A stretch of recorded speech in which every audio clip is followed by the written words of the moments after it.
Chapter 10:13. Yes, it was the first time. It was the place where they met for the first time. It was the place where Meng's love for Zhang Xiaohua and Zhang Xiaohua's longing for Meng began. The two unfamiliar men and women suddenly met at that nameless ferry. That one chance meeting planted the seed that they had to rely on each other in their hearts. That seed was planted so deeply and so discreetly. It was only when they met again, 5 years later, that the seed gradually sprouted. And once it sprouted, it was full of vitality. The yearning they had for each other during those 5 years was turned into fertilizer, allowing their feelings to multiply without restraint. At this time, perhaps it was not the harvest season, but snuggling in Zhang Xiaohua's arms and standing on the bridge that stretched into the river, Meng tilted her head and looked at the quietly flowing river. She couldn't help but whisper, "Xiaohua, what if my hook didn't hook you that day? You won't recognize me?" Zhang Xiaohua put her hand on Meng's shoulder and looked at the sunset. The orange light scattered on the running water, and she said with certainty, "No, Xiaohua." Meng was very emotional. She hugged Zhang Xiaohua's waist and raised her little face. Zhang Xiaohua smiled and lowered her head, kissing Meng's cherry lips deeply. They tasted the sweetness in each other's hearts. The cottage by the river was still the same. It seemed that very few people came here. Although Dream hadn't been here for many years, she still cleaned up the dusty cottage with great familiarity. Under the moonlight, Zhang Xiaohua and Dream sat where they had sat 5 years ago and chatted until the full moon came. The next morning, the two held hands and went on the road again. Zhang Xiaohua walked through the woods behind the cottage with Meng. The mysterious inhibition was still there. She saw the flaw clearly with her divine sense. Zhang Xiaohua knew that there was nothing inside, so he didn't stop. He used his qin gong and went straight to the west. The two of them walked for an hour, but they didn't see any signs of human habitation. They knew that people rarely came here. Using their divine sense, they also didn't find anything. Meng's eyebrows gradually furrowed. Her eyes kept looking around, trying to find a place she remembered. Suddenly, she saw a thick tree. The silver leaves made Meng's eyes light up. She immediately cried out, "Little Blossom, I remember it. This big tree, I have an impression of it. Master must have brought me here before, or I walked past it."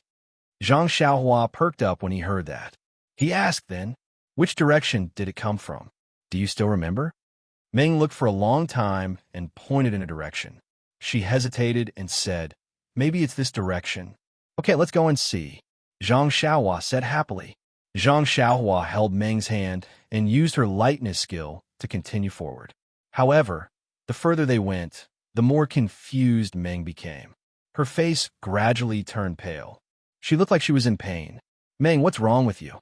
Did you remember something?" Zhang Xiaohua saw this and held Meng's hand. She asked with concern, "I don't know why. The further we go, the more familiar this scene is. And the more I think about it, the more my head hurts." Meng gritted her teeth and said, "This." Zhang Xiaohua stopped and said worriedly, Can you still walk?" "Yes, we must walk down this road today," Meng insisted. "This time, it seems that we're walking in front of others. But we can't let others ruin everything." "Well, that's fine. If you can't hold on because of the headache, let me know." Zhang Xiaohua nodded and said, Okay." Meng sighed and looked forward. "I don't know what secrets Mother has, or what secrets I have to hide. Someone actually erased it in advance. I think it's the Tenryu sect." Zhang Xiaohua said, "It seems that after we met the Tenryu sect patrol team, many things happened. They must be the ones who did it. But I'm just the daughter of a sacred ambassador. How does this affect the Tenryu sect? How would I know? Maybe we've arrived." Zhang Xiaohua was laughing bitterly. Suddenly, she paused and a smile appeared on her face. "What's wrong?" Meng Qi asked. "Did you think of something?" "I didn't think of anything. It's just that we've been in the mountains for so long. I think we've discovered something. That's bad. There are very few people here. Even beasts are rare. What could have happened? Why did you forget to walk this way?" Haha, don't you see the stream here? If there are people living here, they must be near a water source. Let's follow the stream. Maybe we'll discover something." Xiaohua, you're amazing. You even know this? Amidst the praises of the dream, the two of them continued to walk forward for a long time. Suddenly, smoke rose from a valley in front of them. Xiaohua, quick, quick! Look, there are people there. Really? Don't worry. Let's go and take a look first. The smoke might be from those hunters. Was there a need to say more? After turning around the valley, a small village appeared in front of them. Zhang Xiaohua used her divine sense to look around. There were only about 10 families. She then looked around the village. There were no fields. This village was really small and looked very poor. Every household did not have any walls. They only had mud brick houses, and many of them were simple straw huts. It was almost noon. Some simple chimneys on the roof had begun to emit some smoke. In the small village, there were a few children of 3 or 4 years old playing happily. There were no adults watching over them. Is it here? Zhang Xiaohua looked back with concern. Meng's face was pale. Her brows were tightly knitted. Her small hands were cold and began to tremble slightly. She clenched her teeth and looked at the small village with a complicated expression in her eyes. At this moment, the children who were playing seemed to have noticed the strangers standing not far away. They all showed vigilance and curiosity. Then, they all rushed away. A little girl ran into the nearest straw hut. After a while, she held the hand of an old woman and walked out. As she walked, she was still talking and pointing in the direction of Zhang Xiaohua and Meng. The old woman came out. She shaded her eyes with her hand and looked over for a long time. She did not speak. Then, she waved her hand and signaled them to go over. Zhang Xiaohua saw that Meng was still a loss for a while and was surprised for a while. She said with concern, "Let's not think about it first. Go and ask the old woman. Maybe she knows something." Meng walked half a step forward. Then, she stopped and held Zhang Xiaohua's hand tightly. Zhang Xiaohua knew that Meng was a little timid. She patted her back and held her hand with her hand to show her encouragement. Then, Meng staggered forward. The old woman standing at the door held the little girl's hand. Her turbid eyes looked at Zhang Xiaohua and Meng, who were gradually approaching. When they got closer, the old woman blinked. There seemed to be surprise in her eyes. She raised her hand and pointed at Meng. She could not believe it and said, Are you Ya?" "Yes, you must be Ya," the old woman asked and answered her own question. "You child, where have you been these years? Why didn't you come back?" Meng heard the old woman call her. Her body suddenly stiffened. Then, as if she was struck by lightning, she trembled violently and murmured, "Yes, I am Ya. Ya is me." While she was talking, a few younger middle-aged women came out from the other huts. When they saw Meng, they also exclaimed, "Yeah, you're still alive? Sai, where have you been? You've been gone for 4, 5 years. When Granny Cho passed away, she was still thinking about you." "Yes, Granny Cho never closed her eyes. She said that she had let down your mother by losing you.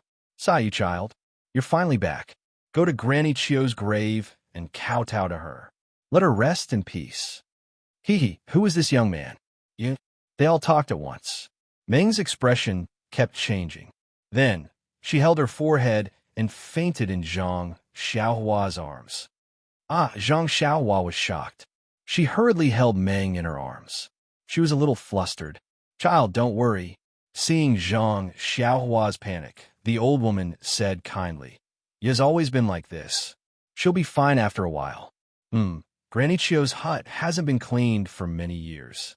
You should bring it to my house first." The other women also showed that they were used to this and came over to help. Zhang Xiaohua didn't need them. She easily carried Meng into the old woman's cottage. The cottage was not as small as it looked from the outside. It was actually divided into 3 rooms. The old woman pointed at the hut on the left and said, "This is where I live. Put you on the straw. I think she'll wake up in less than an hour." Zhang Xiaohua entered the hut. It was indeed small. There was a thick layer of straw on the ground and some animal skins on the straw.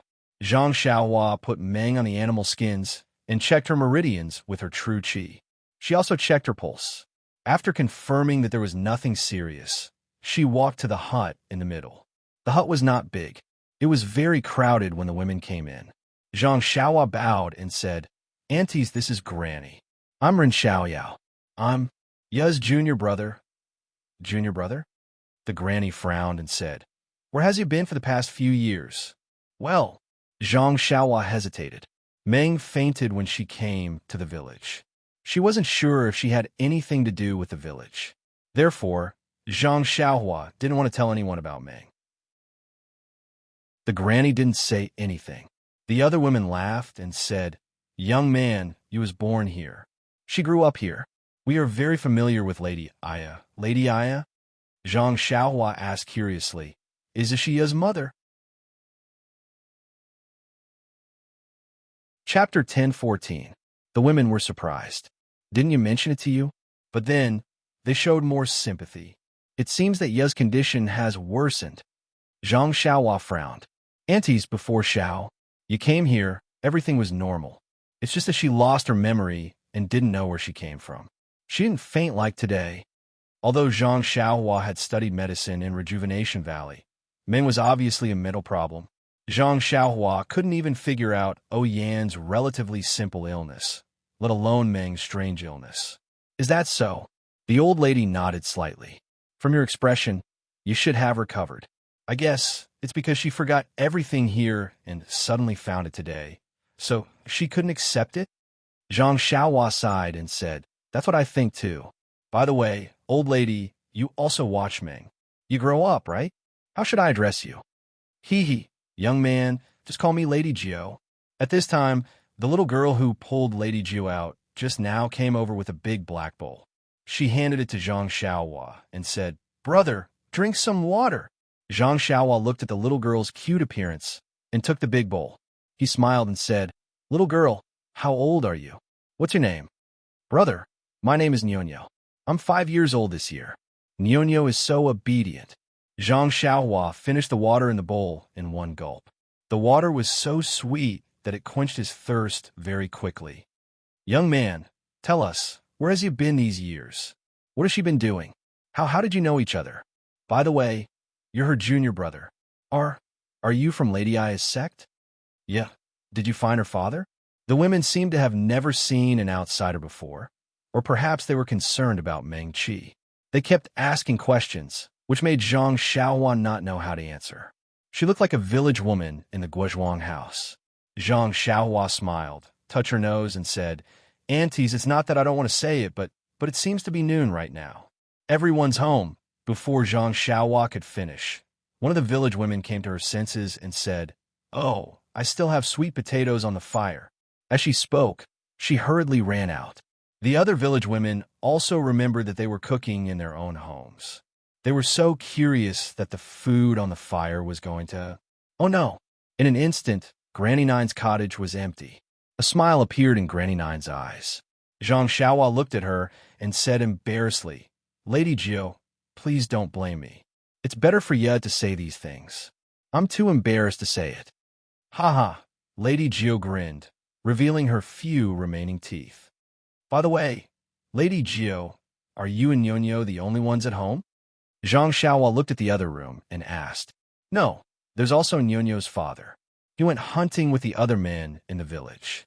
He'll probably be back at night. Yes, I understand. No wonder there's no farmland around the village. It seems like the villagers rely on hunting for a living. Yes, this land is barren. They used to plant crops, but the harvest wasn't good, so they switched to hunting. After hunting for a long time, there's no prey nearby. They can only go to the depths of the forest to look for prey. That's why they leave at dawn every day and only come back at night. Sigh, it's really hard. Zhang Xiaohua sighed. It can't be helped. The laborers in the village don't know how to do anything except hunting. However, the people in the town like the game in the mountains. They can be exchanged for a lot of things in town.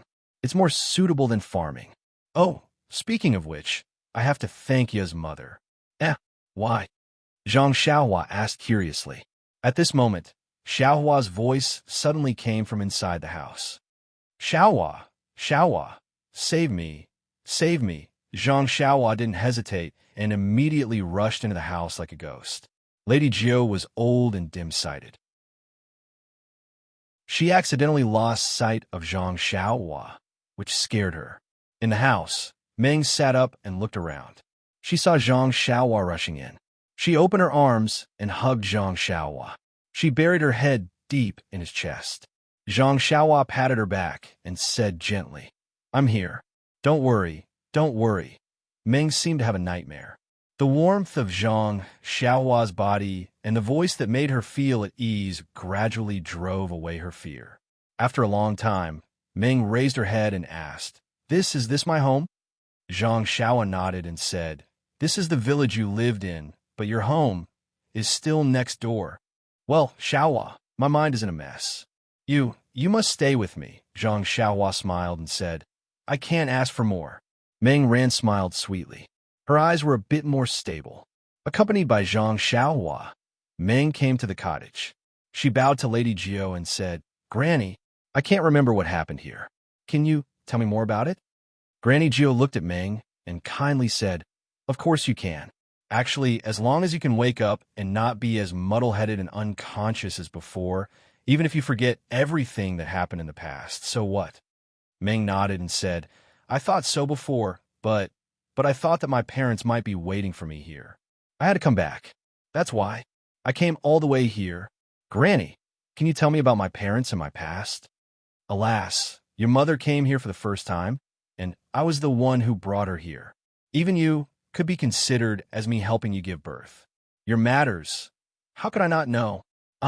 Meng was surprised and said, "Granny, why can't I remember anything?" While they were talking, footsteps were heard outside the cottage. Zhang Xiaohua looked up. It was the few village women who had just gone out. They were all holding some food in their hands. Seeing that Meng had woken up, they were all happy. "Yeah, you're finally awake? Come, you must be hungry. Eat something first." The village women all handed the food to Meng. The cottage was crowded again. Lady Jiao smiled and said, "Let's go. It's too small here. Let's sit outside." After listening to Granny Jiao's instructions, a few of the village women quickly set up a few simple boards outside the house. They also took a few animal skins and placed them on the ground to serve as a table and chairs. Everyone sat on the animal skins. Meng could not refuse the village women's courtesy and ate a few mouthfuls. The rest of the food was given to the boys who came after hearing the noise. They each took a small bowl and chewed happily. Looking at Meng's expectant eyes, Lady Jiao smiled and said, "Yeah, you were like this when you were young too." Then she pointed in the direction where Zhang Xiaohua and the others came from and said, "I can't remember when it happened. Maybe 30 years ago. At that time, I was still out hunting with your father.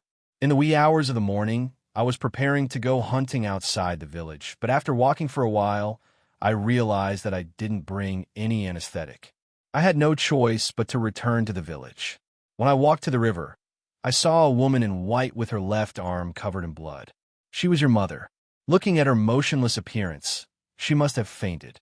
When I was young, I was also a big man with some strength, so I carried her back alone. That day, I didn't go out to hunt again. I helped your mother settle down. At that time, she was bleeding a lot. Moreover, there was a blood-red handprint on her waist. I didn't dare to act rashly. I just bandaged her up and waited for her to wake up or for the child's father to come back. Fortunately, she woke up before noon. Seeing that I was by her side, she asked me about the situation vigilantly.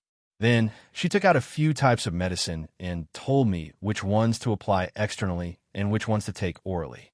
I followed her instructions one by one. Later, your mother fell asleep again. She did not wake up until the head of the family came back. At that time, the cottage was still small. The head of the family went out to find a place to sleep. I stayed here to take care of your mother. After a few days, your mother's injury got better.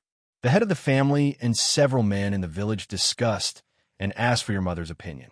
Then, we built a simple cottage in the east of the village for your mother to live in temporarily. At that time, although the men in the village were strong and skilled in archery, they did not practice martial arts. After your mother recovered, she taught them some simple martial arts. On the one hand, it was for self-defense. On the other hand, it was for hunting more prey. Young man, just now, you said that you wanted to thank his mother. If she did not teach us martial arts, I am afraid that our life would be more difficult now. What happened after that? Meng held her cheeks and listened carefully. After that, Your mother lived in this village for a year and suddenly disappeared without leaving any message. Of course, at that time, we all knew that your mother was not a simple person, so we did not dare to ask her anything. After she left, we all thought that she went back to her previous sect and would never see her again. However, 2 years later, your mother came back again. This time, she did not come alone. She came with an older woman, Granny Chio, who took care of you later. Oh, when your mother came back again, her belly was slightly bulging. It seemed that she was 4 months pregnant. After your mother and Granny Chio came back, they lived in a cottage that she used to live in. However, after Granny Chio's renovation, the cottage was much bigger. It seemed that they planned to live there for a long time. Later, I secretly asked Granny Chio. She said that your mother was tired of the life outside and would live in this village in the future. After your mother came back to the village for the second time, she never went out again. Only Granny Chio went out a few times a year to buy things from outside. Chapter 10:15. After a long time, the villagers gradually became familiar with your mother and Granny Chio. Your mother asked us to call her Lady Aya. We don't know her specific name, but your mother was very generous. Every time Granny Chio went out to buy things, she would give something to each family. We were all very grateful to her, especially me, because I saved her life. I gave more things than others every time. You were born in the spring of the second year after your mother came. There weren't many outsiders in our small mountain village, and there weren't many people who had children. There was no midwife at all, so I volunteered to help you deliver. Let me think, you should be 18 years old this year. 18 years ago, it's gone in the blink of an eye. After Lady Jiu finished lamenting, she continued, after giving birth to you, your mother's health had always been poor. She was often bedridden. At that time, I was very surprised. After giving birth to you, I didn't change much. Later on, my body became stronger. Your mother knew martial arts, so shouldn't she be better? Later on, I heard from your mother that because she was seriously injured last time, she couldn't be cured. After giving birth to you, her vitality was greatly damaged, and she couldn't recover. What's the old saying again? Misfortunes never come singly. Your mother's health was getting weaker and weaker, and you had problems. Since you were born, you looked fine for the first few years, but for some reason, from the age of 5, you were often muddle-headed. Sometimes, you didn't even know who you were, and you didn't know your mother. You often got lost outside the village. We all advised your mother not to live here anymore. She should move back to the town or a bigger town and let the doctors there treat your mother and you. However, your mother refused to agree no matter what. She only said that your illness was related to her injuries in the past. It was because her vitality was greatly damaged. She said that your meridians were damaged, which caused your congenital deficiency.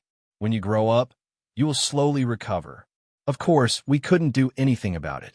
We could only pay more attention to you. Anyway, this village is small, and it's easy to take care of you. But when you were 7 years old, Lady Gio, not 7 years old, but 8 years old.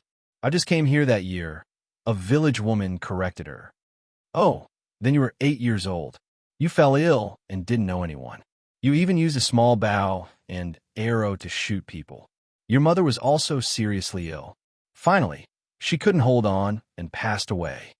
Then, my mother, where is she buried? Meng asked sadly. Of course, it's behind the village. Over there, it's on that mountain ridge. Granny Nine said as she pointed at a mountain ridge. When I'm done, let Nyonyo and the others accompany you. When Granny Chio was still alive, she often took you to pay respects. Alas, after your mother passed away, your illness worsened. You were like a different person. Granny Chio was told by your mother to take care of you wholeheartedly. But when you were awake, you were as obedient as a kitten. When you were confused, you would hit her. You were a child, so you didn't know. Although you weren't strong, it was still very painful. Granny Chio endured it. Alas, she took care of you until you were no different from when your mother was alive. Early in the morning, Granny Chio couldn't stand the cold and went back to put on a cotton-padded jacket. Lu Xuan was thinking of using a dustpan to catch the sparrow, so he forgot about you. When Granny Chio came back with a cotton-padded jacket, you were gone. We followed the tracks you left in the snow to the stream, but we couldn't find your footprints. At that time, Granny Chio ran down the mountain along the stream like a crazy person. We followed her everywhere, but we couldn't find any trace of you. We didn't know where you went. We went back to the village, but Granny Chio didn't come back. We searched for 4 days and 4 nights without sleeping, but we still couldn't find any trace of you. We even went to the town in the east, but we couldn't find you. After we came back, Granny Chio fell ill and couldn't recover. Within half a year, she died. Meng was already in tears. She cried and said, "Lady Chio, I didn't know about this. When I woke up, I was already with my master. And it was already 5 years ago. It was at the ferry at the foot of the mountain in the distance. I even saw my junior brother. You, why didn't you find that place? Silly girl, we almost searched the entire mountain. Why didn't we find that ferry? That cottage was built by us before. But when we went there was no one there at all. Meng, don't think so much. Lady Chio is talking about what happened when you were 9 years old, and you're talking about what happened when you were 13. There are 4 or 5 years in between. Maybe you went somewhere else first, and then you were rescued by the Shurtai. Don't forget, Lady Chio said that you were delirious at that time, but when I met you, you were very clear-headed. In these 4 or 5 years, maybe something happened to you, and then you were taken to the ferry by the Shurtai. Meng finally stopped crying and nodded slightly. You're right. Fate makes fools of people. Things are often like this. Seeing Meng sad, the village women next to her wiped their tears. After a while, Meng stood up and said, Lady Chio, I want to pay my respects to my mother and Granny Chio. Yes, you should go. Your mother should pay her respects, and Granny Chio should pay her respects even more. She was still talking about you when she died. Meng's eyes turned red again. Under the guidance of Nyonyo and some other children, Zhang Xiaohua and Meng came to the mountain ridge behind the village. There were more than 10 graves on the mountain ridge. In the southernmost area, there were 2 inconspicuous ones. There were 2 wooden signs in front of them. One of the words could not be seen clearly, and the other one was also blurred. However, one could still vaguely see that it was Grandma Chio. Nyonyo said in a childish voice, These 2 are Lady Aya and Granny Chio. Every year, when we came to pay our respects, Grandma would always talk about them. I remember them very clearly. Hearing Nyonyo's words, Meng's tears couldn't help but fall like a broken string of pearls. Meng quickly walked to her mother's grave and knelt down. She kowtowed 9 times and murmured, Mother, I'm back. Forgive me for being unfilial. I didn't know that Mother was buried here. I couldn't come to pay my respects to Mother. Seeing the lush grass on the grave, Zhang Xiaohua sighed. She walked over and pulled up the grass one by one. Then, she asked Nyonyo to bring a shovel from the village to add new soil on the grave. Then, Meng cleaned up Granny Chio's grave. After Meng finished paying her respects, she scratched her head. She wanted to say something, but she didn't know what to do. She couldn't kneel down and kowtow, could she? So, she asked tentatively. Meng heard Zhang Xiaohua calling her with tears in her eyes. She looked at her lover standing next to her, bit her lips, and said, Thank you, Xiaohua. Mother and Granny Chio will be very happy if they know that you helped them repair their graves. Then, she looked down at the 2 inconspicuous graves and murmured, Your son wants to be filial, but you are not here. Mother, your daughter has grown up now. My illness should be cured, but you're not here. You've left and taken away all of my memories. Even if I wanted to miss you, I couldn't. Are you worried about your daughter? Meng's shoulders shook again, and she cried softly.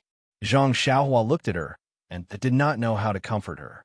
After thinking for a while, she found a place to sit down. The children around her played for a while and found it boring. They all clamored to return to the village. Beside the desolate little graveyard, there was only the beautiful Meng, who was filled with endless melancholy. There was also Zhang Xiaohua, who wanted to comfort her, but was powerless to do so. The afternoon passed quickly. Lady Chio and the other village women knew how Meng felt, so they didn't disturb her. They waited for the sky to turn dark, and several people came back from the other side of the village. They had bows and arrows on their backs, crude spears and padao in their hands, and some game on their shoulders. These people came from the mountain ridge. They saw people on the graves from afar, so they quickened their steps. When they saw Ming, an older man shouted in surprise, You were back?" Then he shouted behind him, "Sikong, Granny Chiozia is back." "Ah, Xiao." "Yeah." As he shouted, an old man jogged over from behind. "It's really ya. You're back. You don't know, Granny Chio. Sigh, I complained so much. She only spoke to me when she was about to leave." Ming didn't know what to do when she saw Sikong's sincere smile and concerned tone. She looked at Zhang Xiaohua for help. She didn't have the spirit she had when she killed the bad guys on Dragon Mountain. Zhang Xiaohua quickly stepped forward and cupped her hands. "Sikong, I am Rin Xiaoyao. Ming? Oh, Yez Jr. Yez lost all her memories. She doesn't recognize Sikong or the other uncles and aunties in the village." I know. Sikong nodded kindly. "You used to be like this too. I haven't seen her for a few years. She seems normal now. She'll be fine in the future." "Yes, Sikong. She just doesn't remember the past. Everything else is fine." "Yeah, that's great. Which miracle doctor cured her? This old man needs to thank him properly." Ming wasn't used to Sikong's unusual care for her. She said embarrassedly, "Sikong, are you close to me?" When a man beside her heard this, he smiled and said, "Little ya, Fourth Master isn't very familiar with you, but he's very familiar with Granny Chio." Sikong's weathered face was a little embarrassed. He waved his hand and said, "All right, it's good that you are back. Yeah, go back to the village. It's windy here. Don't get sick again. Otherwise, Granny Chio will blame me again." Meng's eyes reddened again. She nodded and said, "Yes, Sikong." Zhang Xiaohua and Meng returned to the small village with a few men who came back from hunting. Sikong pointed to a large wooden house in the north of the village and said, "Yeah, this is where you lived with your mother and Granny Chio. Do you remember?"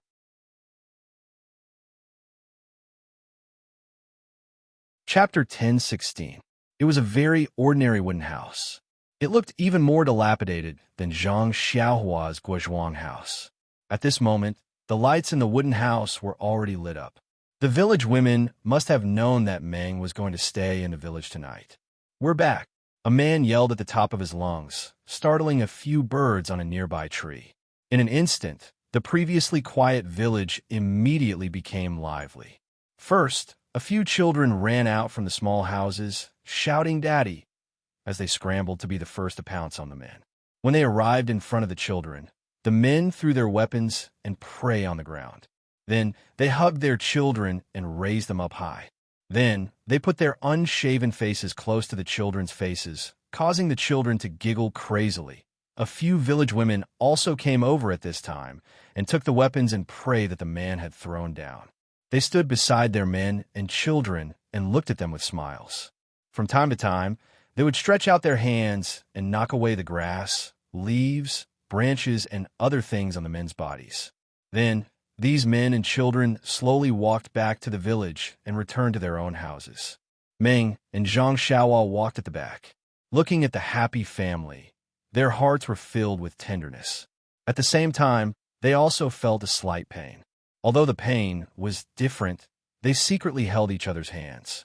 Zhang Xiaohua whispered in Meng's ear, "These we will have them, okay?" Meng replied in an even lower voice. Her face was slightly red.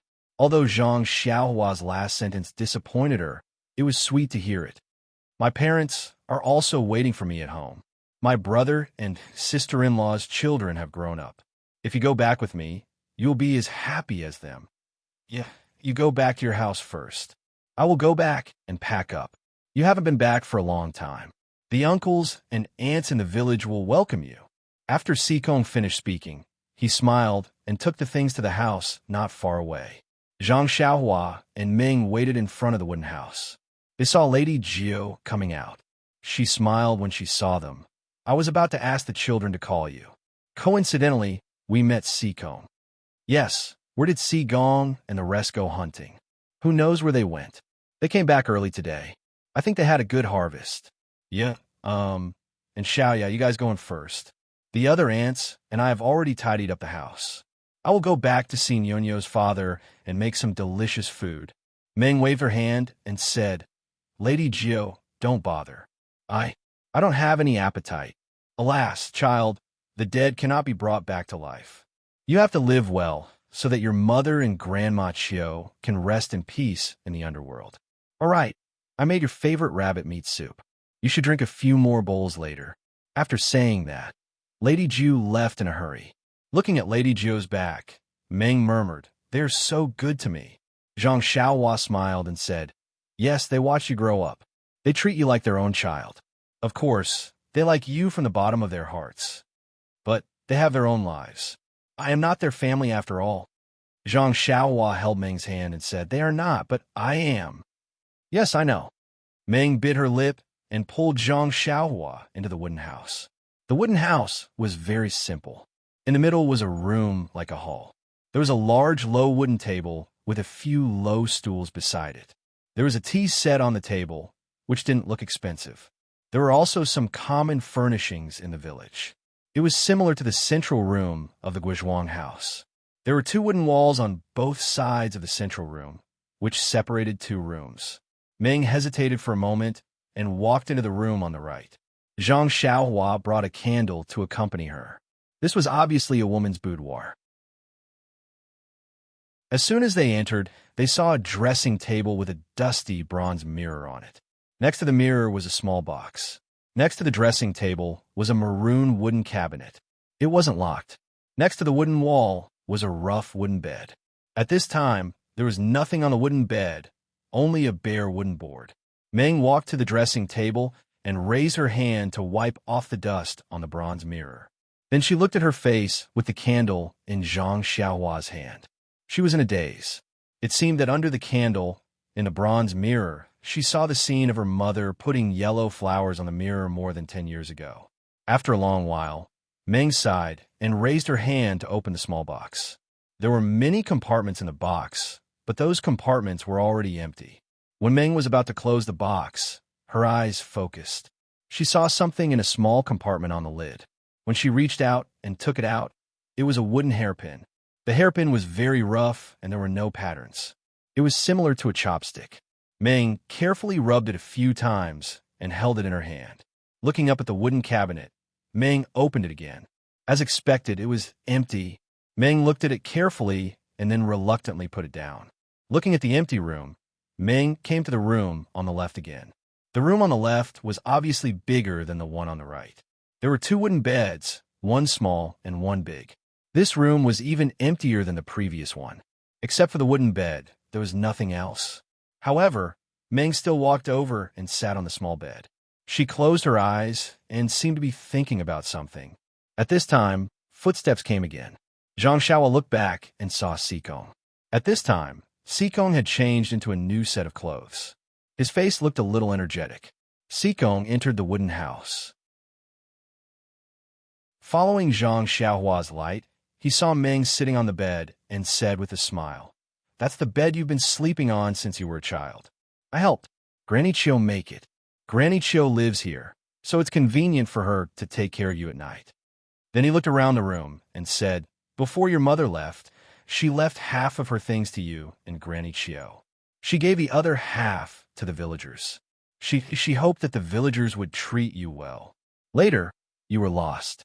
Before Granny Chio left, she gave the things in this room to the villagers. You know, the villagers are very kind, but they're also very poor. It's okay. Sikong, uncle and aunt live a very hard life. They also took care of me when I was a child. These things should be given to them. I just want to see the things my mother used when she was alive. Sikong's eyes fell on the wooden hairpin in Meng's hand and said, This hairpin belongs to your mother. She didn't give it to anyone. Even Granny Chio left it behind when she passed away. I don't know why, but I think she wanted to give it to you. Oh, that's good. Sikong, I don't want anything. I just want this hairpin. Meng nodded. By the way, will you live here in the future? Sikong suddenly asked. Meng shook her head. No, although you're very kind to me and treat me as your family, but I can't remember you at all. Meng was a little sad. Sikong sighed. It's good that you don't live here. You're still young, and have a long life ahead of you. Although life here is simple, it's also hard. It doesn't suit you. Maybe in the future, when you want to come back, you can come back. I'll let the others keep this wooden house for you. Meng shook her head. No, Sikong, life in the village is very difficult. I see that Lady Jiu lives in straw huts. If it's possible, let's let them live in this wooden house. Your mother was very kind to the villagers. No one is willing to live in this wooden house. It's just a memento. 1 year, 10 years, or 40 years can all be mementos. What about 50 years, 60 years? Sikong, mementos are in the heart. This wooden house is empty anyway. It's better to let everyone live in it. Okay. I'll tell Lady Jiu later. By the way, Sikong, I don't want to leave my mother, but she's buried here. I'll miss her. Sikong thought for a moment, then said, Yeah, you're still young. Maybe you don't think so much. Your mother must be someone with a story outside. Why did she come to this isolated place while pregnant with you and live here for decades? Didn't she like the peace and quiet here? After she died, she told us to bury her on the mountain ridge. She didn't say anything else. Didn't she want to breathe the free air here after she died? I think you should respect your mother's wishes and not touch her grave. Let her rest here peacefully. If you miss her, you can come and visit. Anyway, you already know how to get here. Sikong is right. I didn't think it through, Meng said after thinking for a moment. Also, fourth elder brother, my mother, did she say anything about what happened to her outside? Sikong shook his head.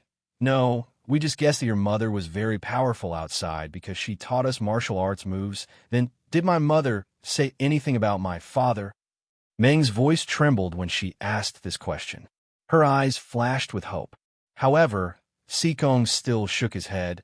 Your mother never mentioned it when she was alive. And I also asked Granny Chiao. At that time, she wanted to send you to your father because of your serious illness. But Granny Chiao didn't know anything about it, Meng sighed and didn't know what to say. Young man. Sigong turned to Zhang Xiaohua and said, Xiaoya is the child of our entire village. You must treat her well in the future. If the old man knows that you don't treat her well, even if I have to risk my life, I will settle the score with you. Before Zhang Xiaohua said anything, Meng's face turned red. Zhang Xiaohua held the candle and said with a smile, Sikong, don't worry. Yi is my senior sister. Her martial arts are better than mine. She will bully me in the future. How can I bully her? You should worry more about my miserable life. Zhang Xiaohua. Meng's face turned red. She forgot to call Zhang Xiaohua Ren Xiaoyao.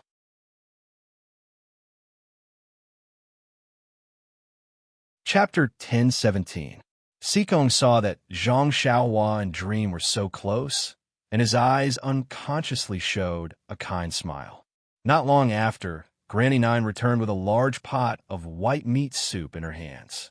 Even from afar, Zhang Xiaohua could smell the fragrance of the soup.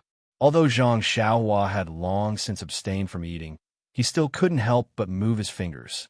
The people in the small village were very enthusiastic. Although Dream didn't know any names, they all called her Ya. They cooked the game they hunted during the day and brought it to Dream's wooden table. Although Dream had eaten countless delicacies in Chuanxiang cult, she was still touched by their friendship. She felt that the things in this mountain village were her favorite. This wooden house had been dark for several years. Tonight, the candlelight swayed and the sound of laughter was endless. However, when the people dispersed, Dream also rested in a house. Zhang Xiaohua sat alone in the hall, listening to the silence of the village. She also released her spiritual sense to look at the quiet village. She felt a little strange in her heart.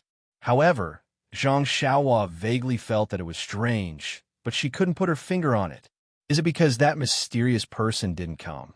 So I'm being paranoid? Zhang Xiaohua could only think with self-mockery. The next morning, before Zhang Xiaohua woke up, the men in the village packed up their weapons and went on the road early. The village women sent the men away and went back to sleep. When the first ray of sunlight shone in the wooden house, Zhang Xiaohua, who was sitting cross-legged, opened her eyes. She was very keen to find that Dream, who always woke up late, was standing in front of the window of the wooden house. The window was facing the graveyard on the ridge. "You're awake?" Dream asked. Her voice was a little strange. Zhang Xiaohua stood up and said, "Dream, did you sleep well last night?" "Well, it was okay."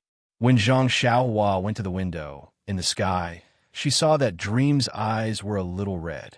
She couldn't help but sigh. "We didn't sleep last night, right?" "Well, how could I sleep?" Let's go to Mother's grave and take a look." Zhang Xiaohua accompanied Meng to the tombs again. Meng bent down and kowtowed a few times in front of the two tombs. She looked up at the sun that had jumped out of the horizon in the east and smiled. "A new day has come again." "Yes, it was. We couldn't find it yesterday." Zhang Xiaohua also raised his head. The warm sunlight shone on the faint flames in his eyes. "Since we couldn't find him yesterday, then why bother looking for him?" With that, Meng took Zhang Xiaohua's hand and walked away along the mountain ridge. "Aren't you going to say goodbye to Lady Jiu and the others?" Zhang Xiaohua asked carefully. "There's no need. To be honest, although they treat me very well, and I know that I grew up here, but I don't have them in my heart. Looking at how much they spoil me, I feel a little ashamed. If we were to face the separation head-on, perhaps they would be a little sad. However, I only had my attachment to my mother. It could not help but be said to be a kind of embarrassment. Since that's the case, it's better to leave without saying goodbye. You've grown up, Ming." Zhang Xiaohua held her hand and smiled. "By the way, I forgot that your name is Ye. Do you think I should call you Ye or Meng?" "What do you think?" Meng smiled. "I think you should be called Meng Ya." Zhang Xiaohua pondered for a moment and said, "One is the name I gave you, and the other is the name your mother gave you. Isn't it just right to put them together?" "Bah, you're dreaming." Meng Qian smiled and said, "How can you put the name my mother gave me together with the name you casually gave me? If yesterday doesn't reappear, then what's the point of saying yesterday's name again? Just keep the name Ye in your heart and engrave it in your memory. Oh, by the way, I left in a hurry just now and forgot to leave some money for Lady Jiu and the others." Zhang Xiaohua suddenly realized. "Oh, by the time you think about it, the cucumber will be cold." Meng snappily rolled her eyes at him and said, "I put all the money I had on the table and left some commonly used pills." "Well, that's great. When I first arrived at Imocho City, I also exchanged some money. It's enough for us to go all the way back to Huan Xiang cult." Meng was surprised and asked curiously, "What did you exchange for?" "Pills." "Pills?" Zhang Xiaohua smiled and said, "Those things are used as money in Huan Xiang cult, but outside it's a life-saving thing. Why would I exchange it for pills?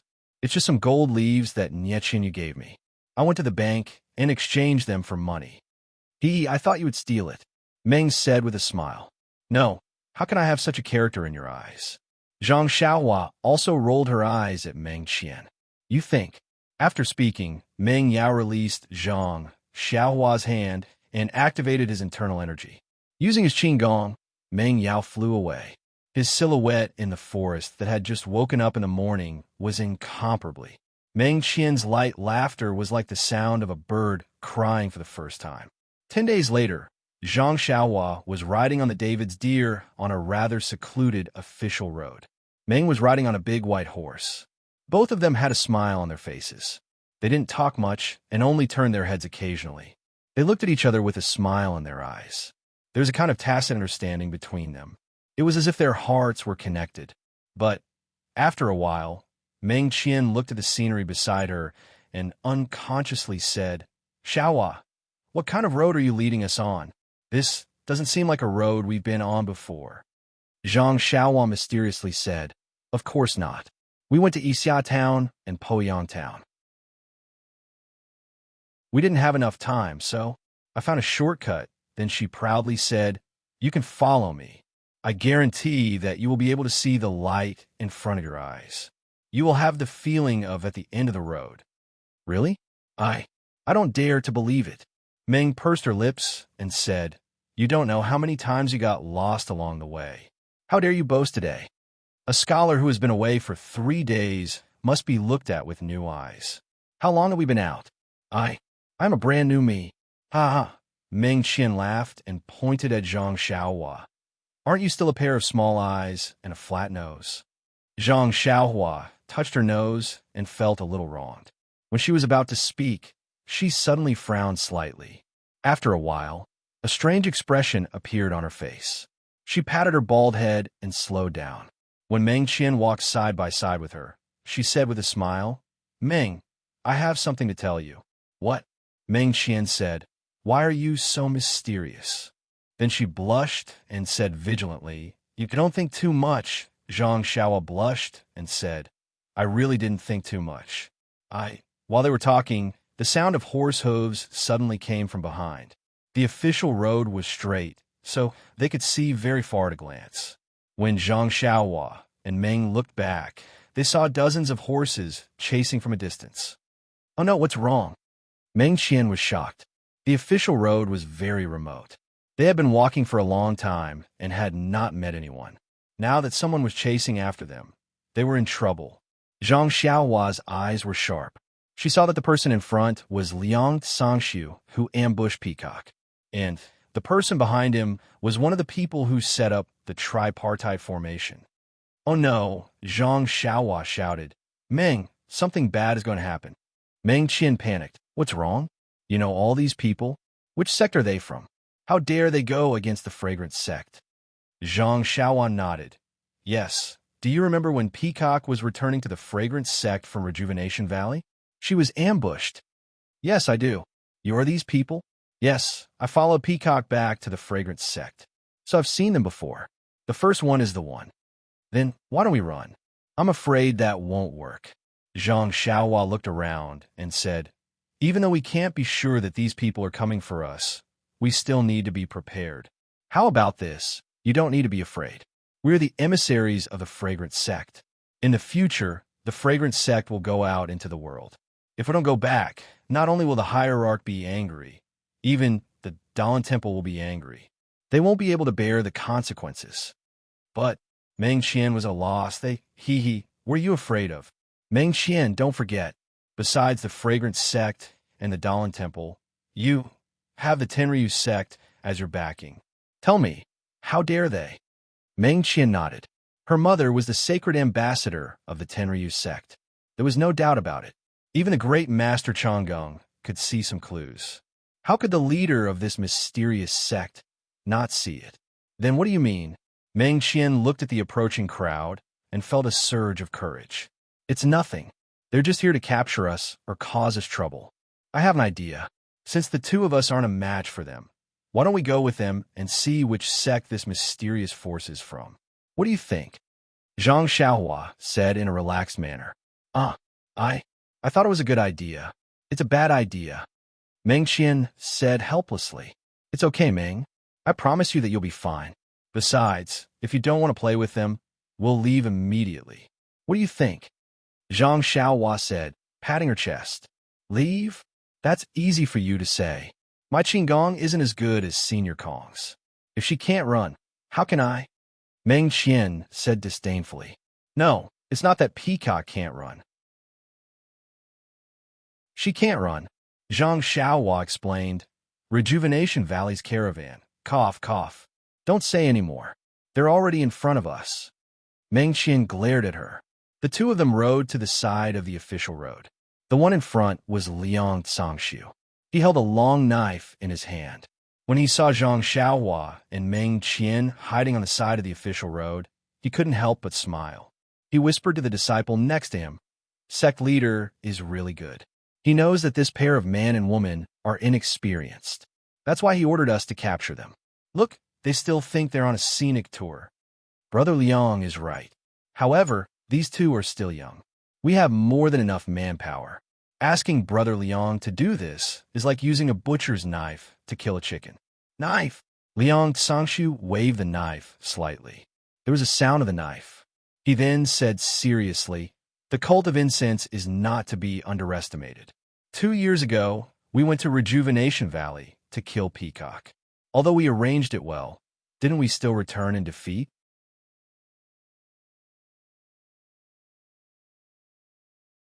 Chapter 10:18. Liang Sangshu led everyone to catch up with Zhang Xiaohua. With a wave of his hand, he surrounded Zhang Xiaohua and Dream. Zhang Xiaohua looked at them coldly. When everyone stood still, She cupped her hands and said, I am the disciple of the incense cult who sent the message to the Dalan Temple. May I know what business you have with me? He. Liang Sangshu rode forward and cupped his hands. I am Liang Sangshu from between the clouds and the water. Greetings to the disciple of the incense cult. Ah, between the clouds and the water? Zhang Xiaohua was stunned and blurted out, Is it a sect?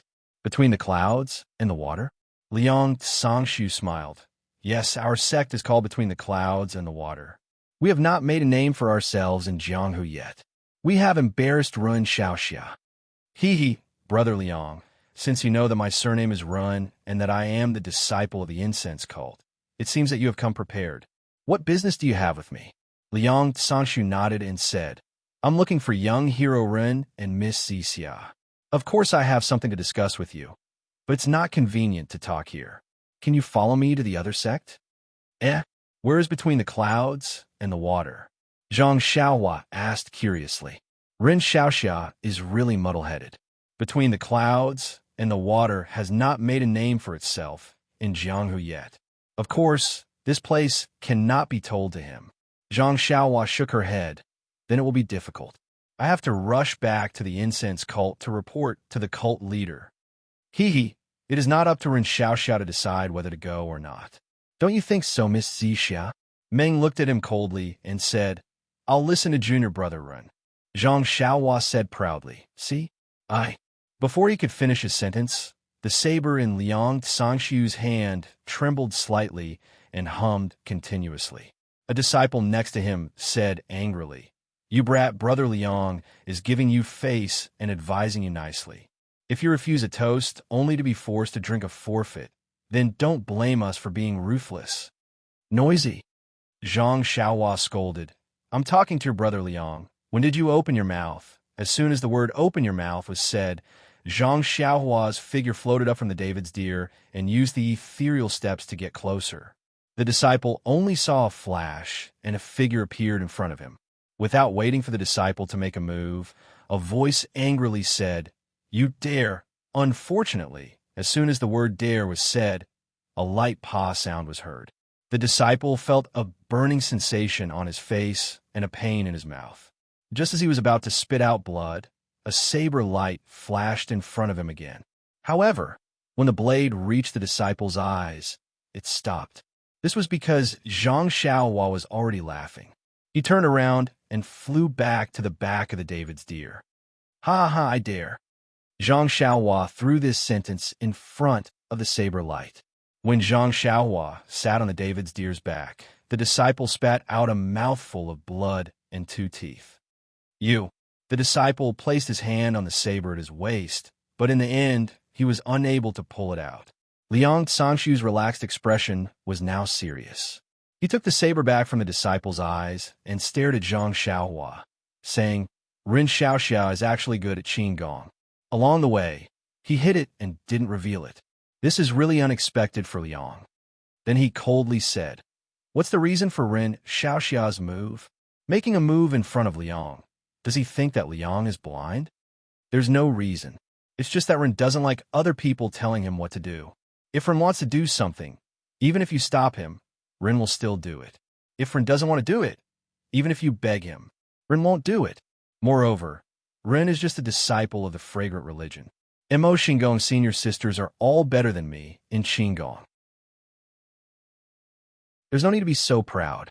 Ren Xiaoxiao is young and full of vigor. The martial arts of your sect's inner disciples, Ren Xiaoxia doesn't need to show off. Liang naturally knows, but even if Ren Xiaoxia's Qinggong is good, but are you sure he can escape from my hands? Liang Sangshu stared at Zhang Xiaohua, his saber still in his hand. Running is not running. Not running is running. What's the difference between running and not running? Zhang Xiaohua said with a smile. Liang Sangshu was stunned, and then he clapped his hands. You really came back from the Dalan Temple. You actually learned the catchphrase of the Dalan Temple. Unfortunately, you're not Master Chongqing, nor the great Master Chonggong, nor the Chongsheng Abbot. So, even if you're good at talking, you can't escape today. I won't run. Brother Liang, I have a few questions. If you can answer truthfully, I'll persuade my senior sister to go with you. What do you think? What questions? Liang Sangshu said vigilantly. If it involves the secrets of my sect, forgive me, Liang, for not being able to answer. Huh. Then listen first. Okay, Rin Xiao, please speak. Brother Liang? Another disciple next to him whispered. Why are you being so polite with him? Just take him. We have so many brothers. What's there to be afraid of? Liang Sangshu frowned and glared at him. I have my own ideas. Brother Liang, your junior brother, doesn't seem to understand your painstaking efforts. It's not strange at all. Even a wise man can make mistakes. My disciple just wants to do his best for the leader, but he forgot that you're the envoy of the cult of fragrance, and you're on a diplomatic mission to the Dawn Temple. If we take you away, won't between the clouds and the water offend the cult of fragrance and the Dawn Temple before we even enter Jianghu? Will we be able to live a peaceful life in the future? It's better to invite Ren Xiaoxia and Miss Xixia to between the clouds and the water as guests.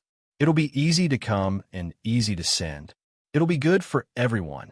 Respect, respect. Zhang Xiaohua clapped her hands.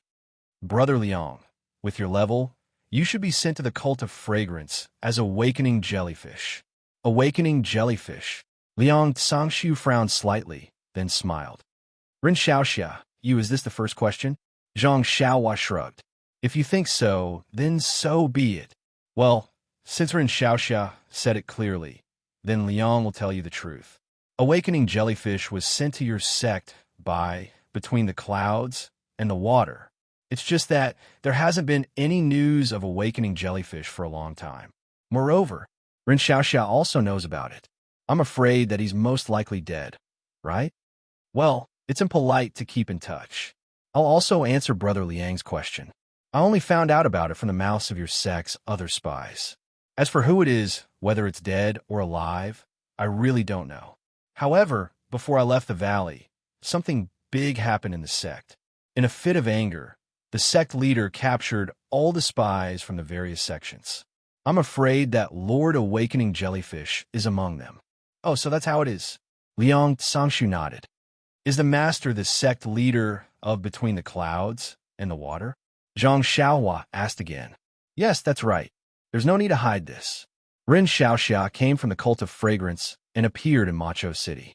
I'm sure he also knows about the incident in Rejuvenation Valley. Sai, you are really something.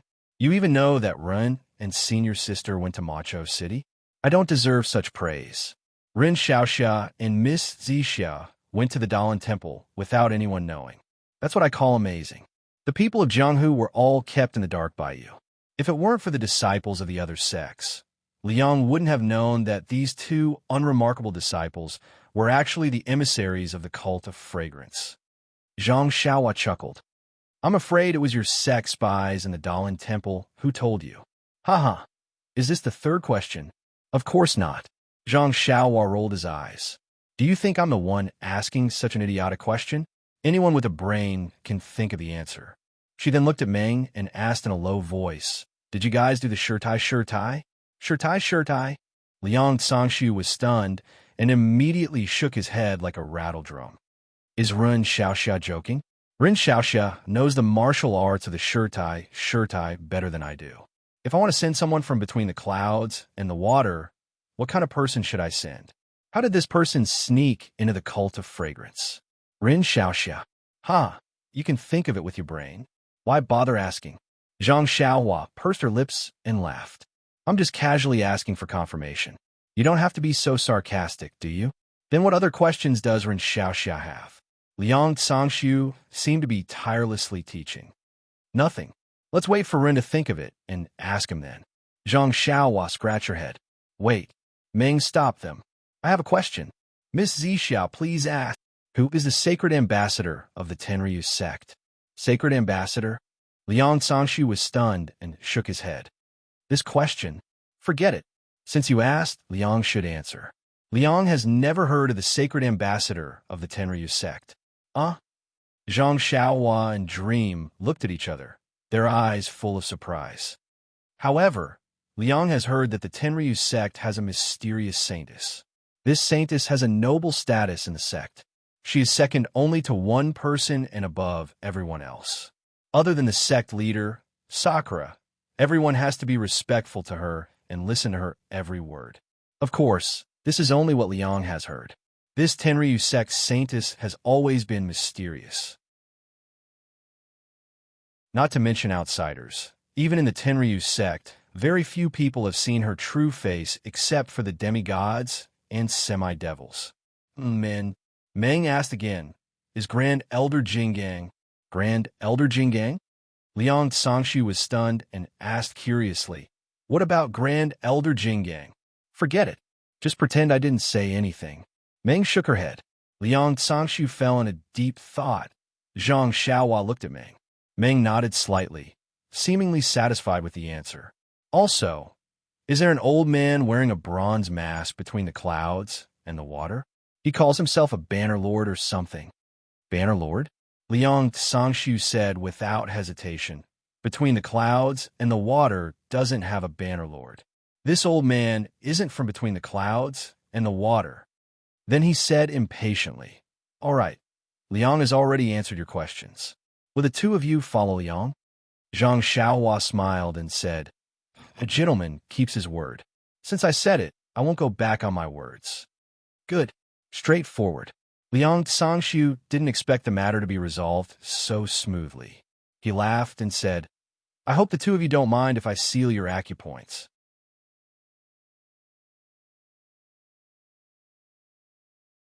Chapter 1019.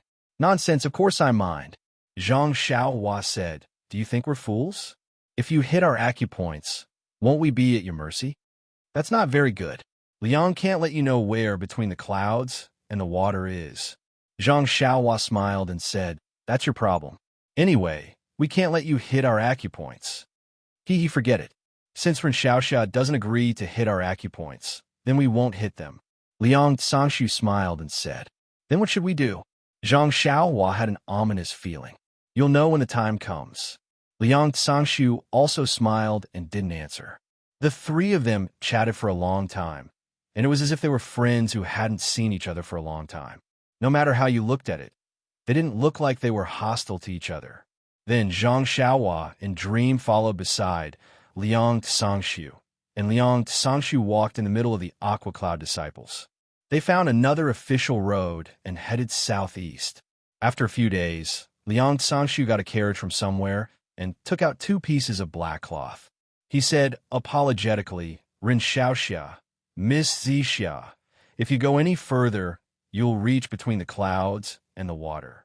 For safety reasons, please get off your horses and use these 2 pieces of black cloth to cover your eyes. My disciples between the clouds and the water will lead the carriage and send you to between the clouds and the water as guests. Out of Liang Sangshu's expectation, Zhang Xiaohua agreed very readily. She obediently got on the carriage and covered her eyes with the black cloth again. She said, Brother Liang, what do you think? Of course, this is good. Well, if this is the case, if between the clouds and the water is found out in the future, you can't say that you have something to do with Run. Hearing Zhang Xiaohua's mockery, Liang Sangshu turned a deaf ear. He waited for the two to cover their eyes and said, between the clouds and the water hasn't appeared in Jianghu yet, so naturally, we have to keep it secret. But when between the clouds and the water becomes famous in Jianghu, I'll invite Ren Xiaoxia to be my guest between the clouds and the water. Sure. As long as there's good wine and good food, call me at any time. Zhang Xiaohua released her divine sense and spoke casually. Zhang Xiaohua and Meng got on the carriage, and Liang Sangshu sat in front of the carriage to accompany them. The carriage continued to move forward. The carriage traveled for another 3 days and nights. Zhang Xiaohua also used her divine sense to observe for 3 days. But as she watched, Zhang Xiaohua almost laughed out loud.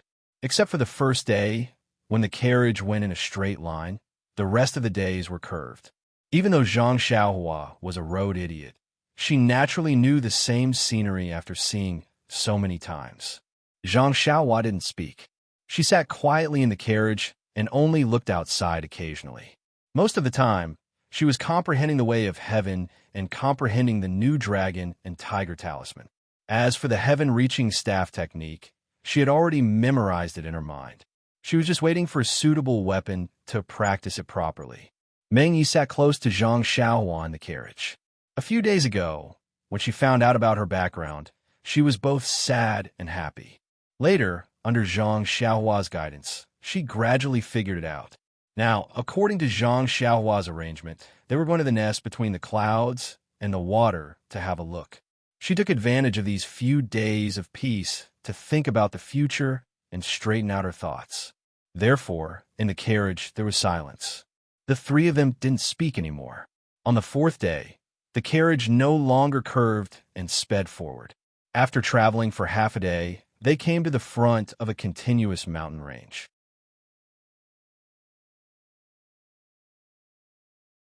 Our sect leader Darren has been enduring hardships to achieve what we have today. Perhaps many people in your sect resent our sect's private methods, but who knows how difficult it is for our sect to survive. Zhang Xiaohua sighed. How can we not be hurt when we're in Jianghu? We only practice the art of escape. Then she looked a little embarrassed, but she couldn't finish her sentence. Ha ha ha. Liang Sangshu laughed and said, You let others take the hit for you. Puffed. Meng Yi covered her mouth and laughed. Zhang Xiaohua also cupped his hands and said with a hint of admiration in his heart, Senior brother Liang is very talented. This little brother admires you. Junior brother Run is joking. Liang invited you here. I hope you won't blame him in the future. Zhang Xiaohua shook her head. Didn't I say that if we don't want to come, we won't come no matter how you invite us? Brother Liang invited us to see the wonderful view between the clouds above the water. I can't thank you enough. Okay. Liang Sangshu appeared very open and candid. He raised his hand and said, Ren Xiaoxia, Miss Zixia, please. Our sect leader has been waiting for you for a long time. Everyone went down the mountain and walked to the edge of the pool. There was already a big boat docked on the shore. Zhang Xiaohua was worrying about how to get the great wisdom sword on the boat when Liang Sangshu said, Please don't blame us. You can leave the horses on the shore. Zhang Xiaohua nodded. We'll follow Brother Liang's arrangement. The two of them boarded the boat. The big boat moved slowly. When they got closer, the giant island between the clouds and the water gradually revealed its true appearance. The island was like a big mountain standing between the pools. The mountain was densely covered with pine and bamboo and strange rocks. At a glance, they couldn't see any path up the mountain.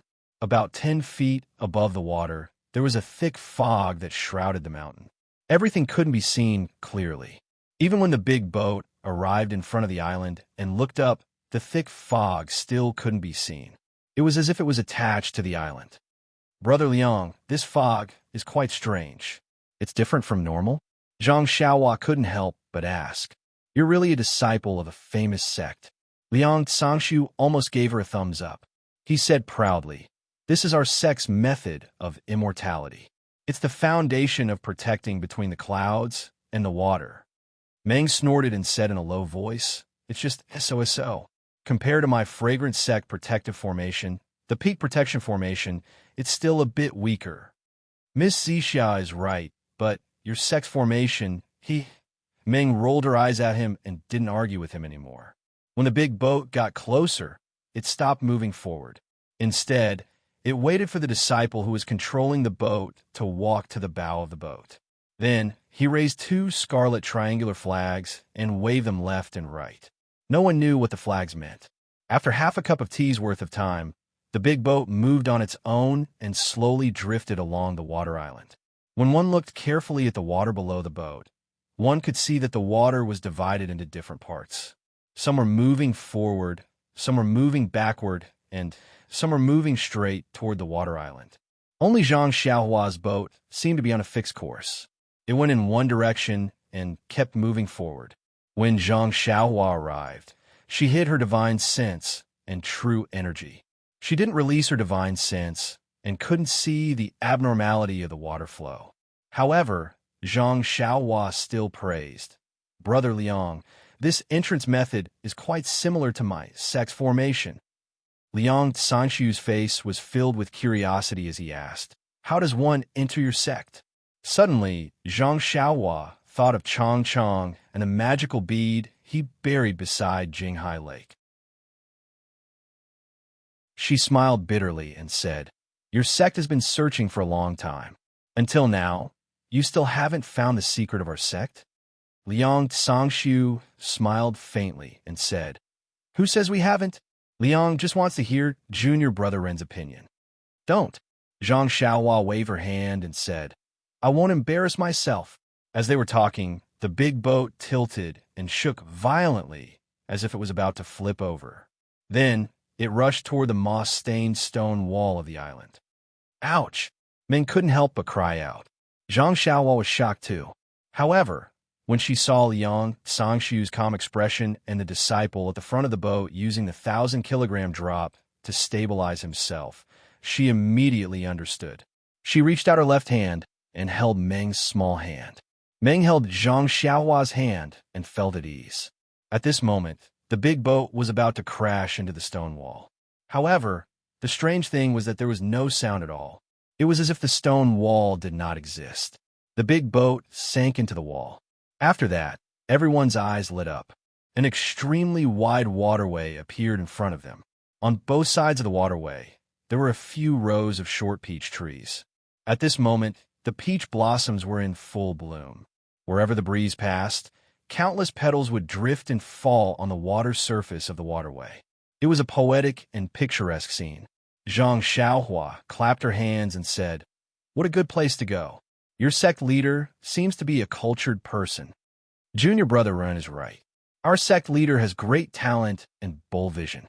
She is indeed rare in this world. All the traps and arrays between the clouds and the water were set up by her.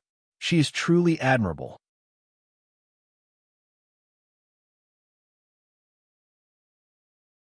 Chapter 10:20. The boat traveled for several li, but it still didn't reach the shore. At this time, it was the disciple who steered the boat. The two sides of the waterway had become cliffs and precipices. On the cliffs, the cries of apes and cranes rose and fell one after another. The precipices were also lush and verdant, with many green things hidden in the clouds. Zhang Xiaohua looked at it and felt quite strange. She pointed at the green on the precipice and said, "Brother Liang, what kind of medicinal herbs are these? This humble one has never seen such a thing before." Liang Tsangshu glanced at it and said with a smile, "Junior Brother Ren has misjudged. Those aren't medicinal herbs, but tea trees." "Tea trees?" Zhang Xiaohua was stunned. She asked curiously, "Are those green leaves tea leaves? Why are they different from what I usually see?" "Naturally, they're different." Liang Tsangshu said, "Junior Brother Ren has seen that they have been processed. These are grown on tea trees, so of course they are different." "Haha, I understand," Zhang Xiaohua said with a smile. "Reading 10,000 books is really not as good as traveling 1,000 li. If I didn't come to your sect, how would I know that tea leaves would be like this?"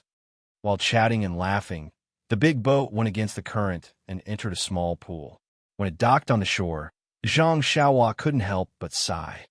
There is an island in the water, and there is water on the island. The Tao of immortality is really magical. On the shore, an old man with white hair and beard was waiting with several disciples. After jumping ashore, Liang Tsangshu introduced Ren Xiaoxia. "This is Li Su of Huiming Hall." Li smiled, his mouth wide open. He cupped his hands and said, "On behalf of Bai Zhangmin, I welcome Miss Zixia, Ren Xiaoyao, and Ren Xiaoxia from the incense cult." Although Zhang Xiaohua and Meng were forced to come here, they saw that Liang Tsangshu did not make things difficult for them along the way. This Huiming Hall's Li Su was also polite to Li. Although they were puzzled, they also went forward to greet him. They bowed and said, "Thank you very much, Mr. Li, for welcoming us. Miss Zixia and Ren Xiaoxia are too courteous." Li smiled. "Both of you are the messengers of the incense cult. Of course, you represent the incense cult. How could I, between the clouds and the water, not treat you with respect?" We don't dare, Zhang Xiaohua said with a smile. Bai Zhangmin of the incense cult still has important matters to attend to. For the time being, I will have to inconvenience you too. This way, please. I have already arranged a place for you two. Please take a rest. This way, Rin Xiaoxia Miss Zixia. Liang will take his leave first. Liang Sangshu cupped his hands and said goodbye, then left without saying a word. Zhang Xiaohua and Meng were led by Li Li to an abode. In the abode, several beautiful maids had already brewed fragrant tea and picked some rare fruits, waiting for the guests. After the guests and the host landed, Li raised his teacup and said, Rin Xiaoxia, Miss Zixia, please try our cloud mist tea. This is a specialty of our incense cult. You can't taste it anywhere else. Zhang Xiaohua and Meng both picked up their teacups and took a sip, praising it endlessly. Meng was fine with it. She only felt that this mouthful of refreshing tea made her mouth salivate and had endless flavors. Zhang Xiaohua was even more different. She only felt that when the tea entered her stomach, a wisp of qi of heaven and earth was naturally born. She only needed to slightly circulate her qi to refine it into her body. She knew that this tea was indeed precious. Zhang Xiaohua had also drunk tea with qi of heaven and earth in the Guozhuang house. That tea only had an ordinary taste. Although the qi of heaven and earth was comparable to this tea, the taste was worlds apart. Good tea. Zhang Xiaohua put down her teacup and praised. Rin could be considered to have drunk countless good teas, but I think this is the first time he has drunk this kind of celestial tea. Li Li was overjoyed and said, Rin Xiaoxia can actually taste 3 of its flavors? Sect leader Bai is also a tea lover. He often says that this is a celestial tea. Although this old man can taste the differences, I can't tell why. Please enlighten me, Rin Xiaoxia. Zhang Xiaohua blushed slightly and said with a smile, Old Hall Master is thinking too much. I just feel that this tea is indeed a little different from the tea of Chuanxiang cult, but I don't know what the difference is. Let me tell you something, but I have disappointed Li Li. Li was indeed disappointed, but he still said, Since Rin Xiaoxia likes it, then please wait a moment. This cloud mist tea is also precious in between the clouds and the water. This old man will go and see if the sect leader is free. At the same time, I will also ask for some tea for Rin Xiaoxia.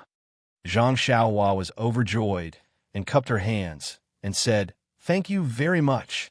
After Li left, Zhang Xiaohua also asked the others in the house to leave. Meng rebuked, When did you drink tea on Lingering Fragrance Peak? Why didn't I know? Why are you talking nonsense? Don't you care about your face? Zhang Xiaohua laughed and said, Mother and father at home both like to drink tea, but they drink despicable tea. Now that they see a rare tea, how can they not ask for some? Bring it back for father and mother to taste? For this, why would I care about my face? Meng was a little disappointed. Sai, you can give up your face to find something fresh for mother. Even if I want to give it up, who can I give it to?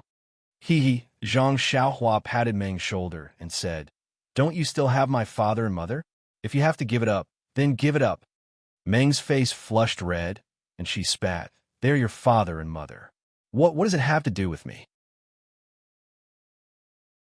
Zhang Xiaohua smiled, but did not continue to harp on this. She said, That may not be so. Although your mother is no longer alive, your father can still be found. From Liang Sangshu's words, your mother should be the holy maiden of the Tenryu sect. Such a noble role. How bad can your father be? Perhaps he is a famous person in Jianghu? But what? Meng Qi asked. However, looking at your mother's appearance, she ran to a remote village to hide. There's an 80 to 90% chance that she's hiding from the Heavenly Dragon sect. That father of yours that you haven't met, I'm afraid he's not someone from the Heavenly Dragon sect.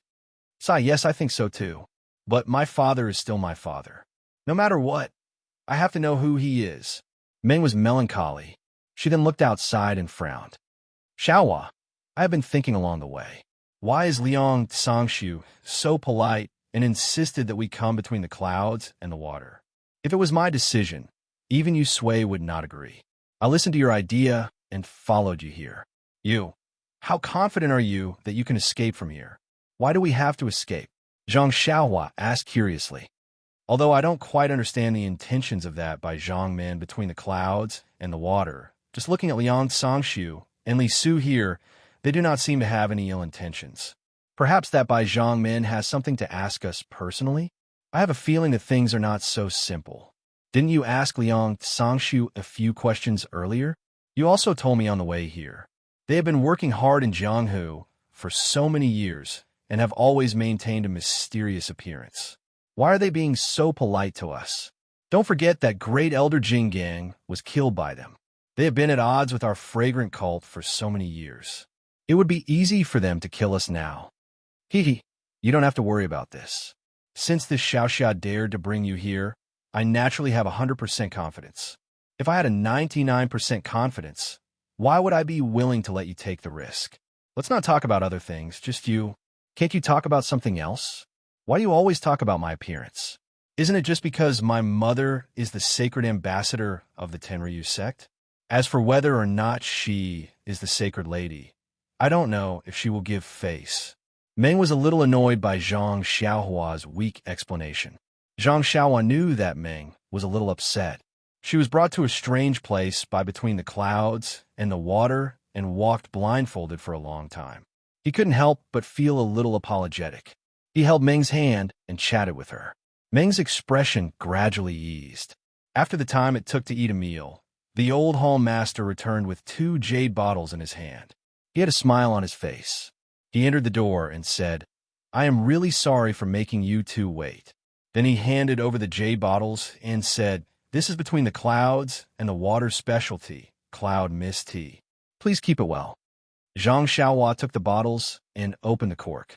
A light and elegant fragrance rushed into his nose. His whole head felt refreshed.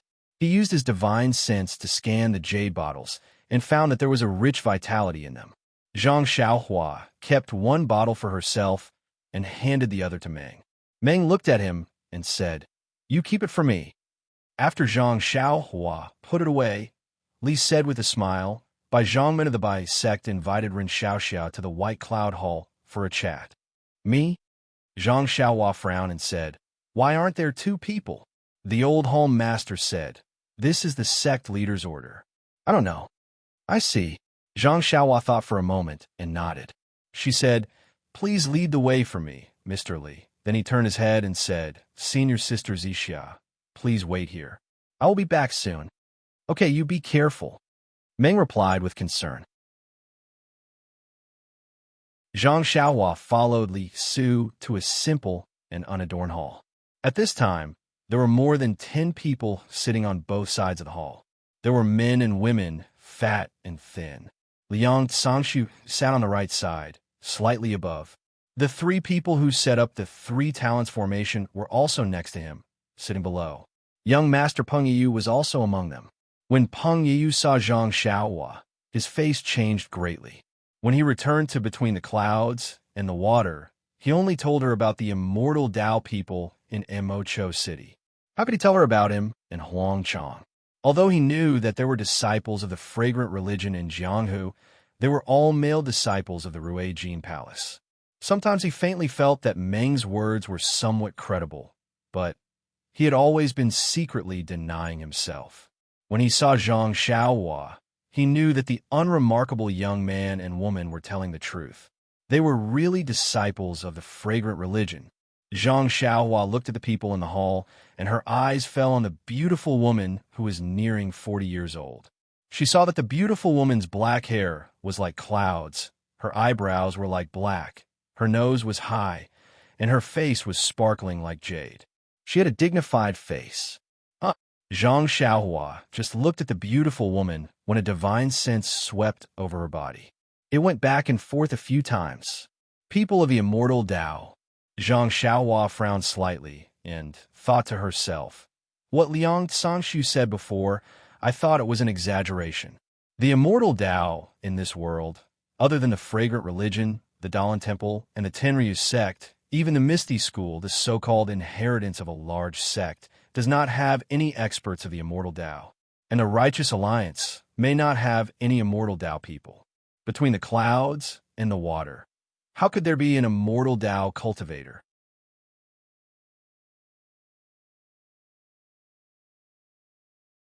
Chapter 10:21.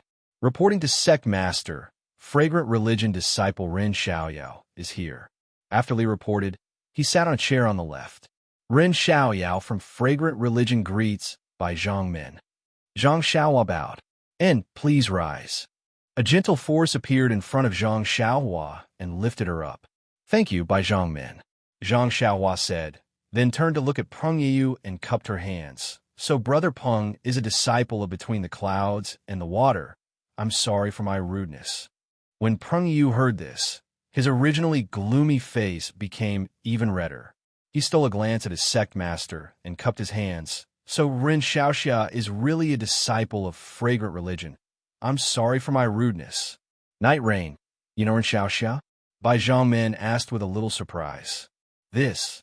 Peng Yu only hesitated for a moment, then immediately told him about his encounter with Zhang Xiaohua and Dream. Then he asked Zhang Xiaohua, I don't know. Young Master Huang of the Falling Star Alliance. Zhang Xiaohua snorted. Young Master Peng, what do you think will happen to him? Peng Yiyu.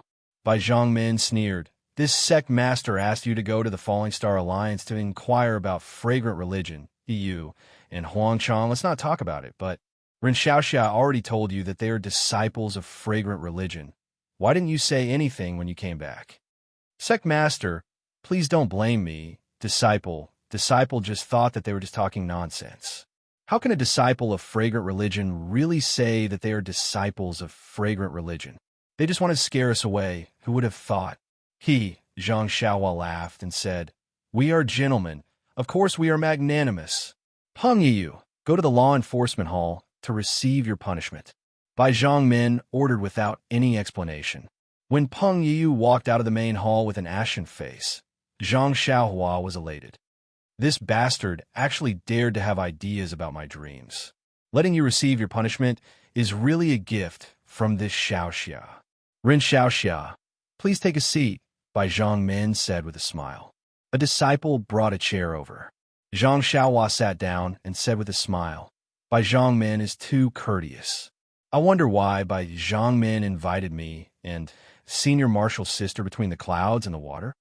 Bai Zhangmin laughed and said, of course there is a reason. Otherwise, there would be no need to mobilize so many people. Bai Zhangmin has eyes everywhere. There are few people in Jianghu who don't know about you. You even know about my affairs clearly. Why would you still need me? Ren Xiaoxia praises you too much. Many things are not necessarily seen with one's eyes. If I didn't hear it with my own ears, I wouldn't be at ease. All right, Bai Zhangmin, please enlighten me. I have to hurry back to the incense cult. At this time, I'm running out of time. Martial arts convention? Bai Zhangmin asked with interest. Sigh, since Bai Zhangmin already knows. Without waiting for Zhang Xiaohua to finish, Bai Zhangmin asked, when will the incense cult's martial arts convention be held? Zhang Xiaohua rolled her eyes and said, all the major sects have received the invitation. Your cult has eyes and ears in all the sections. Don't tell me you don't know. Is it the 26th of this month? That's right, Zhang Xiaohua replied snappily. Well, there's still more than half a month. If Ren Xiaoxia returns in time, he can also make it in time to report. Bai Zhangmin laughed. That depends on whether Bai Zhangmin will let me return in time. Zhang Xiaohua said, why not let you return in time? This sect master has never thought of keeping you alive. Thank you, Bai Zhangmin. Oh, there's no need. In fact, I invited you here this time to ask how you came out of the incense cult. It seems that there's still some time before your sect-protecting formation opens. Bai Zhangmin really doesn't know. Of course, I really don't know. Otherwise, I wouldn't have sent so many people and used so many methods to inquire about the secret passage of the incense cult. Sai, why does Bai Zhangmin have to hide so much? I don't believe that Bai Zhangmin has no news. Zhang Xiaohua said somewhat evasively. If not, how could the sect leader invite you all here? Forget it, then I'll get straight to the point. Ren Xiaoxia, is there a problem with your sect-protecting formation? Yes, it is. Sure enough, if there were no flaws in the sect-protecting formation, how could so many disciples come out? How could all the sects go to Lingxiang Peak? Bai Zhangmin's face showed a strange expression. Since the incense cult is about to reappear in Jianghu, then what about us Between the Clouds and the water. How can we be willing to fall behind others? Then he seemed to explain to Zhang Xiaohua, between the clouds and the water originally planned to summon the martial arts world next month and prepare to reappear in Jianghu. I didn't expect that the incense cult would send out a hero's invitation first. It's quite difficult for our sect. If we send out a hero's invitation after your cult, we'll inevitably be laughed at. Rather than that, it's better to take advantage of the Martial Arts Society Assembly to explain our sect's situation to the world's heroes. Good things come in pairs. Ren Xiaoxia, what do you think? Very good, very good. Bai Zhongmin invited me here so that I can pass this message to the cult leader of the other cult, right? Bai Zhongmin clapped his hands and said, exactly. If the other cult suddenly sends a disciple forward, it'll inevitably be rude and make Nanjing Yi unhappy. It's better to let Ren Xiaoxia pass the message to show our sincerity. Well said. I'll definitely do as you say. In that case, thank you very much, Ren Xiaoxia, Bai Zhongmin suddenly asked. Your cult's protective array is gone. Zhang Xiaohua was stunned. She thought for a moment and said, this matter is considered a secret now, but when Bai Zhongmin arrives at Dianqi Lake, he'll naturally know. It's not a big deal to tell him now. Well, it's no wonder that the disciples of the incense cult can enter Jianghu at will. Alas, with the appearance of the incense cult, Jianghu is in chaos. The protection of the celestial way has always had a limit. After thousands of years, the incense cult has finally fallen into the mortal world. Zhang Xiaohua's heart skipped a beat. She asked, listening to Bai Zhongmin's tone, he's quite emotional. Could it be that there's also a story between the clouds and the water? Ren Xiaoxia, do you want to know? If it's possible, please enlighten me. Then, if Ren Xiaoxia tells me why you didn't directly return to the incense cult after coming out of the Dalan Temple, but instead went to Yixia Town, Baiquan Mountain, and Poyang Town, and even disappeared for a few days, then I'll tell you the truth. Alas, Bai Zhongmin is really amazing. I've always been careful, but I've still been targeted by your cult. It's just that this matter can't be told to outsiders. Bai Zhongmin, please understand. Is that so? I heard that the great master Changgung of the Dalan Temple gave Ren Xiaoxia a note. What's on it? Zhang Xiaohua shook her head. Is it some kind of agreement between the incense cult and the Dalan Temple? Is it something related to the celestial way? Maybe it's something that the incense cult left in Jianghu? The more Zhang Xiaohua listened, the more she felt that Bai Zhongmin was too imaginative. She shook her head. Bai Zhongmin finally slapped the chair and stood up. Ren Xiaoxia, don't hide it. The Ho family of Yixia Town and the Chung family of Baiquan Mountain are inextricably linked to the celestial way. Even Poyang Town, in my impression, is related to the celestial way. When Ren Xiaoxia went to those places, he immediately killed and destroyed the bodies. If it's not some secret of the celestial way, how can I believe it? Zhang Xiaohua also stood up. She cupped her hands and said, Bai Zhongmin, what I said is the truth. Some of these are my personal affairs, so it's not convenient for me to tell you the truth. But one thing I can be sure of is that it has nothing to do with the celestial way that Honored Sir mentioned. If Honored Sir doesn't believe me, you can go and investigate. Honored Sir asked us to come here just to let us pass a message to the cult leader. I've already agreed. Sect leader, please go back to Lingering Fragrance Peak as soon as possible. Sect leader Bai sneered and said, Young hero Run, you've always been sensible. Why are you so muddle-headed now? What? Zhang Xiaohua glared at her. If Ren doesn't say it, Bai Zhongmin won't listen? Compared to the secret of the celestial way, what's so important about you passing a message? Ren Xiaoxia should seriously think about it. There's no need to think about it. Zhang Xiaohua interrupted Bai Zhongmin and said, This matter has nothing to do with the celestial way. You're really not going to say it? Bai Zhongmin didn't believe her at all. What? Zhang Xiaohua sneered. Bai Zhongmin, do you still want to interrogate me? Haha, Bai Zhongmin laughed. A small disciple of the fragrant fragrance cult is so rampant. If this sect leader doesn't use some tricks, won't he be looked down upon by the other disciples? As he spoke, Bai Zhongmin's left hand lit up. It was the teapot that he usually held in his hand. His right hand had already formed a seal. With a pa sound, his fingers slapped on the teapot. With a soft poof sound, the round teapot lid flew up, circled in the air, and suddenly enlarged. Bai Zhongmin pointed his finger, and the dustpan-like lid flew toward Zhang Xiaohua. Zhang Xiaohua wasn't in a hurry at all. She reached in her chest and was about to take out Zhu Meng when suddenly a warm current flashed from her forehead. Her body was fixed to the ground, and she couldn't move at all. Then, the thing that Wan Wuxin left in Zhang Xiaohua's Naiwan Palace in the ruins of Huan flew out from Zhang Xiaohua's forehead and supported the flying lid. The lid immediately turned back to its original form. With a spin, it flew back to Bai Zhongmin's hand. At this time, the thing that flew out from Zhang Xiaohua's forehead also spun in the air. In a moment, it expanded again and turned into a primordial spirit projection, standing in the air. Wasn't that Wan Wuxin? Seeing such an unforeseen event, everyone in the hall between the clouds and the water was stunned. Bai Zhongmin was first stunned, then shocked. Finally, he stared at Wan Wuxin's primordial spirit projection with an incredulous expression. Are you a disciple of the Shindao sect? Where did you get the demon refining gourd in your hand? Wan Wuxin asked faintly. Junior is indeed a disciple of the Shindao sect, by Yinxiu. Seeing this, Bai Zhongmin didn't dare to be negligent. He immediately knelt on the ground and said respectfully, "This demon refining gourd was passed down by this disciple's master."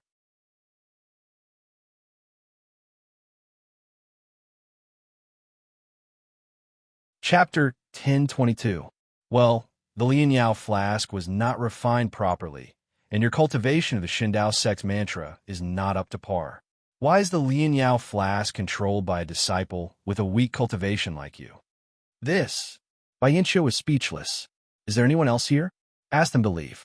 No one is allowed to come within 500 feet, or else I will kill them all. Wan Wuxin said expressionlessly. This is the friend I brought here. He needs to stay. Yes, Bai Yinxiu replied, and then said to the crowd, all of you leave. No one is allowed to come within 1,000 feet of this hall, or else you will be killed. Everyone understood that the matter was confidential and immediately left. Zhang Xiaohua, who was next to him, looked bitter. Looking at the situation, Wan Wuxin was going to tell them what he told her in the ruins of Huanshu.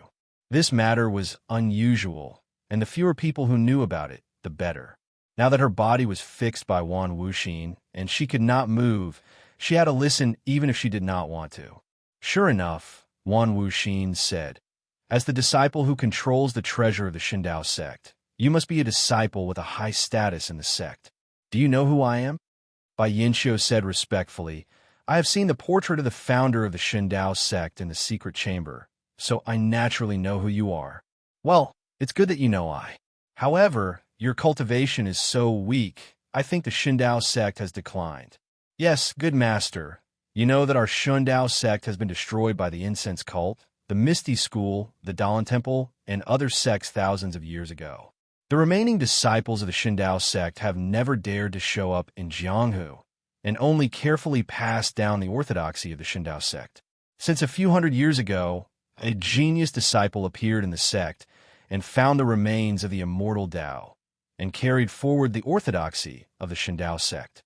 However, in order to hide it and not forget the old shame, the Shindao sect has changed between the clouds and the water. I am not talented, but I've been taught by my master, and now I am in charge of between the clouds and the water, and have been promoted to be the head of the between the clouds and the water. Wan Wuxin turned a deaf ear to her words and nodded. There is no sect in the world that has not declined for thousands of years. Even in the cultivation world, the replacement of sects is like the stars in the sky, and the sun rises and the moon falls. As long as the orthodoxy is still there, even if it has declined, it does not matter. That's right. Since there is a primordial spirit projection between the clouds and the water will naturally restore the name of the Shindao sect. Under the leadership of the Grand Master, we will unify Jianghu and revitalize the immortal Tao.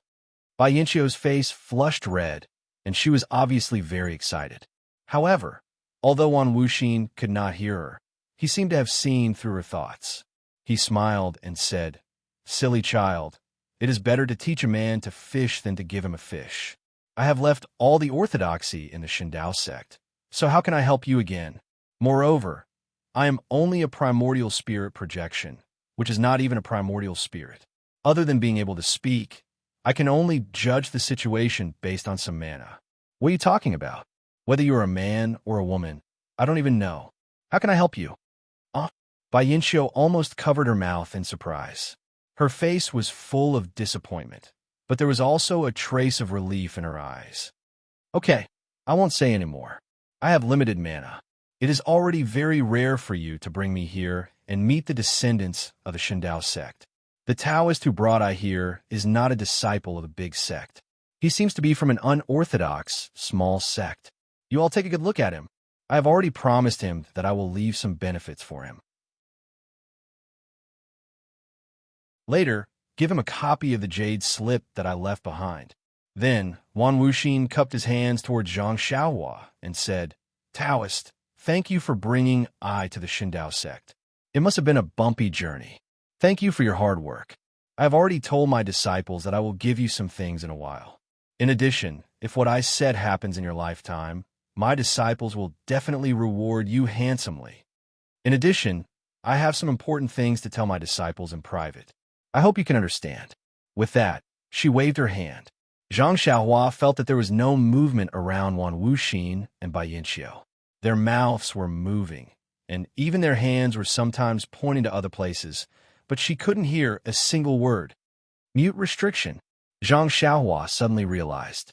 She wanted to shrug her shoulders, but unfortunately, her whole body was restrained by Wan Wuxin. Even her shoulders couldn't express her feelings. In this way, Zhang Xiaohua stood in the main hall for more than an hour like a clay statue.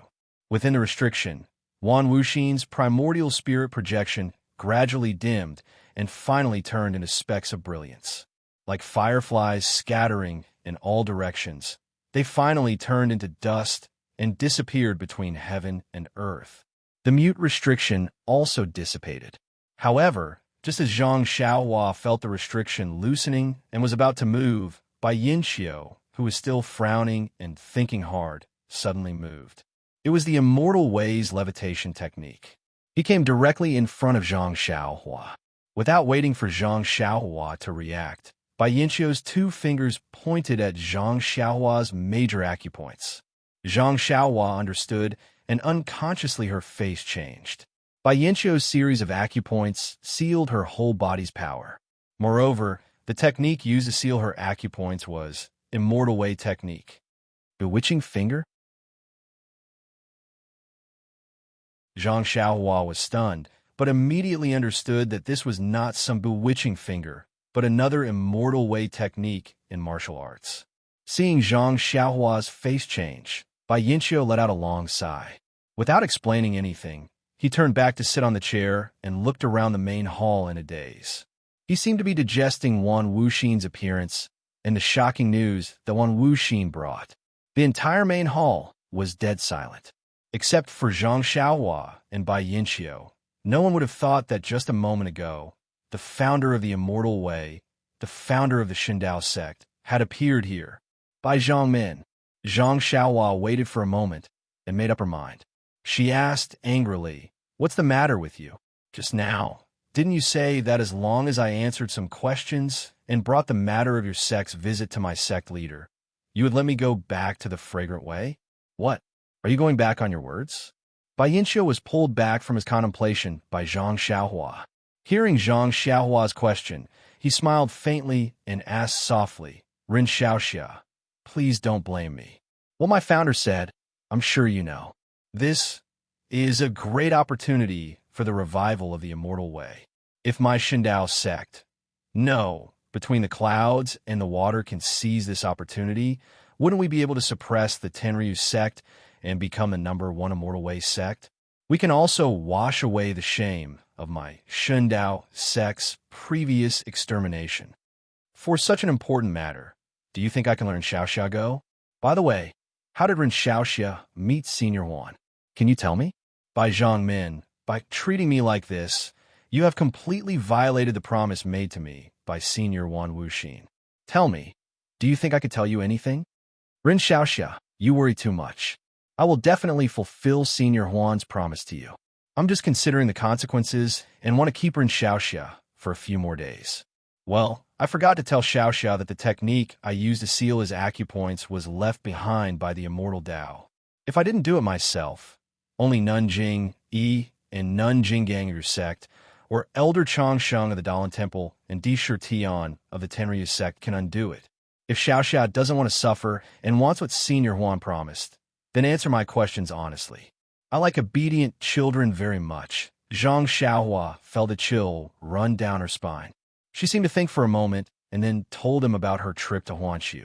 Of course, everything was simpler and more detailed than what she told Nun Jingyi. When she finished, Bai Yinxiu was surprised. What? It's that simple? You went to that 5 elements formation and met Senior Huan? Oh, the projection of her primordial spirit? He had only said a few words and then disappeared. She also said that she wanted you to find the Shindao sect and get the secret book of peerless martial arts. Zhang Xiaohua spread her hands and said, that's right. Didn't Senior Huan mention it to you? Actually, I already said that I was a disciple of the Shindao sect, and I've never heard of the Shindao sect, but she didn't believe me. I couldn't do anything about it, and I don't know when she hit it on me. Bai Yinxiu stared at Zhang Xiaohua, seeming to be considering the authenticity of what he said. After a long while, she said, I don't know if what you said is true. It sounds really simple. However, I believe that you're an honest child who doesn't lie. Zhang Xiaohua was quite proud and raised her head. Of course. Well, that's good. What Senior Huan wants to give you is the jade slip of the immortal Tao. I'm afraid it's not useful to you, so I'll make the decision first. When I come back, I'll let you choose one of the secret books of peerless martial arts from our sect. What do you think? Zhang Xiaohua frowned slightly. Why don't you give me the things of the immortal Tao? The jade slip of the immortal Tao can't be seen with the naked eye. Giving it to you is like casting pearls before swine. What's the point? It's better to give you some practical benefits. Also, about that matter, Bai Yinxiu smiled mysteriously and said, didn't Senior Huan say it? As long as you're still alive, I'll definitely give you some benefits. As long as I'm still alive? Zhang Xiaohua was stunned, and then her face changed dramatically. She said angrily, Senior Huan's words are clear. If you don't meet Ren in your life, then you can only blame your bad luck. But look at Bai Zhangmin's actions now. He actually wants to keep Ren until, if you don't meet him in your life, won't Ren die of old age between the clouds and the water? Can't I? Bai Yinxiu was extremely surprised, but also extremely innocent. Senior Huan didn't say that I can't keep you. Moreover, I've done everything Senior Huan said exactly according to what you said. Ha! Zhang Xiaohua laughed in anger. What a good promise. Ren understands now. Maybe Senior Huan doesn't have any bad intentions, but when you make a promise, you have a countermeasure.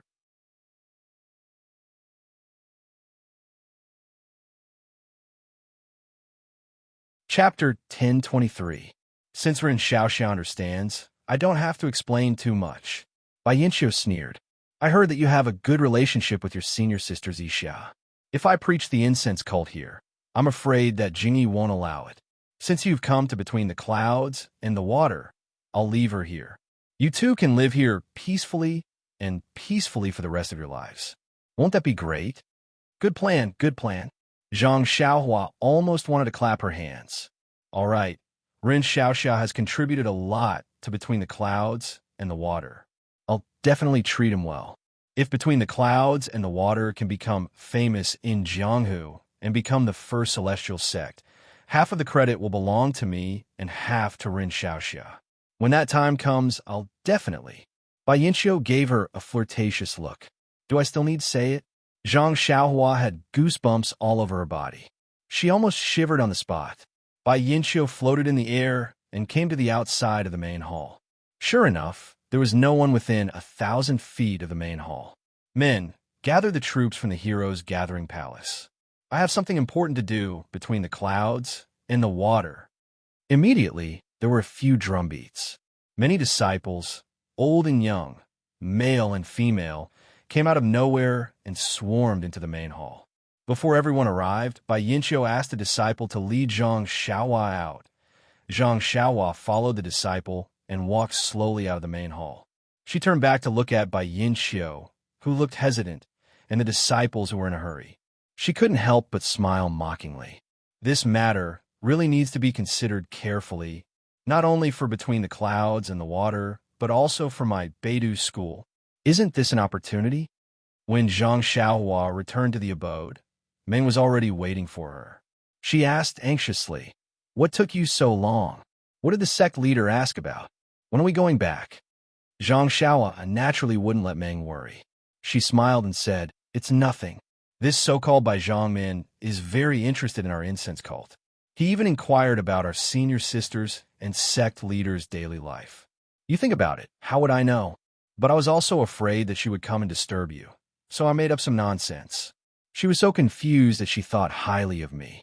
She even said that she wanted me to be a guardian disciple of Shueyan Club. How can I do that? How can I have the mood to drinks? Meng's here, my heart. Meng is here. Where do I have the mood to the drink of the wine? Meng burst out laughing. She had long forgotten her previous worries. She pointed a finger at Zhang Xiaohua's forehead and laughed. "You're so charming. Nie Qinyu from Rejuvenation Valley is still thinking about you." Zhang Pinger from Distant Fire Temple. "Ha! I heard that she's become colder than before. She doesn't speak much to male disciples." Bai Zhangmin, why did he do that the moment he saw you? He eagerly gave you the position of guardian's disciple? Zhang Xiaohua rubbed her nose and said, "I'm not talented. I'm better than Pan, Anna." Meng seemed to really see a flower on Zhang Xiaohua's face. She laughed so hard that she almost bent over. "I heard that the immortal cultivator who attacked Rejuvenation Valley was very handsome. If that immortal cultivator is you, you can say the same thing." Hee. Zhang Xiaohua shrugged for no reason. "Anything is possible. I'm dying of laughter. If you're that handsome immortal cultivator, I might be the founder of the fragrant religion." Zhang Xiaohua was happy to see Meng laughing so hard. She chatted with her for a long time before they went to rest. Zhang Xiaohua sat cross-legged in a quiet room. She checked her meridians. Although Bai Yinqiu used the immortal cultivation technique to seal Zhang Xiaohua's acupoints, he couldn't bear to use the vital energy in his own meridians. Instead, he used his internal energy to simulate vital energy. Therefore, Zhang Xiaohua only used the Worry-Free Heart Sutra to open one acupoint. However, Zhang Xiaohua was afraid that Bai Yinqiu would find out the next day. She immediately stopped the Heart Sutra and kept the other acupoints in a sealed state. Unexpectedly, when Zhang Xiaohua woke up the next day, she found that all the acupoints in her body had been unsealed. She could only smile bitterly and prepare to adapt. The next day, the disciples of Between the Clouds and the Water didn't disturb them. They only served them fruits, vegetables, wine, and other food.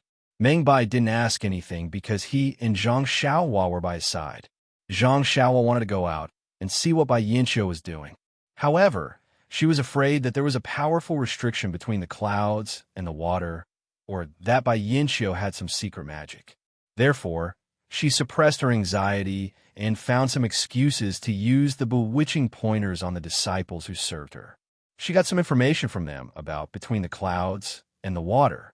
For 3 days in a row, Shueyan Club seemed to be doing something big. Bai Yinqiu simply forgot Zhang Xiaohua and Meng at the back of her mind. She was busy appointing generals and dispatching troops. As for what she was busy with, the status of the disciples serving her was limited, so their knowledge was also limited. Meng was also anxious. While she nagged Zhang Xiaohua, she also urged the disciples. The disciples only smiled and didn't say a word. Meng didn't know how to deal with them and could only look for trouble with Zhang Xiaohua. On the evening of the third day, Zhang Xiaohua found out from the disciples of Between the Clouds and the Water that most of the disciples Between the Clouds and the Water had left the island. Bai Yinqiu also left the island in the early morning of that day. As for where he went, he still didn't know. After waking the disciple, Zhang Xiaohua thought to herself. Needless to say, Bai Yanqiu must have two plans now. One was to return to the Jianghu, and the other was to do what Wan Wuxin said. However, she didn't hear what Wan Wuxin said. He only leaked some information in front of her. As for when and where, she didn't know. However, according to what Bai Yanqiu said, perhaps even if she waited here for a lifetime, it still wouldn't happen. Therefore, what Bai Yanqiu wanted to do this time should be to return to the Jianghu, between the clouds and the water. This guy actually wants to turn I into a white-bearded Zhang Xiaohua. How abominable. If I don't cause some trouble between the clouds and the water, how can I be worthy of this guy sealing I's acupoints? However, Zhang Xiaohua immediately felt depressed. On the way in from outside between the clouds and the water, he could see clearly that without the guidance of the disciples between the clouds and the water, he wouldn't be able to get out easily. If he wanted to get out, he could only take Meng with him and use the power of flight. However, looking at the thick smoke above the giant island, Zhang Xiaohua was almost certain that the smoke was caused by the formation. Whether the power of flight could get him out was still a problem. Forget it, let's not think too much first. Let's cause some trouble between the clouds and the water first. Zhang Xiaohua made up his mind. Just as he was thinking about what to do, he heard Meng shouting, "Xiaohua, where are you?" "Here. I'm talking to this junior brother between the clouds and the water." Zhang Xiaohua replied with a smile. "Xiaohua, it's been 3 days. The time to get back to the fragrant religion is extremely tight. Why don't you hurry to find that by Zhang Min, Liang Sangshu, or Li Su? Didn't you say that even if they had 10 times the courage, they wouldn't touch us? Why is it that now? I think they've already set their sights on us." Zhang Xiaohua smiled and said, "Don't worry. I've already told that disciple to go back and see Bai Zhangmin immediately. I'll let him tell Bai Zhangmin that if she still wants to make a living in Jianghu, he should quickly send us out of this place. Otherwise, the fragrant religion, the Dalan Temple, and the Tenryu sect will immediately unite and destroy between the clouds and the water as soon as they hear the news." Meng covered her mouth and said, "Xiaohua, if you say that, won't their first thought be to kill us to silence us?" Zhang Xiaohua turned pale with fright and said, "Isn't that so? Meng, you're really smart. I didn't think of that." Then he muttered, "But this is good too. We can't live together, but we can die together." Meng's face turned red and she spat. "You're really not serious. Hurry up and catch up with that disciple." "Yes, I'll go now." Zhang Xiaohua solemnly stood up and ran out of the room in a jog. "Be careful." Meng's concerned words chased after Zhang Xiaohua's, but Zhang Xiaohua didn't leave the abode and he went underground. When he came out, he changed his face and looked like the handsome, immortal cultivator. He hid his body and floated in the air. Zhang Xiaohua released his divine sense openly.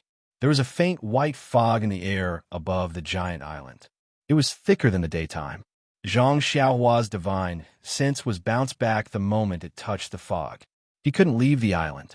Just as Zhang Xiaohua thought, he couldn't leave the island with the flying technique. Moreover, the giant island was surrounded by ponds, and there were restrictions in the ponds.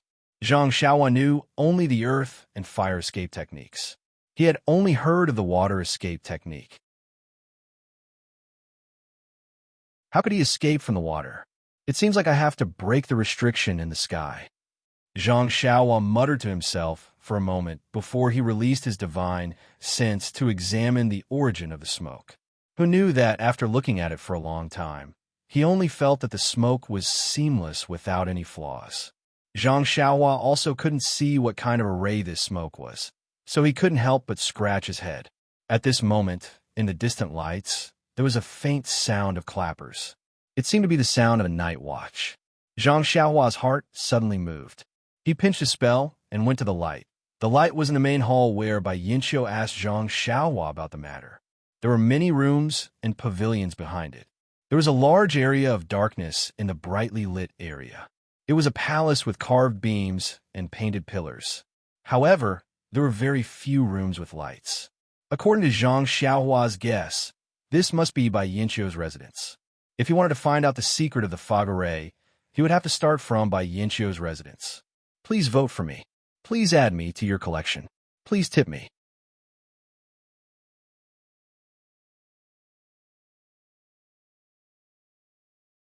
Chapter 10:24. Before Zhang Xiaohua's figure landed, his divine sense had roughly scanned this large area. As he expected, his divine sense was bounced off at a towering palace and couldn't penetrate it. The palace was also pitch black. Zhang Xiaohua flew to the outside of the palace and looked at the closed door of the palace for a long time. He was just about to make a gesture to try to break the enchantment outside the palace. But when his gaze casually fell on the ground, his face unconsciously showed a trace of surprise. Then, regardless of the enchantment outside the palace, he just made a gesture and escaped into the ground. When he popped his head out, it was inside the enchantment. It turned out that the restriction only protected the palace above the ground, but the underground was completely unprotected. It was completely naked. Scratching his head, Zhang Xiaohua really didn't understand why this enchantment was so lame. Even the enchantment that he set up at night when he cultivated also considered the underground. It was not like this enchantment, which only cared about the head and not the butt. Most of the palace inside the enchantment was no different from an ordinary palace. It was plain, and there was no fluctuation of primordial qi. Only in one of the large rooms, Zhang Xiaohua found a very obscure fluctuation. Zhang Xiaohua didn't hesitate and went straight into this room. As soon as he entered the room, a strong smell of cosmetics hit his face. Zhang Xiaohua looked around and took out the luminous pearl. With the brilliance of the luminous pearl, he could see the room clearly. The inside of this room was very luxurious. A large bed that could sleep 10 people was placed in the middle of the room. The bed looked to be made of a date redwood. Above the bed, there was a huge pink transparent cover hanging down from the thick beam of the roof of the palace, covering the entire large bed. On the large bed, there was also pink satin piled up. Whether it was the bedding or something else, it wasn't Zhang Xiaohua's concern. He looked at the row of cabinets on one side of the palace wall. The cabinets didn't have doors and were open. At a glance, he saw that the cabinets were filled with all kinds of clothes. Zhang Xiaohua scanned with his divine sense.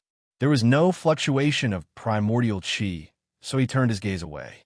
What was left was an extremely gorgeous dressing table on the opposite side of the cabinet. There was also a bronze mirror that was about the height of a person in front of another wall. Furthermore, there was a small bronze mirror on the dressing table. There were also a few beautiful dressing boxes. However, there were no yuan qi fluctuations from them. Did I make a mistake? Zhang Xiaohua was rather surprised. He used a seal to protect this palace, but there is nothing valuable inside. What is the meaning of this? Or does Bai Yinxiu have a way to hide the fluctuation of primordial qi? Zhang Xiaohua pinched his chin. His eyes flickered as he released his divine sense. While he was carefully inspecting, his eyes were also looking around. He first looked at the large bed. That bed was really too big. Even if Bai Yinxiu rolled on it with all his might, he wouldn't be able to roll down. Why would she sleep on such a large bed? Zhang Xiaohua was an immortal path qi practitioner. Every night, he would sit cross-legged and cultivate the Carefree Heart Sutra. Even ordinary martial arts experts would use their inner energy to replace sleep at night.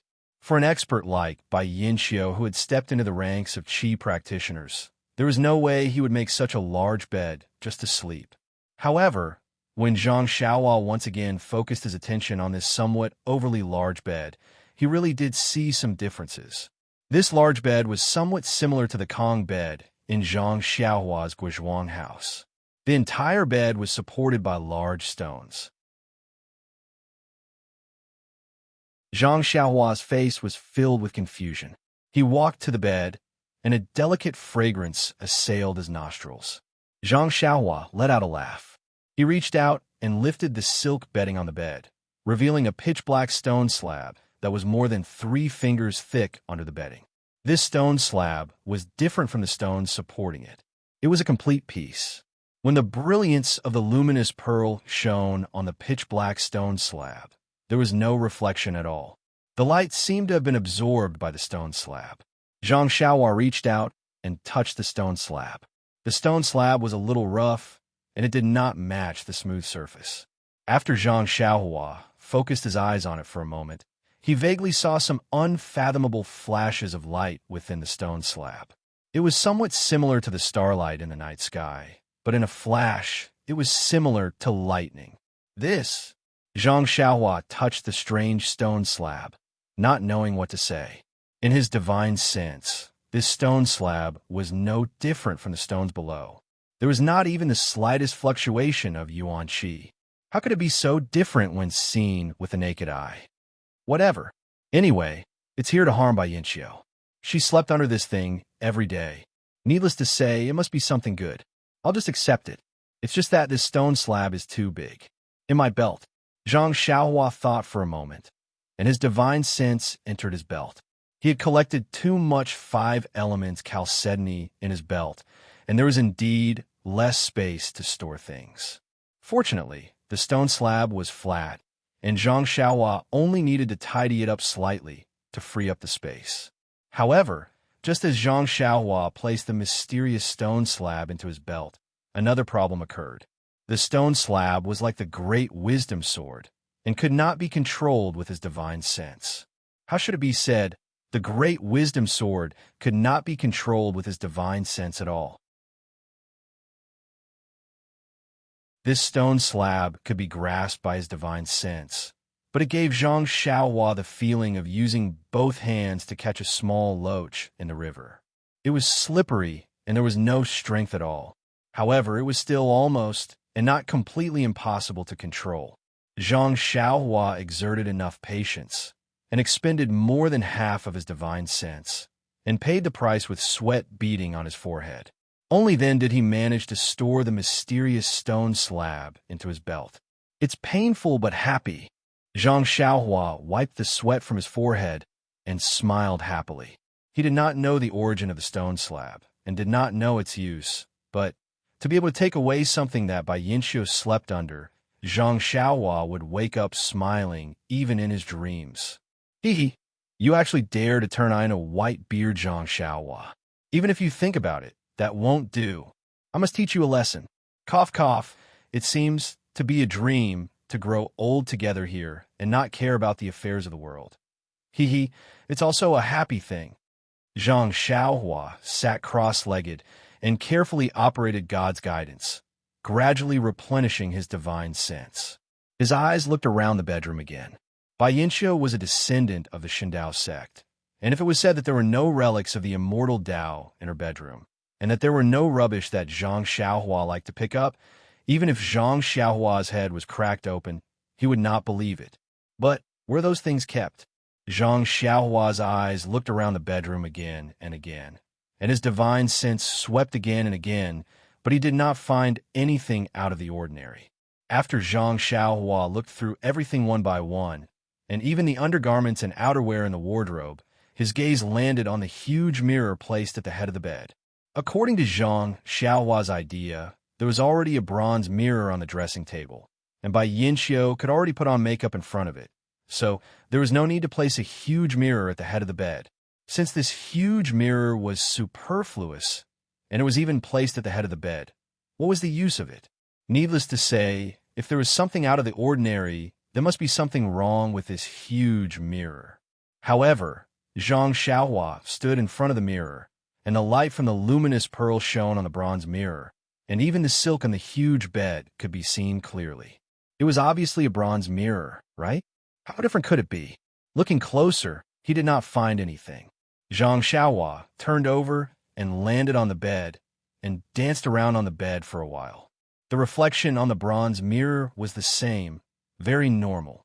What is going on? Zhang Xiaohua scratched his head. Could it be that Bai Yinxiu likes to see how I look when I sleep at night? This fellow's hobby is extremely wonderful. Unwilling to give up, Zhang Xiaohua covered the bronze mirror with his divine sense from top to bottom, and wanted to do a final check, but it was still to no avail. There seemed to be no movement, and there seemed to be no sign of it. Perhaps Bai Yinxiu kept the things close and put them somewhere else. Zhang Xiaohua muttered in his heart as he prepared to leave the bedroom. However, when he accidentally caught sight of the small bronze mirror on the dressing table from the corner of his eye, He immediately froze on the spot, as though he had been struck by lightning. Everyone, what do you think? It turned out that the small bronze mirror also faintly reflected Zhang Xiaohua's face, but that face was Zhang Xiaohua disguised as Pan En's handsome face. Zhang Xiaohua looked at the huge bronze mirror in disbelief, and the reflection in the bronze mirror was actually a complete Zhang Xiaohua. In an instant, a feeling of horror rose from the bottom of Zhang Xiaohua's heart. This bronze mirror could actually reflect his original appearance. It was no wonder he just stood in front of this huge bronze mirror for a long time, and the mirror was filled with Zhang Xiaohua. It was originally him, so there was nothing to be suspicious about. If not for the small mirror, he almost forgot that he disguised as Pan En. This is it. Zhang Xiaohua was very happy, and with a sweep of his divine sense, he was about to put the large bronze mirror into his belt. However, the bronze mirror seemed to have grown roots, and no matter how Zhang Xiaohua moved it with his divine sense, it did not move an inch. In an instant, Zhang Xiaohua was angry. He walked to the front of the bronze mirror, bent down, and grabbed the bottom edge of the bronze mirror. Using the strength of his arms, he lifted it up stiffly. The strength of Zhang Xiaohua's arms could be said to be shocking, but the bronze mirror only shook slightly, and he could not lift it up completely. Zhang Xiaohua was once again in a difficult position. Then, Zhang Xiaohua circled the large bronze mirror a few times, his hand holding his chin and his eyes darting around. After half a cigarette, Zhang Xiaohua seemed to have thought of something. Looking at the huge bronze mirror, he stretched out his hand and took out the small mirror that he inherited from the incense sect, which was called the Hao Tian mirror by Nun Jinggang. Who knew? When the Hao Tian mirror was taken out of the money bag, Zhang Xiaohua immediately lost control of it, and it flew out of his hand in midair.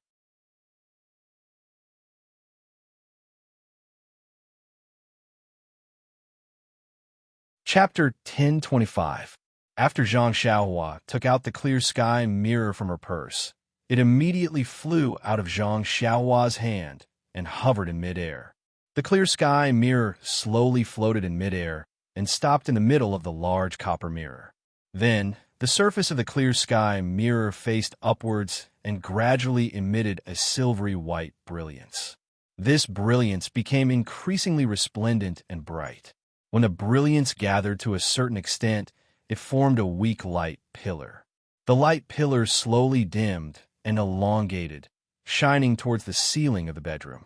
When the light pillar shone, the ceiling of the bedroom seemed to be transparent, revealing the thick fog in the night sky outside. Then, the fog melted like snow in boiling water, revealing a huge round hole and the resplendent stars in the night sky. After a few breaths, the stars in the round hole suddenly flashed rapidly. A crazy amount of star energy rushed into the clear sky mirror, as if it was smashing down. The clear sky mirror buzzed and let out a joyful sound, as if it was absorbing the starlight in the sky. After the time it took to eat a meal, the clear sky mirror gradually stopped shaking. Then, it tilted slightly and gradually faced the large copper mirror in front of the bed. Immediately, the starlight was reflected by the clear sky mirror. The large copper mirror did not have any reaction at first, and the starlight was not reflected again. Even Zhang Xiaohua's figure in the large copper mirror disappeared. Gradually, a silvery white appeared in the middle of the large copper mirror. That dot grew bigger and bigger. When it was the size of a copper coin, it stopped expanding and turned into ripples that spread across the entire copper mirror. Then, the surface of the copper mirror rippled like the surface of a lake. After rippling for a few rounds, the silvery white dot gradually expanded. This time, it only stopped expanding when it was the size of the clear sky mirror. At this moment, the surface of the copper mirror stopped rippling. Instead, it slowly twisted and the circle in the middle became brighter. When it was as bright as a small full moon, the floating clear sky mirror turned again and faced the circle on the copper mirror. At this moment, the light beam from the clear sky mirror disappeared. The starlight that filled the sky also stopped pouring down. The entire ceiling of the bedroom returned to its original state, leaving only the brilliance of the large copper mirror and the clear sky mirror.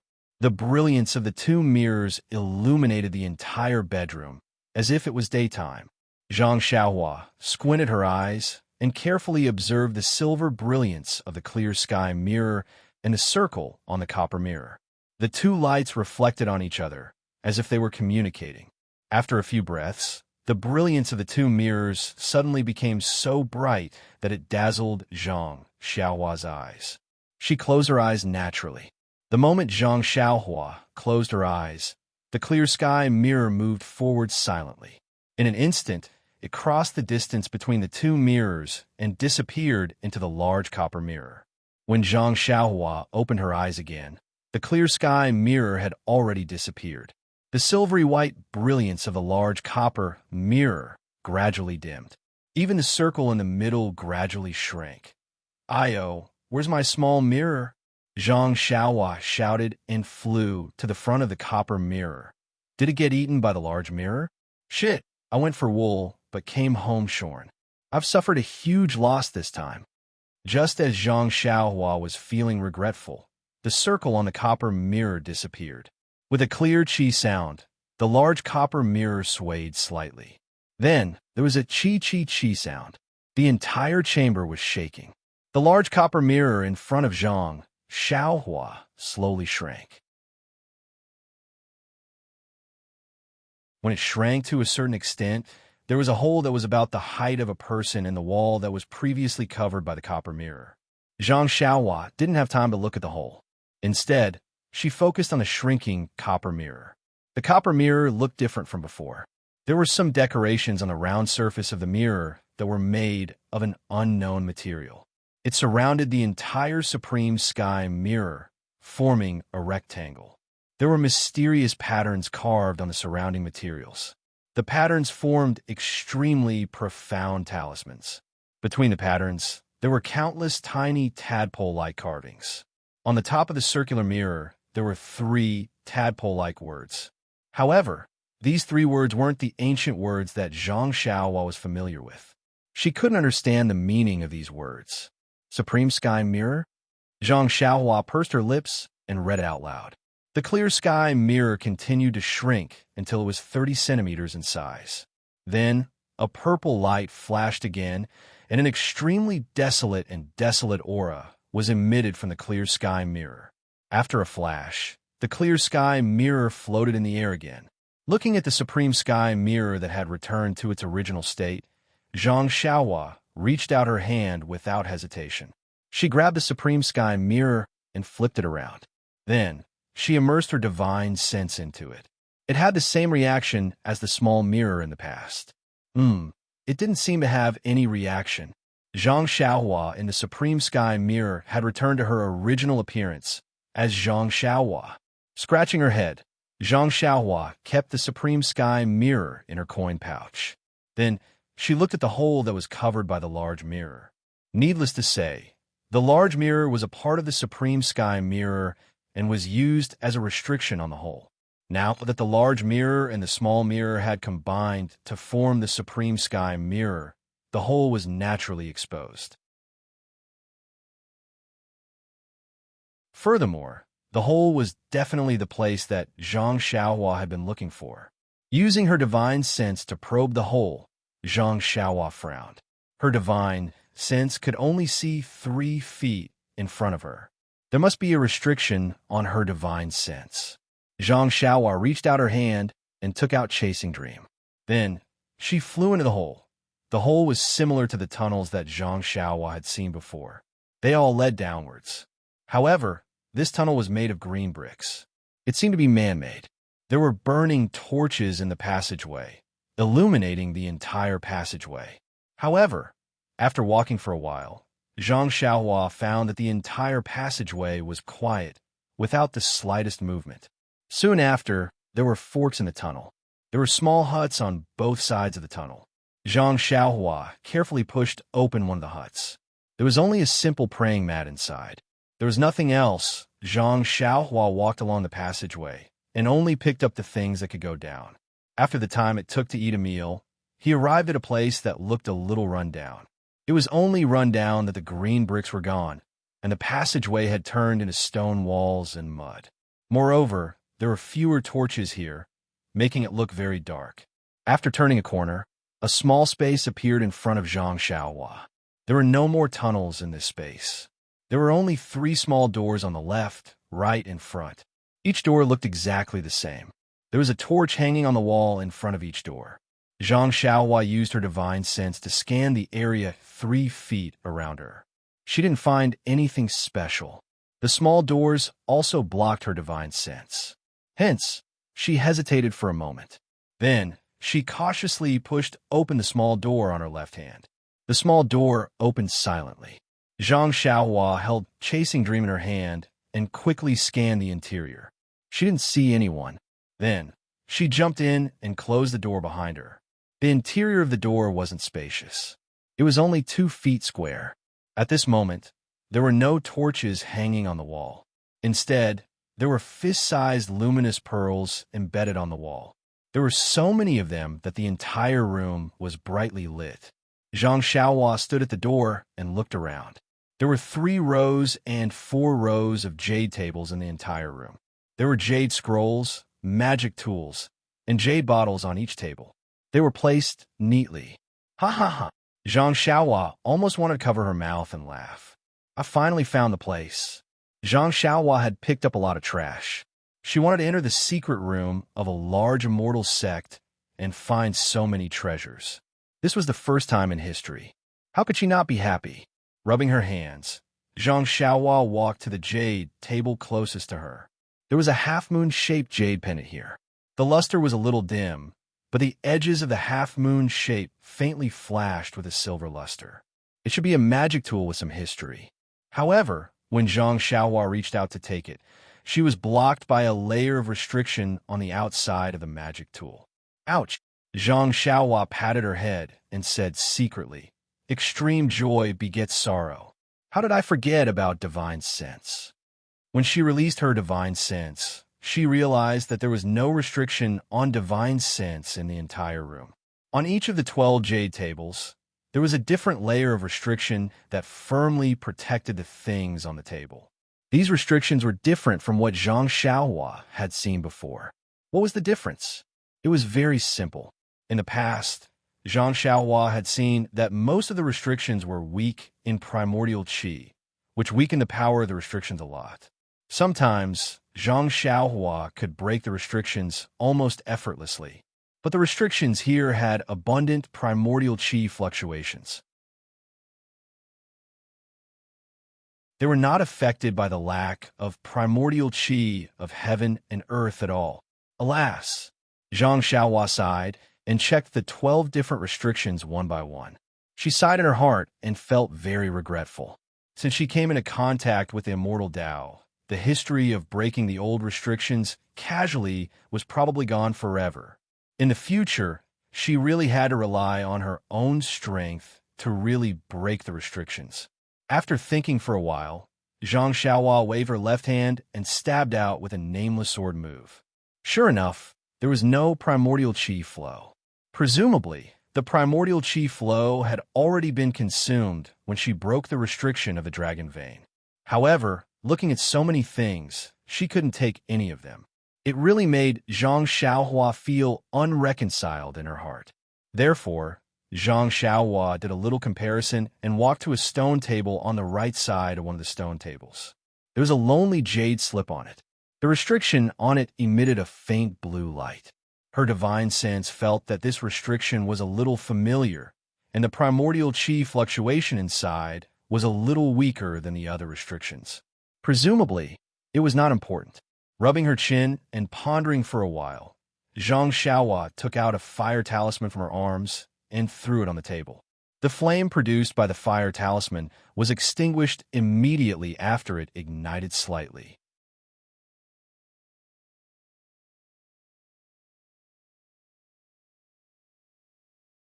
Chapter 10:26. Zhang Xiaohua nodded his head slightly, as if he had understood something. Next, he took out a jade scroll and inserted his divine sense into it. After carefully studying it for a long time, his eyebrows furrowed slightly. Next, he retrieved 5 fingernail-sized 5-element chalcedony from his belt and casually tossed them into the air, after which he sat down cross-legged and sent out a few fire talismans and a few hand seals, melting the 5 chalcedony floating in the air into a liquid state. Looking at the 5 fingernail-sized 5 elements chalcedony floating in front of him, Zhang Xiaohua's expression was dignified. He kept casting the hand seals on his 2 fingers and used one fire talisman after another. When the 5 elements chalcedony had shrunk to half its size, Zhang Xiaohua's eyes revealed a gratified smile. Then, he did not dare to delay and changed the hand seals again. As if he was playing a zither, the true qi in the meridians in his body rushed to his fingers and formed hand seals on his fingers. Zhang Xiaohua's consciousness was also greatly consumed with the hand seals. When the 5 elements chalcedony in the air gradually solidified, Zhang Xiaohua's expression became more dignified. His right hand slightly clenched into a fist at his waist, while his left hand slowly moved and formed hand seals. It was as if there were stones tied to his fingers. If one looked carefully, the strokes of his fingers were even more mysterious than before. Suddenly, the 5 jade chalcedony trembled at the same time. One moved up and one down, as if they were about to fly away. Zhang Xiaohua's face was not shocked, but happy. His right hand, which had been at his waist all this time, suddenly opened up. 5 fingers stretched out and a hand seal that had been accumulating strength for a long time, accompanied by Zhang Xiaohua's true qi, hit the 5 jade chalcedony. Kacha! A crisp sound was heard. A faint 5-colored brilliance flashed, and the 5 elements chalcedony condensed into 5 different shaped jade talismans. Zhang Xiaohua let out a long sigh. With a wave of his hand, the 5 jade talismans fell into his hand. Looking at these small jade talismans, Zhang Xiaohua couldn't help but smile bitterly. Just these 5 jade talismans had consumed all of his true qi, and it was only to break the most inconspicuous of the 12 restrictions. Why do I always feel that my cultivation is insufficient as my cultivation increases? It was true when I was in the 3rd layer of qi refinement. Later on, I reached the 6th layer of qi refinement. Now I'm already at the peak of the 9th layer of qi refinement. Why is it still like this? Is the cultivation of the immortal Tao really endless? Without further thought, Zhang Xiaohua first, he took out a spirit stone to replenish the true qi in his meridians. At the same time, he used spirit guidance and used to recover his spirit. Ever since 9 Radiance Peak, Zhang Xiaohua didn't use the spirit stone to cultivate. He just slept at night. Because he was often not alone, he didn't take it out. At this moment, when he just absorbed the true qi inside, Zhang Xiaohua suddenly noticed that the speed of absorbing true qi wasn't as fast as before. It wasn't just a drop. However, in the time it took to smoke a cigarette, half of the true qi in his meridians had been replenished. Well, I'll leave it at that. I'm afraid there isn't enough time, Zhang Xiaohua thought as he put away the spirit stone. He stood up and placed the 5 jade talismans on 5 different places on the stone table. Then, he made a hand seal, and a 5-colored light curtain scattered on the restriction on the stone table. With a creaking sound, the water blue restriction gradually dimmed, and the fluctuation of true qi also weakened. Then, Zhang Xiaohua clenched his teeth. The 5-colored jade talismans flashed, and the creaking sound became louder. Then, with 5 soft sounds, the 5-colored jade talismans broke and turned into 5 piles of fine powder. Zhang Xiaohua's eyes flashed with heartache. Then, he reached out his hand and took out Chasing Dream. It circled in the air and turned into 8 small swords that charged at the already dimmed restriction. With a series of crackling sounds, the water blue restriction finally shattered, revealing the ordinary-looking jade talisman inside. Zhang Xiaohua took back Chasing Dream and reached out to pick up the jade talisman. This time, he didn't encounter any obstacles. Zhang Xiaohua impatiently immersed his spirit sense into it and read the contents clearly. Unconsciously, A strange expression appeared on his face. It turned out that the Jade Talisman didn't record anything else. It was one of the 5 elements escape techniques that Zhang Xiaohua had been looking forward to for a long time. The wood escape technique. Although this wood escape technique was what Zhang Xiaohua had been looking forward to, but under the current circumstances, Zhang Xiaohua still hoped to obtain the water escape technique.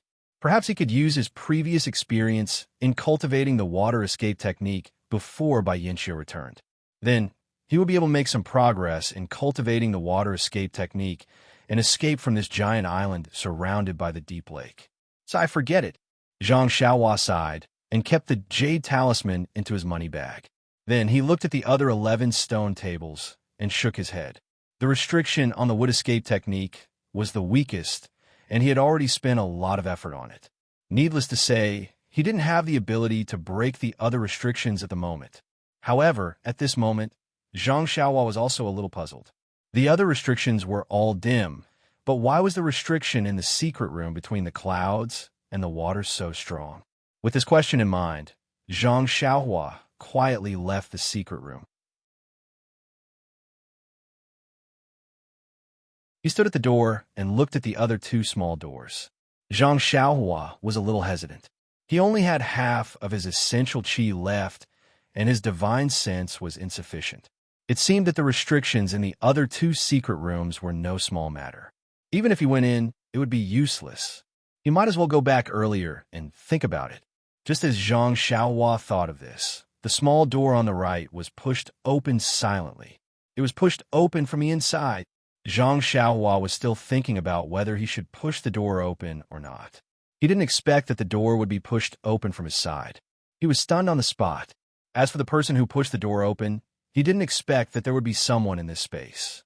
His expression changed greatly, and his eyes revealed a look of fear. But when he saw Zhang Xiaohua's face, his expression changed greatly. A look of disbelief and incomprehension filled his entire face. Huh. Zhang Xiaohua was stunned for a moment before he laughed out loud. This person wasn't anyone else but his old acquaintance, Peng Yiyu. Senior brother Peng, why are you here? Zhang Xiaohua cupped his hands and asked. Me? Seeing Zhang Xiaohua's calm expression, Peng Yiyu was also shocked. He thought that he had walked into the wrong place. But when he looked around, he shouted, Ren Xiaoyao, this is my sect's forbidden area. Why are you here? Forbidden area? Zhang Xiaohua rolled his eyes and asked curiously, Since it's forbidden area, why are you here? Peng Yiyu hesitated for a moment before shouting, My sect leader sent me to retrieve something. I heard that Bai Yanxiu left the island this morning. How did she inform you to retrieve something? Zhang Xiaohua asked with a smile. This is none of your business. As he spoke, Peng Yiyu came to his senses. He waved the long sword in his hand, and a red sword appeared. He said angrily, This is my territory between the clouds and the water. You are just a disciple of the fragrant religion. Why do you have to order me around?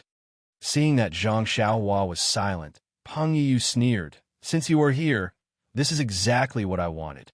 I was worried about how to cover it up.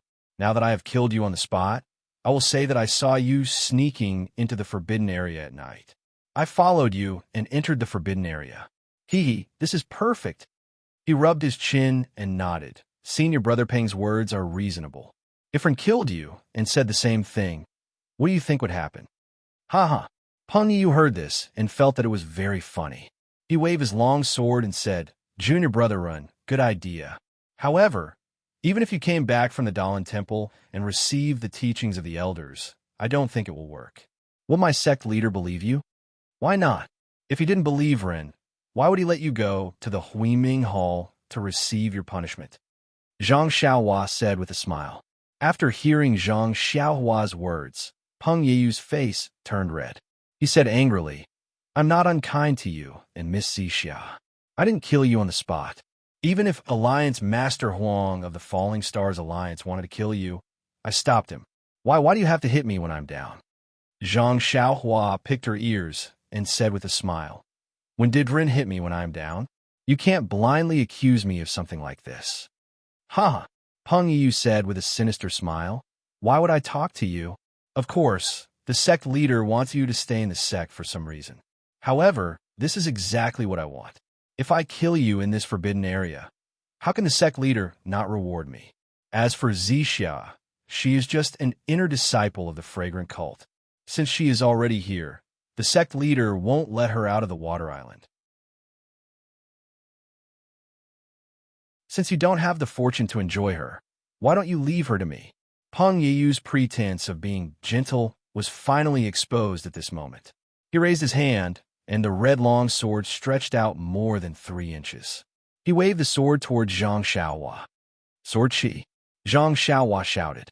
Since she knew that between the clouds and the water was a descendant of the Shindao sect, she vaguely knew why Peng Yiyu, Liang Cangshu, and the others only used long swords. You know about the sword Qi? Peng Yiyu was stunned. His sword did not stop as he said, I guess your senior sister Peacock who survived a great disaster told you about it. Of course not. Zhang Xiaohua leaped into the air and threw Chasing Dream. She shouted, Of course, I saw it with my own eyes. As she said that, her divine sense changed, and Chasing Dream split into 2. The 2 sword lights pierced towards Peng Yiyu from the left and right. Flying sword? Peng Yiyu was shocked. He did not even notice Zhang Xiaohua's floating figure in the air. He waved his long sword and slashed at the 2 sword lights. Zhang Xiaohua thought for a moment. When the sword light flew in front of Peng Yiyu, it paused for a moment. Peng, peng, peng. 2 light sounds rang out. The 2 sword lights collided with the long saber and were knocked away. If the sword Qi can block the flying sword, then the sword light should be able to do the same. Zhang Xiaohua confirmed her thoughts. She moved her divine sense, and Chasing Dream flew back.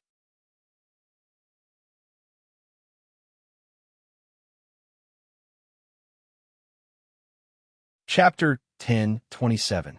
Peng Yiyu's expression returned to calmness when he saw that his blade had repelled Zhang Xiaohua's flying sword. He smiled and said, I thought that only the inner disciples of the incense cult had the chance to obtain the immortal Tao inheritance. I didn't expect Junior Brother Ren to obtain it at such a young age. You really can't judge a book by its cover. Thank you for letting me win, but didn't Senior Brother Peng also obtain the immortal Tao inheritance? Of course. My sect between the clouds and the water is blessed by the heavens.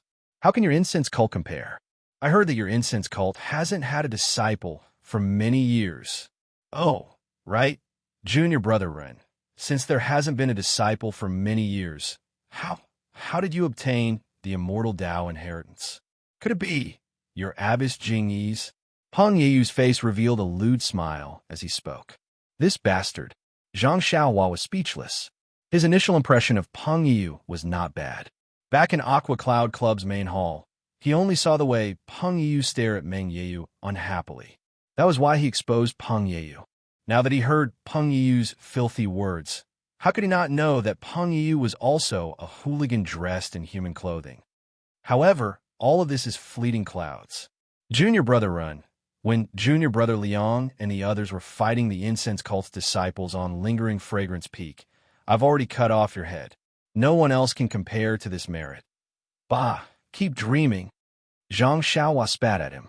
Chasing Meng flew straight towards Peng Yiyu's chest. Peng Yiyu wasn't in a hurry. He waved his long blade and hid behind a scarlet blade. His right hand quietly reached in his chest. Zhang Xiaohua's Chasing Meng split into 2 and arrived in front of him.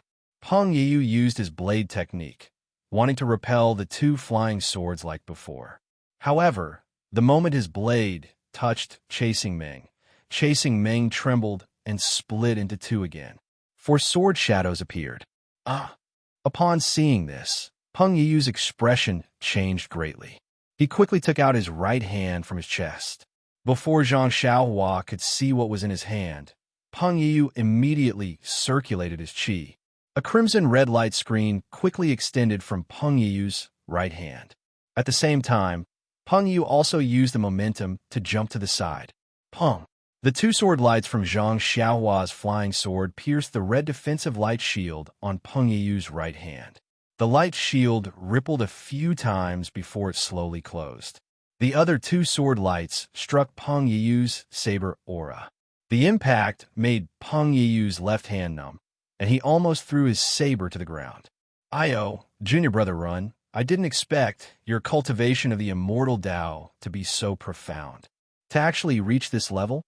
As Peng Yiyu spoke, his eyes glanced at the door he'd just pushed open. Seeing this, Zhang Xiaohua didn't waste any more words with him.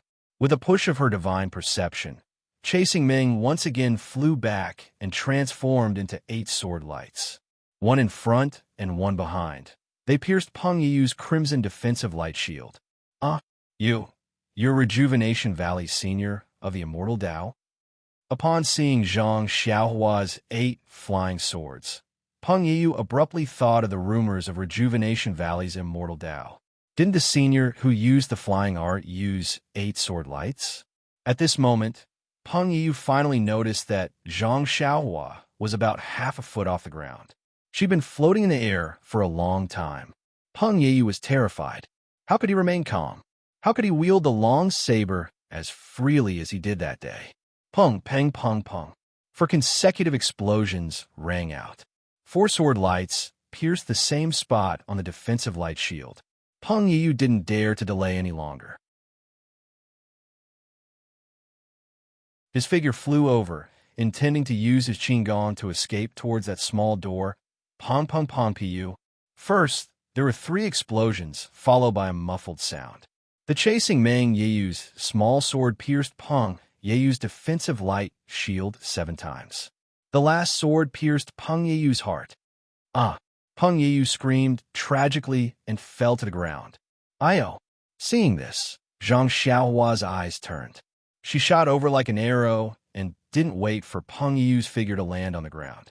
She pressed a finger on the major acupoint at the back of his head. However, Zhang Xiaohua was still a little too late. She only managed to ask a few of the most pressing questions before Peng Yiyu breathed his last and died. Sire, my hand is still too fast. If only I could injure him heavily first. But isn't this a little too merciful? Just kill him. Why torture him? Zhang Xiaohua thought to herself. Actually, when Zhang Xiaohua saw Peng Yiyu, she already had a small plan in her heart.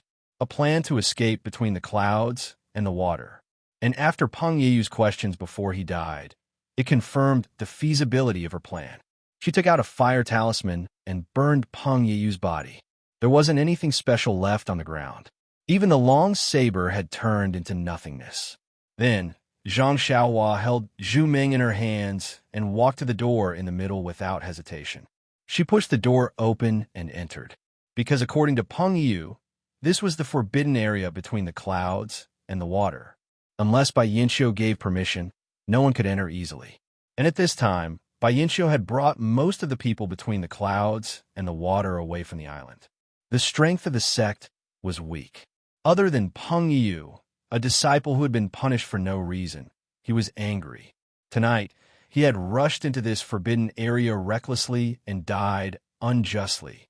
Absolutely no one would have the courage to enter this forbidden area again. Thinking about it, if it wasn't a forbidden area, anyone could enter. But everyone could see Bai Yinxiu sleeping on the big bed. Zhang Xiaohua thought wretchedly. Moreover, according to Peng Yiyu's words, there was a small door in the middle. Bai Yinxiu would definitely not let anyone enter. And Peng Yiyu's plan was to go to the passage that Zhang Xiaohua had just walked through to find some divine weapons or secret martial arts manuals. Opening the small door, a gust of cold air rushed to her face. Zhang Xiaohua's heart skipped a beat as she felt a sense of danger. After waiting for a while, Zhang Xiaohua first used her divine sense to explore. Fortunately, although her divine sense was suppressed here, she could still extend it about 10 feet. This was a pitch-black passage. It was no different from the mountain path that Zhang Xiaohua had explored before. Seeing that there were no changes, Zhang Xiaohua stepped in. The passage was winding downwards. The steps were quite wide. Zhang Xiaohua took almost 2 steps to complete 1 step. With the light of the luminous pearl in her hand, Zhang Xiaohua saw that there were some water droplets on the surrounding stone walls. And those water droplets followed the restriction that was invisible to the naked eye and gradually gathered and flowed to the bottom of the steps. She didn't know what time it was now, but Zhang Xiaohua knew that she had to hurry. There wasn't much time left for her. Riding the wind, Zhang Xiaohua flew down. After walking for half a mile, Zhang Xiaohua felt that she was almost at the bottom of the water. Suddenly, her eyes lit up. Not far ahead, under Zhang Xiaohua's feet, there was a huge pit of about 10 feet. That light was emitted from the countless luminous pearl inlaid on the stone walls around the big pit. When Zhang Xiaohua saw the things in the deep pit, she couldn't help but be stunned. Everyone, guess what Zhang Xiaohua saw? The first thing that entered Zhang Xiaohua's eyes was in the deep pit. In an irregular shape, there were dozens of familiar-looking pill furnaces. 8 trigrams purple golden furnace? Zhang Xiaohua didn't look at other things and blurted out. However, when he wanted to take a closer look, a layer of transparent restriction blocked him, and he couldn't take another step forward. Without saying anything, Zhang Xiaohua took out Chasing Dream and used her spiritual sense to control the flying sword to stab at the restriction. Unfortunately, after dozens of stabs, Zhang Xiaohua's spiritual sense didn't even shake the restriction. Sai, that's what I said. This is obviously the most important place between the clouds and the water.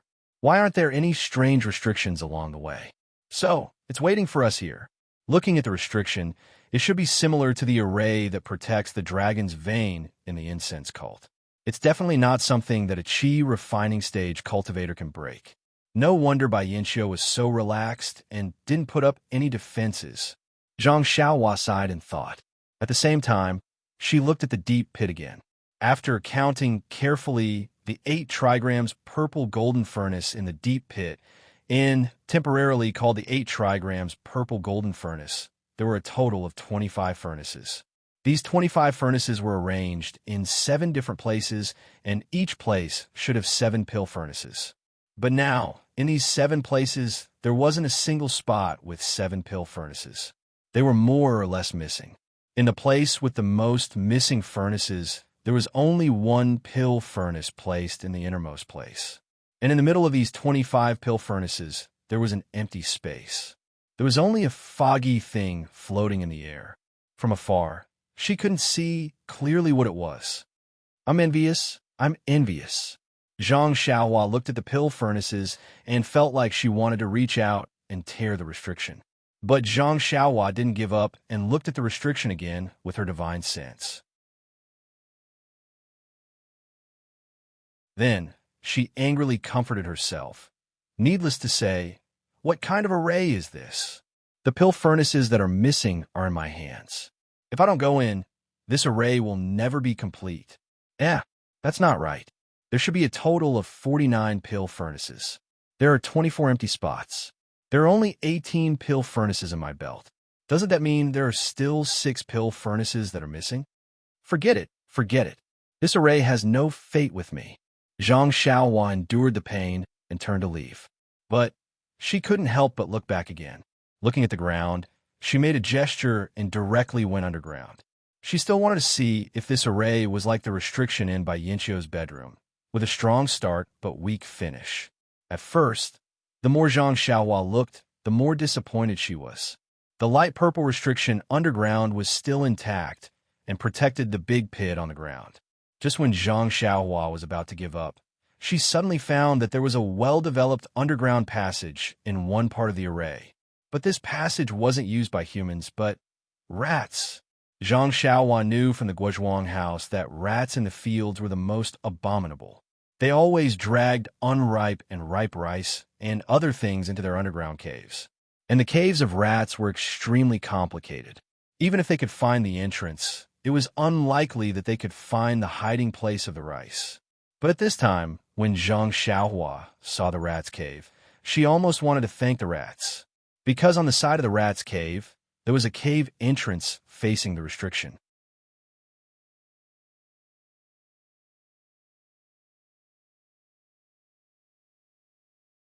Chapter 1028. Looking at the seal on the side of the rat's hole, there was a spot that was about a foot wide. It was already dimmed, and the vital energy fluctuations were extremely weak. That rat had actually bitten through the seal. Sigh. Seeing this, Zhang Xiaohua didn't know whether to be happy or sad.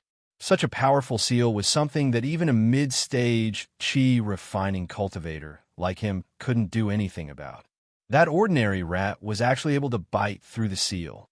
Legend has it that a foolish old man moved a mountain, and here, a rat broke through a seal. I have to say, this is a legend that will last for eternity. Perhaps time and perseverance are the most effective ways to break through all seals. Zhang Xiaohua sighed. He moved to the front of the seal that was about to be broken. The rat hole was deep underground, and there were no signs of rats at all. The area within 100 feet of the hole was also abnormally clean. Perhaps the rats had already migrated. Zhang Xiaohua didn't have the time to think about the details of the person who broke the seal. He waved Chasing Dream in his hand, and several rays of sword light pierced into the hole. With just 5 rays of sword light, the light of the seal was annihilated. It was much easier and more convenient than breaking through Peng Yeyu's defensive light barrier. A hole that was about a foot wide appeared in Zhang Xiaohua's divine sense. However, Zhang Xiaohua wasn't in a hurry to enter. He released his divine sense and observed carefully. As expected, the moment the hole appeared, it gradually began to repair itself. Zhang Xiaohua's heart gradually turned cold. However, a miracle still happened. The seal that was bitten off by the rat could no longer be repaired. The seal that was broken by Zhang Xiaohua only recovered to the spot that Zhang Xiaohua had seen before. It stopped abruptly. Sai, a mid-stage qi refining cultivator, couldn't even compare to a rat. This seal breaking must be the most unimaginable seal breaking. After that, Zhang Xiaohua broke the seal again. He used the transfiguration technique to shrink his body to about a foot and smoothly entered the hole. When Zhang Xiaohua entered the pit, he did not wait for his body to stabilize in midair. A powerful force pulled him towards the bottom of the pit. With a bang, Zhang Xiaohua's entire body fell to the bottom of the pit. If it wasn't for the fact that he had honed his bones over the years, wouldn't he have been reduced to a pile of bones by now? Needless to say, at this moment, Zhang Xiaohua understood that the restriction in the pit also prohibited the flight technique. Standing up from the ground, Zhang Xiaohua shook her dizzy head and walked to the nearest pill furnace. Upon closer inspection, it really was another 8 trigrams purple gold furnace. He sent his divine sense into the pill furnace. The pill furnace also had the words 8 trigrams purple gold furnace written on it. The inner walls of the pill furnace also had the same sacrificial chant. Zhang Xiaohua was speechless.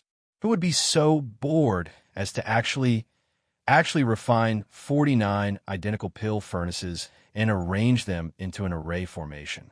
This array formation, could it be that it possessed inconceivable power? I don't care anymore, Zhang Xiaohua thought. Her divine sense swept out, wanting to put this 8 trigrams purple gold furnace into her belt. Who knew that when the pill furnace was lifted slightly, there was a strange connection from the other pill furnaces that were together with this pill furnace. The entire pit immediately produced a force, holding the pill furnace in place.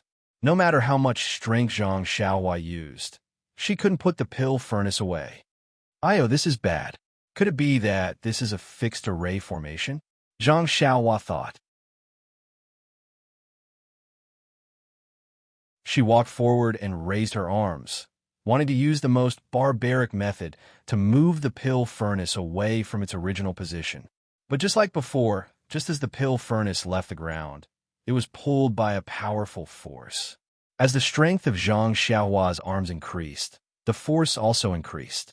Finally, Zhang Xiaohua's arms couldn't support it, and she threw the pill furnace to the ground. Scratching her head, Zhang Xiaohua was at her wit's end. It seemed that this pill furnace wasn't something she could put away. But since she couldn't put it away, if the pill furnaces in her belt were taken out, what would happen? Would this array formation be repaired? It shouldn't be, because counting the numbers, there were still 6 pill furnaces that weren't included. Looking at this small array formation that was still missing 3 pill furnaces, Zhang Xiaohua hesitantly took out one of the pill furnaces from her belt, wanted to put it in an empty spot in front of her. However, Just as that pill furnace appeared in Zhang Xiaohua's hands, before she could put on the ground, a kind of fluctuation appeared from a small array formation in the distance. This fluctuation was similar to the fluctuation between the 18 pill furnaces in Zhang Xiaohua's belt, but it was obviously much stronger.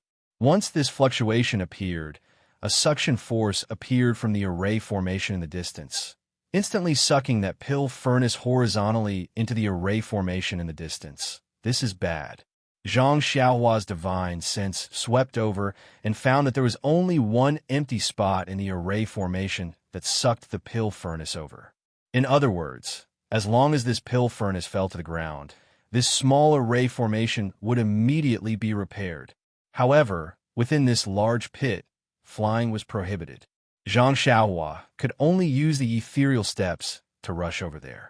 How could she catch up with the pill furnace that was flying over? With a pa sound, that pill furnace fell on the empty spot in the small array formation. Zhang Xiaohua immediately stopped in her tracks and quietly looked at the small array formation. If there were any changes, she would immediately escape. However, when the pill furnace fell to the ground, the 7 pill furnaces in the small array formation were still and motionless. How is this possible? Zhang Xiaohua thought to herself. Sure enough, as her divine sense swept over, Zhang Xiaohua found that the connection between the 7 pill furnaces gradually increased. When it increased to a certain extent, the 7 pill furnaces began to tremble at the same time, emitting a wong-wong sound. The sound became more and more intense, and the ground of the large pit began to tremble slightly. Following that, the 7 pill furnaces floated up from their respective ground and began to rotate one by one. Woo-woo. The rotation caused the airflow and emitted a horrifying sound. As the 7 pill furnaces spun faster and faster, Zhang Xiaohua's eyes could no longer distinguish the outline of each pill furnace. Even in Zhang Xiaohua's divine sense, those pill furnaces were gradually blurring. Just when Zhang Xiaohua was at a loss of what to do, a wong sound, like a huge cicada's cry, suddenly stopped. The other 6 pill furnaces did not show any signs of stopping. Before Zhang Xiaohua could think of anything, she crashed into that pill furnace. It's broken. Just as Zhang Xiaohua thought of this, the pill furnace emitted a dazzling brilliance and immediately dimmed. Zhang Xiaohua was stunned. That pill furnace was actually 7 pill furnaces combined into one. It was brimming with faint 5 colors, floating in the air. Moreover, Zhang Xiaohua very keenly felt that the restriction on flying had weakened by a little. Looking at the new 8 trigrams purple gold furnace floating in the air, Zhang Xiaohua felt a faint connection with it. The original 8 trigrams purple gold furnace had been refined by Zhang Xiaohua with his qi. Presumably, this was the reason why Zhang Xiaohua felt a connection with this pill furnace.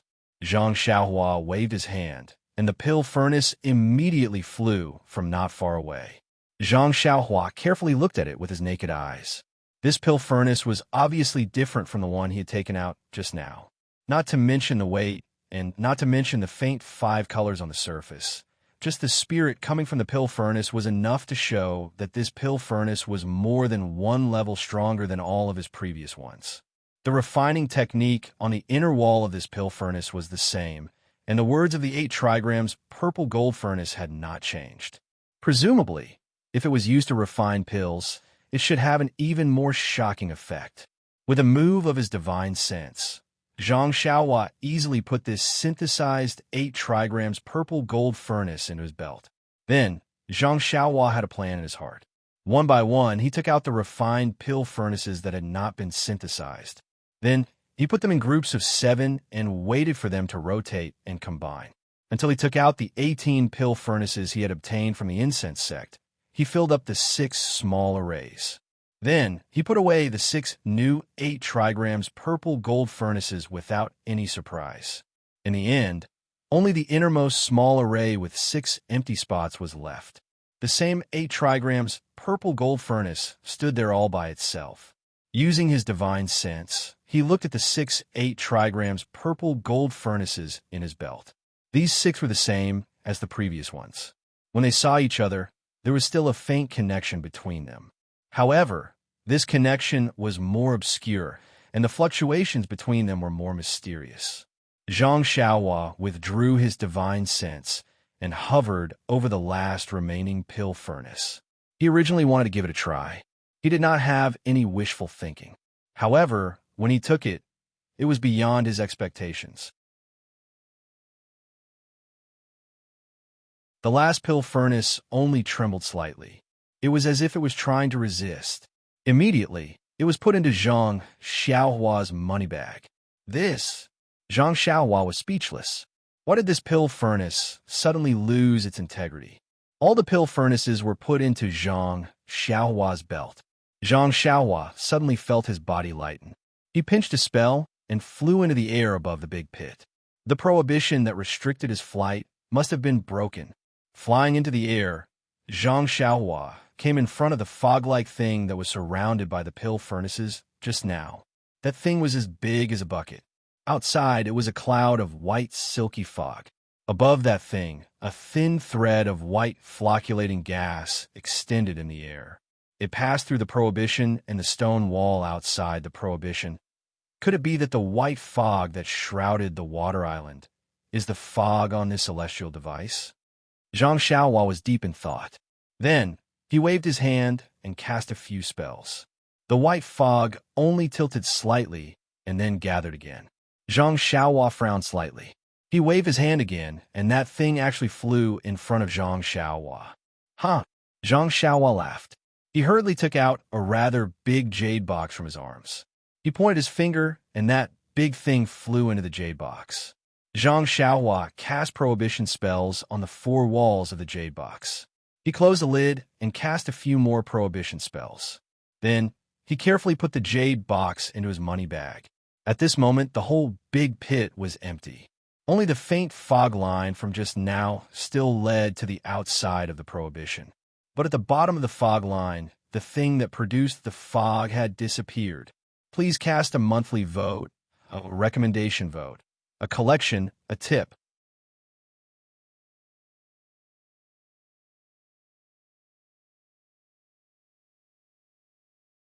Chapter 1029. Zhang Xiaohua came out of Bai Yinqiu's palace and did not dare to delay. She immediately turned invisible and flew back to the abode. At this time, Meng was pacing back and forth in the abode, showing her anxiety. Seeing Zhang Xiaohua come in, she hurried over and asked, "How is it? You've been gone for more than 2 hours. What did Bai Zhongmin say? Is there a turning point? Moreover, the more I think about it, the more strange it is. If she sincerely wants to visit the mountain, she should treat us with courtesy. Since she didn't even look at me, a female disciple of Mo Xian Palace, obviously, she doesn't want to treat us with courtesy. Even if she asked you some questions, she has the intention of going to Lingering Fragrance Peak to cause trouble. Moreover, our value is reflected before the Martial Arts Circle Convention. As long as this Bai Zhongmin goes to the convention and her evil plan succeeds, our value will be gone. Who knows? Maybe the first people that Bai Zhongmin wants to kill will be you and me.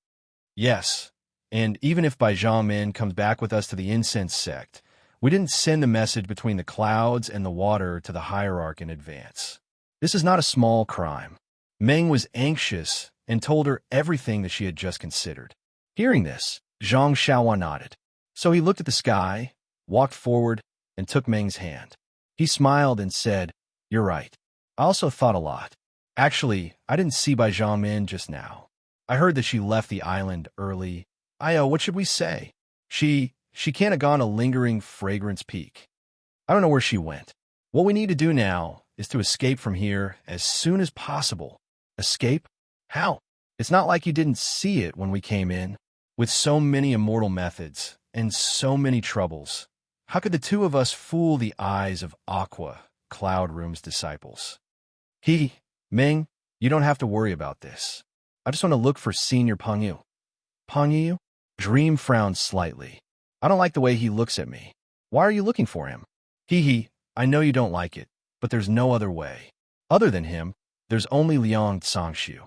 These two are disciples we met in between the clouds and the water. Liang Tsangshu seems to have left with Bai Zhongmin, so I can only look for Peng Yeyu. You, are you looking for him to negotiate with him? Ask him to let us go? Dream sighed. Yes, under my persuasion, he was finally willing to help us, but he needs me to do something for him. Oh, as for what it is, you don't have to ask. I promised him to keep his secret. Xiaohua, it's been hard on you. Meng looked at Zhang Xiaohua affectionately and snuggled into Zhang Xiaohua's arms. She couldn't speak to Zhang Xiaohua, so she opened her cherry lips and kissed Zhang Xiaohua's lips for the first time. Buzz. Zhang Xiaohua felt her brain heat up, and all the blood in her body rushed to her head.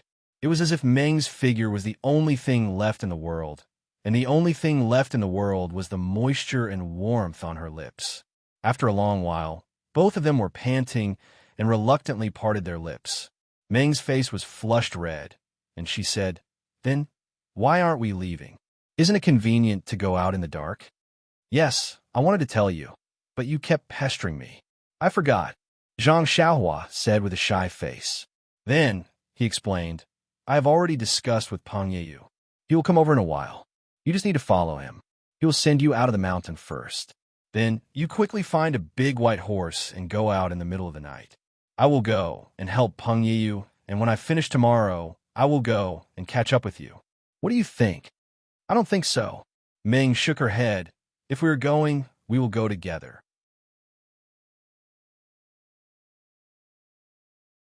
Why should we separate? Besides, even if I go alone, do you know where I am going? Where are you going to find me? Zhang Xiaohua had a smile on her face, and she held Meng in her arms and said, "If we go together, we will be a bigger target." Moreover, in the hall between the clouds and the water 2 days ago, many disciples have seen my face. If I go with you, there will be problems. It is better if you go first, and you won't attract attention. As for where you are going, don't worry. Isn't it going to the Church of Fragrance? I have already asked Peng Yeyu, and now I will tell you the route. You go first, and I will catch up with you. Don't forget, Huan runs faster than your big white horse. Is that so? Meng saw Zhang Xiaohua speaking with such conviction, and she could only hold Zhang Xiaohua's hand, and said, Then I will listen to you. You have to come out quickly." "Yes, I know," Zhang Xiaohua replied, and told her the route between the clouds and the water to the Church of Fragrance, and then she hurried away.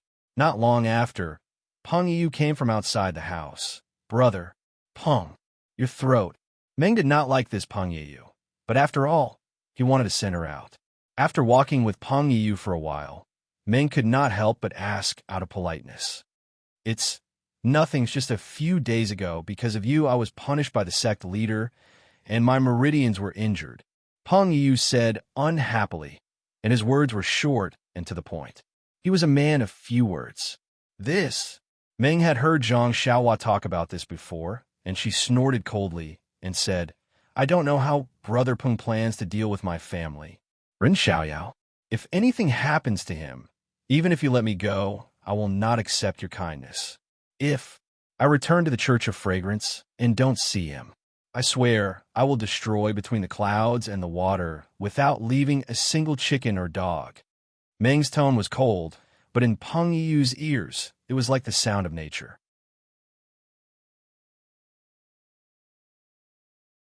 This guy was Zhang Xiaohua in disguise, and if he did not have the face to do so, he would have pounced on Meng, hugged her, and kissed her. "You are indeed worthy of being I's sweetheart. Even your words are so ruthless. Hee, although you don't usually say anything, but behind my back, you call me hers, really intoxicating." Zhang Xiaohua thought to herself, but her voice was still fake, and she said vaguely, "It's not dangerous. I will catch up with you in a few days." "Humph," Meng continued to threaten. "I'm curious. How did Xiao Yao persuade you? Do you have something you want him to do? Why are you asking me? If you want to ask your family." Rin Xiao Yao. Peng Yeyu curled his lips. Fortunately, his back was to Meng, and this familiar action was not seen by Meng. "This dead man. He must say that he made an agreement with you to keep his secret. Otherwise, I will pull his ear and ask." Meng said fiercely. Peng Yu naturally touched his ears and said thoughtfully, "That's right. He definitely can't say it." While they were talking, a group of patrolling guards passed by.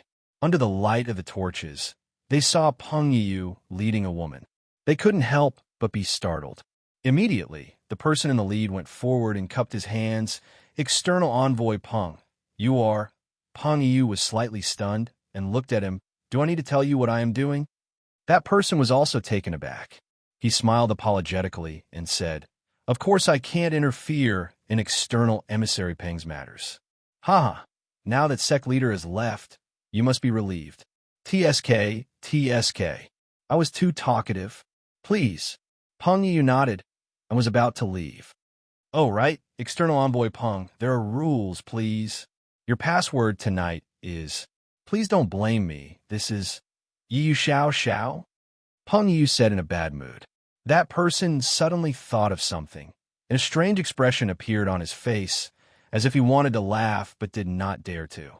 If he did not laugh, he would not be able to hold it in. Peng Yu glared at him and left with Meng. The torches of the people behind them were crooked, and they were laughing extremely sullenly. On the short journey to the pier, Peng Yu and Meng encountered several patrols.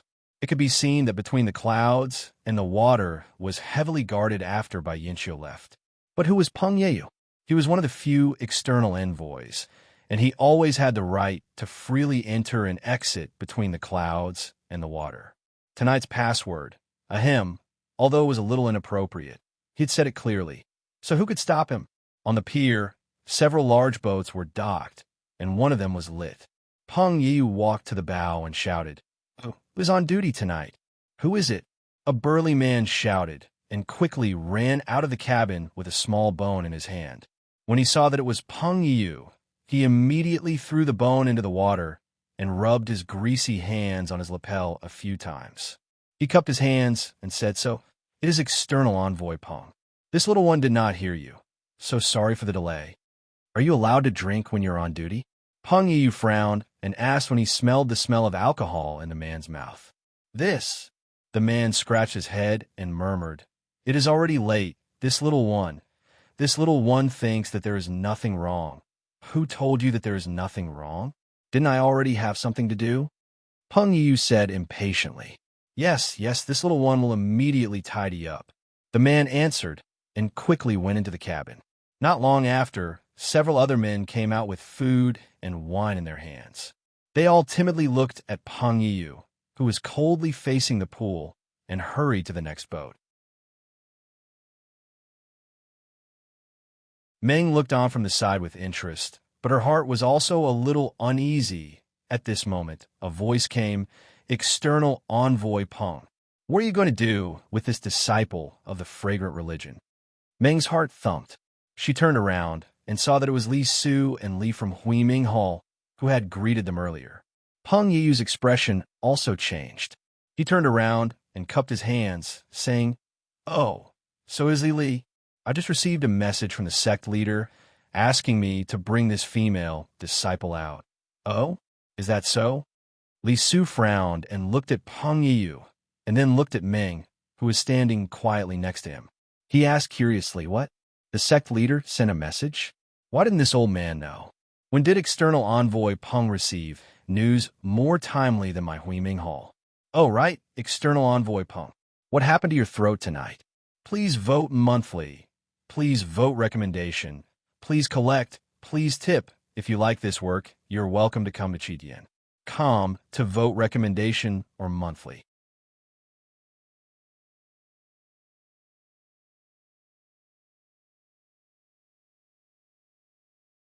Chapter 10:30. Peng Yu glanced at Li Su and said with a smile, "I am the external envoy personally appointed by the sect leader. If I don't have a direct message from the sect leader, how can I be called an external envoy? If your Huiming Hall knows about it, wouldn't the sect leader..." Peng Yu didn't finish his sentence. He turned to Dream and said, "Miss Xixia, get on the boat first. I'll send you to see the sect leader." Dream glanced at him, then glanced at Li Su. She calmly walked onto the boat. Li Su opened his mouth to stop her, but he raised his hand and put it down. "Li, I'll go to your place to receive my punishment. My meridians are damaged, so my throat is naturally a problem. There's nothing strange about it. Peng Yu saw Dream walk to the side of the boat. He turned his head and said, "Also, tonight's password was set by Li Li himself, right?" Li Su was somewhat baffled. He nodded and said, "Yes." External Envoy Peng, "Is there something wrong?" "There's nothing wrong. It's excellent. It's just that if some people don't know how to be flirtatious, they shouldn't do such things." Li Su was furious. This is Yu Xiaoxiao's password. However, as soon as he said the password, he immediately understood. He looked at Peng Yu with a strange expression. Peng Yu cupped his hands and said, "Li, I left the island first. The sect leader sent me a message, and I left the island in a hurry. The fragrant cult sent out 2 envoys. They only asked one about the fragrant cult situation and didn't ask the other. If that Ren Xiaoyao is hiding something, it will be inappropriate for our sex operation. Therefore, she asked me to bring Zixia over. She has detailed information to ask. Li, are you satisfied?" It's nothing. External Emissary Peng has received the sect leader's verbal instructions, so of course he can do as he pleases. This old man was just asking, so don't take it to heart. Also, tonight's password is really this old man's slip of the tongue. Brother, please don't blame me. This old man will have his subordinates change it. No, don't change it tonight. Let's talk about it tomorrow. Peng Yu hurriedly stopped him and said, "I also didn't want to leave in such a hurry. So when I heard Mr. Li's command tonight, I felt a little unhappy. Forget it. We're just talking about the facts. I still have a lot of respect for Mr. Li. Wait for me to come back, then we'll have a toast." Well said. Li Su smiled and took out a jade bottle from his bosom. He handed it to Peng Yu and said, "This is a pill that I obtained from the Dawn Temple. It's most suitable for external injuries. External Emissary Peng, this throat injury is really not good. It's better to treat it as soon as possible." Peng Yu received the jade bottle and smiled. "Thank you for your help, Mr. Li." He then jumped onto the boat and shouted, "Hurry up and set sail. Before midnight, I want to get out of the pool." "Yes, External Emissary Peng. Don't worry, there won't be any problems."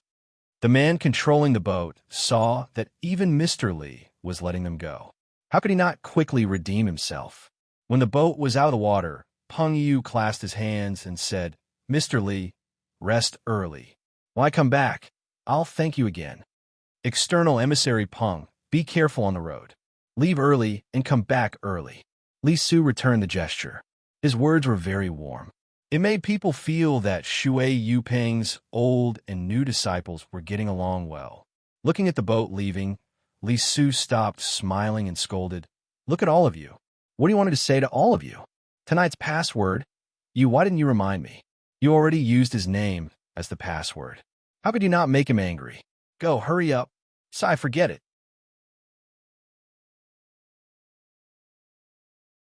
If something like this happens in the future, you must tell me earlier. Then he looked up and whispered, "This external disciple can be really arrogant sometimes." Li Su did not know that on the boat not far away, Peng Yu's back was already soaked. Even his forehead was slightly sweaty. At this moment, he was brushing his forehead with his fingers and scolding, "This old man." The man controlling the boat heard him from afar. He lowered his head slightly and focused on controlling the boat. It was as if he did not hear him at all. Dream sat in the cabin. Her 2 big eyes stared at Peng Yu, full of curiosity. The way out between the clouds and the water was different from the way in. However, Peng Yu did not need to worry about it. He only needed to stand at the bow of the boat. With the face of the disciples between the clouds and the water familiar with him and the password that made him a little angry, he was unimpeded. When the boat reached the shore, Peng Yu brought Dream down the boat. The man controlling the boat cupped his hands and said, "External Emissary Peng, I will not see you off. I hope you will make a new contribution soon." As he said that, he docked the boat beside the pool. At this moment, the disciples who were patrolling the shore quickly rushed over. Since they were already on the shore, Peng Yu dealt with them even more smoothly. He sent the disciples away with a few words. He even sent Dream's big white horse over. Dream rode on the big white horse. Peng Yu also rode on a horse. The two of them walked for a while and arrived at the top of the mountain. Looking at the sky, Peng Yu cupped his hands and said, "Miss Xixia, I will see you off here. From now on, Miss Xixia will have to go by herself." Wait. Dream was a little worried. Young Master Peng sent me off under the pretext of your sect leader. If your sect leader asks about it in the future, how will young Master Peng answer? Why don't you follow me to the aroma cult? You will have a place to stay. Thank you, Miss Xixia. This is just a deal with Ran Xiaoyao. I naturally have a way to escape. All right, it's getting late. Goodbye. Peng Yu obviously didn't want to say more. He patted his horse and went in another direction along the mountain. Dream looked at Peng Yu's back and waited for a while. She patted her horse and went in another direction. This was what she had discussed with Zhang Xiaohua earlier. Peng Yu walked for a while and didn't look back. He jumped down from the horse's back and waved his hand to hit the horse's head. The horse immediately fell down with a cry and stopped moving. Then he took out something from his chest and threw it on the horse. The horse immediately caught fire. Not long after, everything turned into nothingness. At this time, Peng Yu suddenly waved his left hand. With a strange movement, he disappeared in an instant.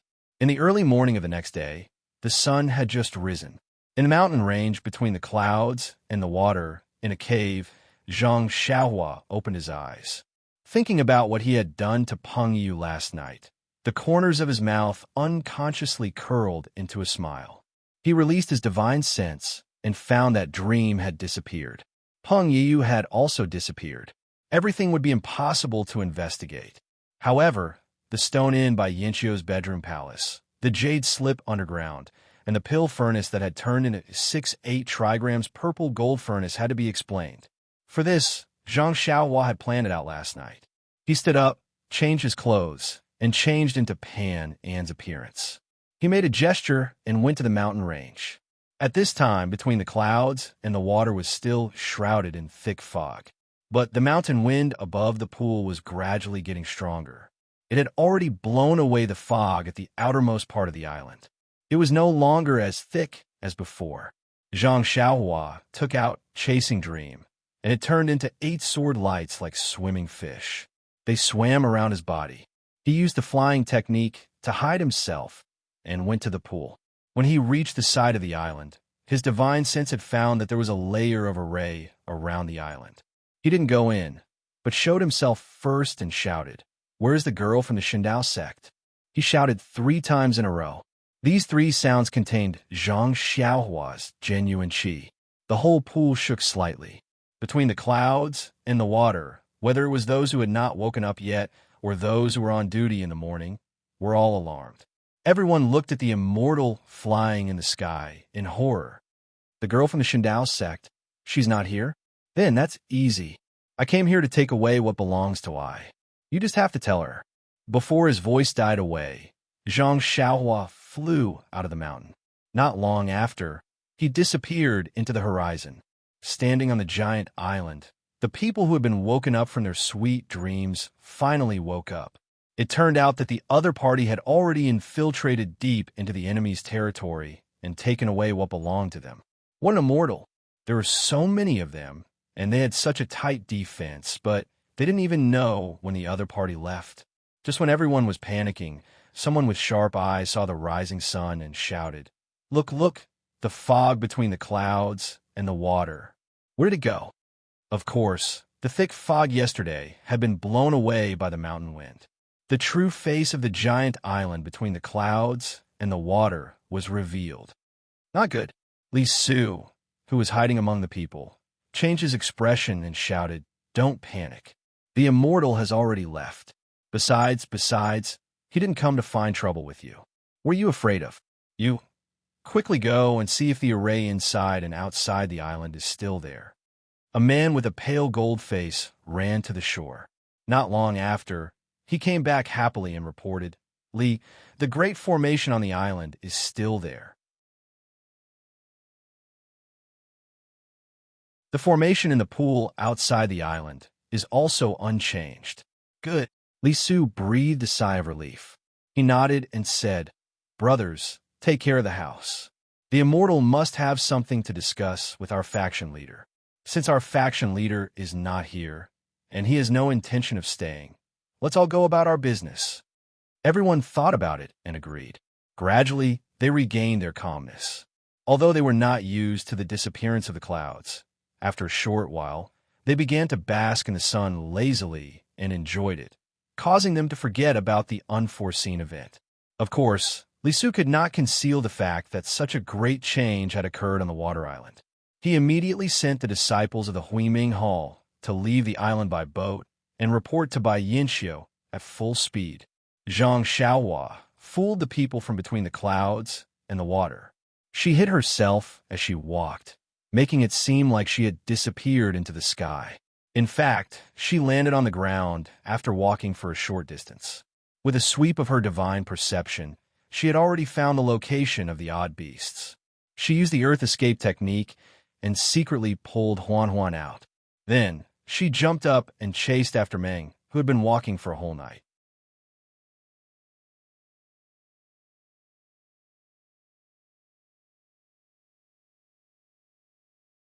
Chapter 1031. Chun Chun pursed his lips and said, I'll encounter it sooner or later. It's better to ask now. All right, I'll let you know that the bottleneck of the immortal Tao is different for everyone. Even our sect's bottleneck has nothing in common with the elders.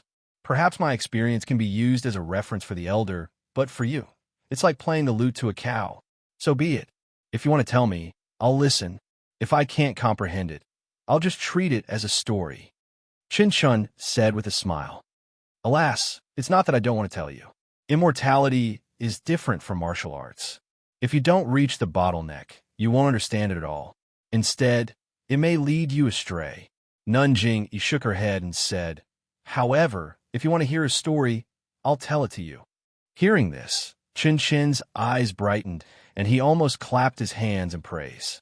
He said, Then, Sect Master, tell me quickly. Nanjing did not know whether to laugh or cry. She said, Actually, it's not a story.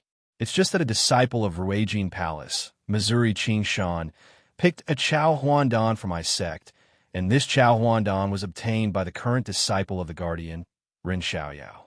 He returned the Chao Huandan to my sect according to Mo Qingshan's last wish. This Chao Huandan is an extremely rare, immortal spiritual herb in the world. My sect refined this Chao Huandan into an elixir and took it. Naturally, I broke through the bottleneck in one fell swoop. This matter involved Nanjing Yi's love affair in her early years. Everyone in the hall knew about it. When they heard it at this time, they were all moved by Mo Qingshan's infatuation and could not help sighing in their hearts. Chun Chun said enviously, This Ren Xiaoyao is really lucky. He went to Huanshu and got the Chao Huandan that no one had expected. This guy, oh Sir Hierarch, it seems that tomorrow is the Martial Arts Circle Assembly. I heard that Master Chong Sheng of the Dalan Temple has already passed Jinghai Lake and is accompanied by the Deputy Master of the Greenwood Palace. As for Ren Xiaoyao and Zixia, why is there no news about them until now? Peacock frowned and looked at Nanjing in confusion. She whispered, I went to the Tenryu sect, and junior sister Yin went to the Alliance of Righteous Sects. They both rushed back 10 days ago. Even though the Dalan Temple is far away, they should have returned by now. Nanjing declined to comment. She looked at Nun Shuezhan and asked, Do you have any news about these two people? Reporting to sect leader. After the two of them appeared at Dragon Mountain and Poyang Town, they disappeared without a trace. No one knows where they went. Nun Shuezhan said, Besides, disciples of the Tenryu sect have appeared in Jianghu. I don't know if they have anything to do with Ren Xiaoyao and Dream. Chin Chun asked curiously, What does the Tenryu sect have to do with Ren Xiaoyao and Dream? Didn't senior sister Kong go to them? Alas, what should have happened has happened. Nun Jingyi sighed and said, However, they are still disciples of the fragrance cult. They told the disciples in Jianghu that if they found any trace of them, they should report it immediately. Nun Jingyi's words were strange. Everyone was surprised. Chun also opened his mouth. Fortunately, he didn't ask anything in the end. Junior sister Shuizhan, how is the preparation for the reception in Huayu Peak? The preparations are almost complete. However, this martial arts assembly is a grand occasion that the fragrant religion has not seen for many years. There are a total of 230 sects that have received invitations. There are 512 sects that have not received invitations. According to Sir Hierarch, they are guests. The fragrance cult is also prepared to receive these sections. If you count them carefully, there are nearly 800 sections. Starting from Dianchi Lake, the outer disciples of the fragrance cult will accompany them. When they enter the mountain tomorrow and arrive at Huayu Peak, it will be the inner disciples of the fragrance cult who will receive them. Previously, we were only prepared to receive 500 sections. Now, there are 300 more sections. We don't have enough people. What's there to report? Nun Jingyi smiled and said, I guess the disciples of Lingxiang Peak will want to participate in such a grand occasion. You should inform Distant Fire Temple, Greenwood Temple, Ruoshui Temple, and Thick Earth Temple to send some disciples over. I'm afraid those disciples can't wait to be happy. Sir Hierarch is wise. I'll go and inform them now. There's one more thing, Sir Hierarch. I heard from the disciples of Jinghai Lake that the Tenryu sect hasn't sent a heavenly king. Peacock said in a low voice. It's fine. Nun Jing, he waved her hand. The Tenryu sect is the most annoying. It's the inheritance of the demonic cult. There's a difference between life and death between us and the 4 immortal sects. Although the immortal sects and the demonic cult have been annihilated, and there have been fewer battles of life and death in the past few thousand years, they're still incompatible with us. It's normal that they don't come. But when I went, they didn't say that they wouldn't come, so they'll be the last. Maybe when all the sects come to Huayu Palace, their heavenly king will be the last to arrive. Sir Hierarch, this Sakura, why is he so arrogant? Chun asked. Sakura? Nun Jing, he smiled bitterly. The Tenryu sect's Sakura has never shown himself in public. It definitely won't participate in our fragrance cult's martial arts convention. Even if someone from the Tenryu sect comes, it'll only be a heavenly king. Oh, I see. Chun was enlightened, but immediately asked, but, Sir Hierarch, you've broken through the bottleneck.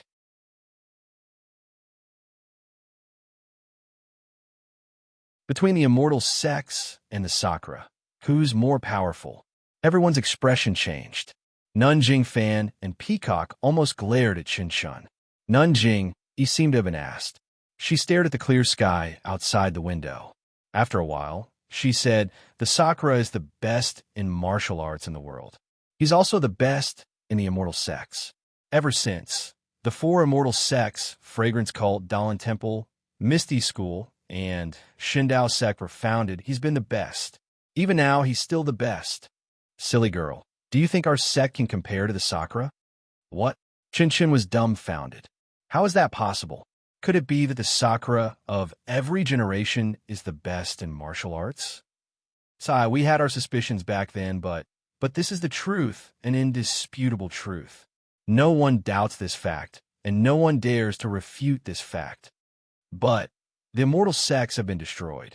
The Shindao sect and Misty School have been destroyed. Why has the Tenryu sect always been so powerful? How have they passed down their knowledge? Chun seemed to want to cram in his knowledge of the immortal sects. The diabolism is different from the immortal sects. The immortal sects use the vitality of heaven and earth as the foundation for cultivation. The diabolism is different.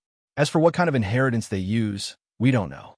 We only know that although the vitality of heaven and earth has been greatly reduced, although it has affected the Tenryu sect, it has affected us more deeply.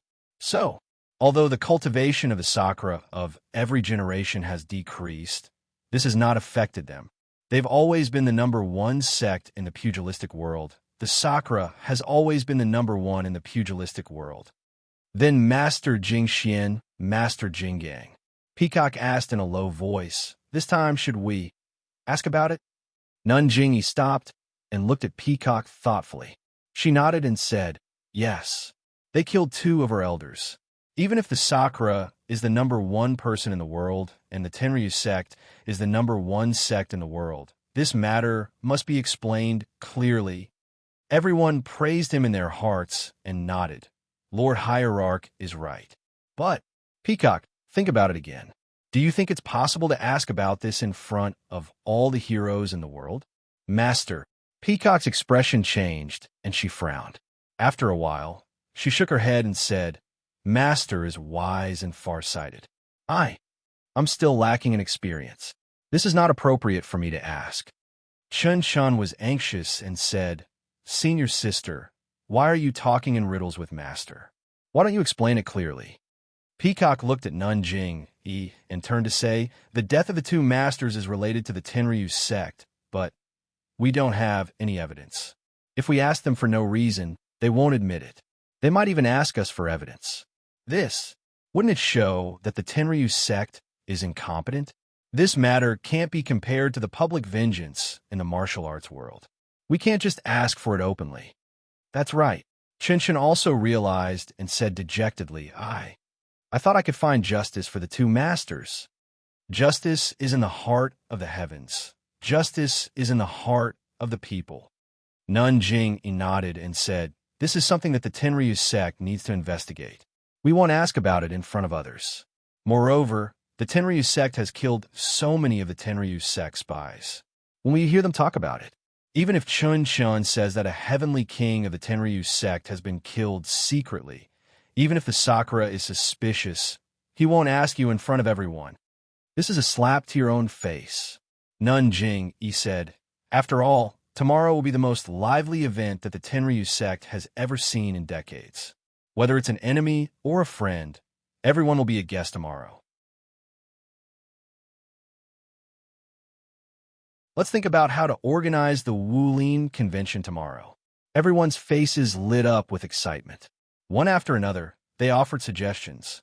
Chun Shin glanced at Peacock and muttered to himself, this adulterous pair, I wonder where they've gone to hide and have fun. The next day, it was a nice day.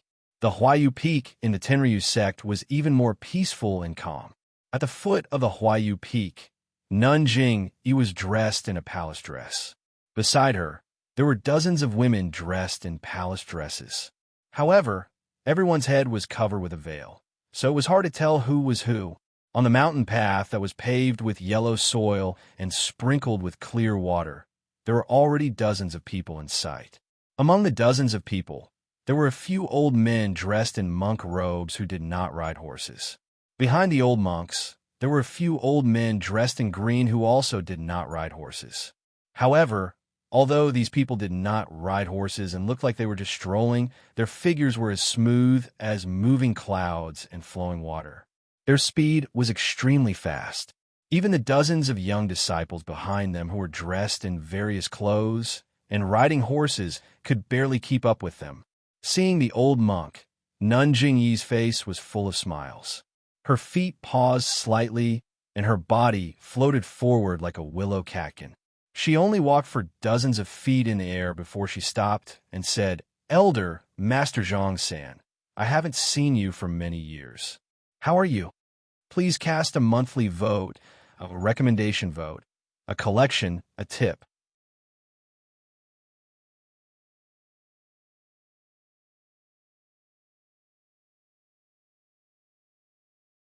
Chapter 1032. Hearing this, Elder Chang Sheng, who was dressed in monk robes, exerted some force on his feet and also floated into the air. He was far ahead of the elders beside him and replied, Amit Ba, I'm fine, but Abbess Jingy? Congratulations, Abbess Jingy. You've broken through the bottleneck and your cultivation has increased by another level. Congratulations. Next to him, Alliance Master Zhang San, who was almost shoulder to shoulder with Elder Chang Sheng, also took large strides. He was actually using a rare qigong, shrinking earth into an inch. He wasn't much slower than Elder Chang Sheng. When Elder Chang Sheng finished speaking, he also cupped his hands and said, Zhang San of the Righteous Alliance has come to pay a visit to Abbess Jing Yi. Abbess Jing Yi smiled and said, Fellow Taoists, for coming from afar, This old woman is endlessly grateful. Then she said to Zhang San, Alliance Master Zhang, it's only been a few years since we last met, and you've actually mastered the Qigong shrinking earth into an inch. It's really commendable. Zhang San modestly said, You're too kind. Compared to Abbess Jing Yi's cultivation, my Qigong is insignificant. I wouldn't dare. All the martial arts in the world return to their origin, and in the end, they all reach the same height. As they spoke, the long distance was covered by the two of them. When they arrived in front of Abbess Jing Yi, Zhang San said, I thought that entering Dianchi Lake meant entering the incense cult.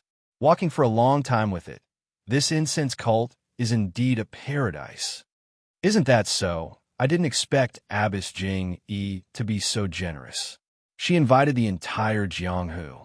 Moreover, this Huayu Peak is actually so far from Jinghai Lake. Elder Chang Sheng, please don't blame me. I originally wanted to arrange for it to be at Jinghai Lake. After all, it's convenient for the heroes of Jianghu. However, that place doesn't have a ready-made palace, and it's also far from Lingxiang Peak. It took a lot of effort to arrange. After thinking for a long time, I decided to arrange for it to be at Huayu Peak. Huayu Palace is a palace left behind by the ancestors of the incense cult.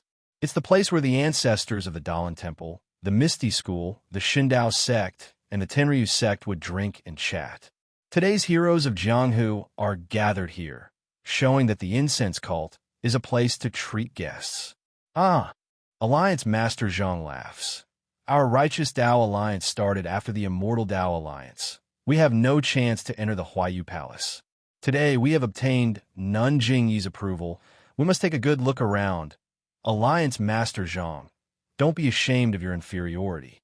We are all inherited sects, while the Righteous Alliance started from scratch. You are indeed a hero, but you are also beyond our reach. In the future, when our sect provide guidance on Jianghu matters, won't the Righteous Alliance also be a frequent guest of Huayu Palace? Thank you for your praise, Abbess. Alliance Master Zhang said with a smile. Please go up the mountain. In the Huayu Palace, there is tea for the daughter of the Chuanxiang cult to taste. As they spoke, Nun Jing invited Elder Chang Chang and Alliance Master Zhang San. The three of them used their Qigong and headed toward Huayu Palace. Behind them, Great Master Chang Gung, Great Master Chang Xing, Vice Alliance Master Chai, Vice Alliance Master Mi, and the others were accompanied by Nun Jing Fan and Nun Xuezhen. The other disciples were also accompanied by their corresponding disciples. After the two sects, it was the other Jianghu sect's turn. The masters and disciples of Ruijin Palace, Greenwood Palace, Lihua Palace, Ruoshui Palace, and Thick Earth Palace accompanied them up the mountain path.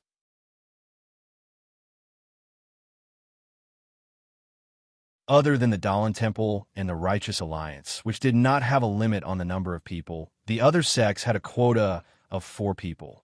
As for those who came uninvited, they were informed that there would not be more than 4 people. Generally speaking, other than the sect master, there would be a vice sect master or an elder, and then there would be the 2 most outstanding disciples of the younger generation. Therefore, there were more than 3,000 people from the 800 sects. Including the elders and disciples of the Chuanxiang cult, there would be more than 5,000 people. This was also the immortal path inheritance of the Chuanxiang cult. The Huayu Peak was incomparably tall, and the Huayu Palace on top of it was also built with immortal path techniques. It was not inferior to the Immerse Palace on the Lingxiang Peak. But even so, other than the 230 sects invited by the Chuanxiang cult, more than 1,000 people from the other 512 sects, nearly 2,000 people could only sit in the square outside the Huayu Palace. How big was the square of the Huayu Peak? Even with Zhang Xiaohua's vision, it was amazing. Therefore, more than 2,000 people were more than enough.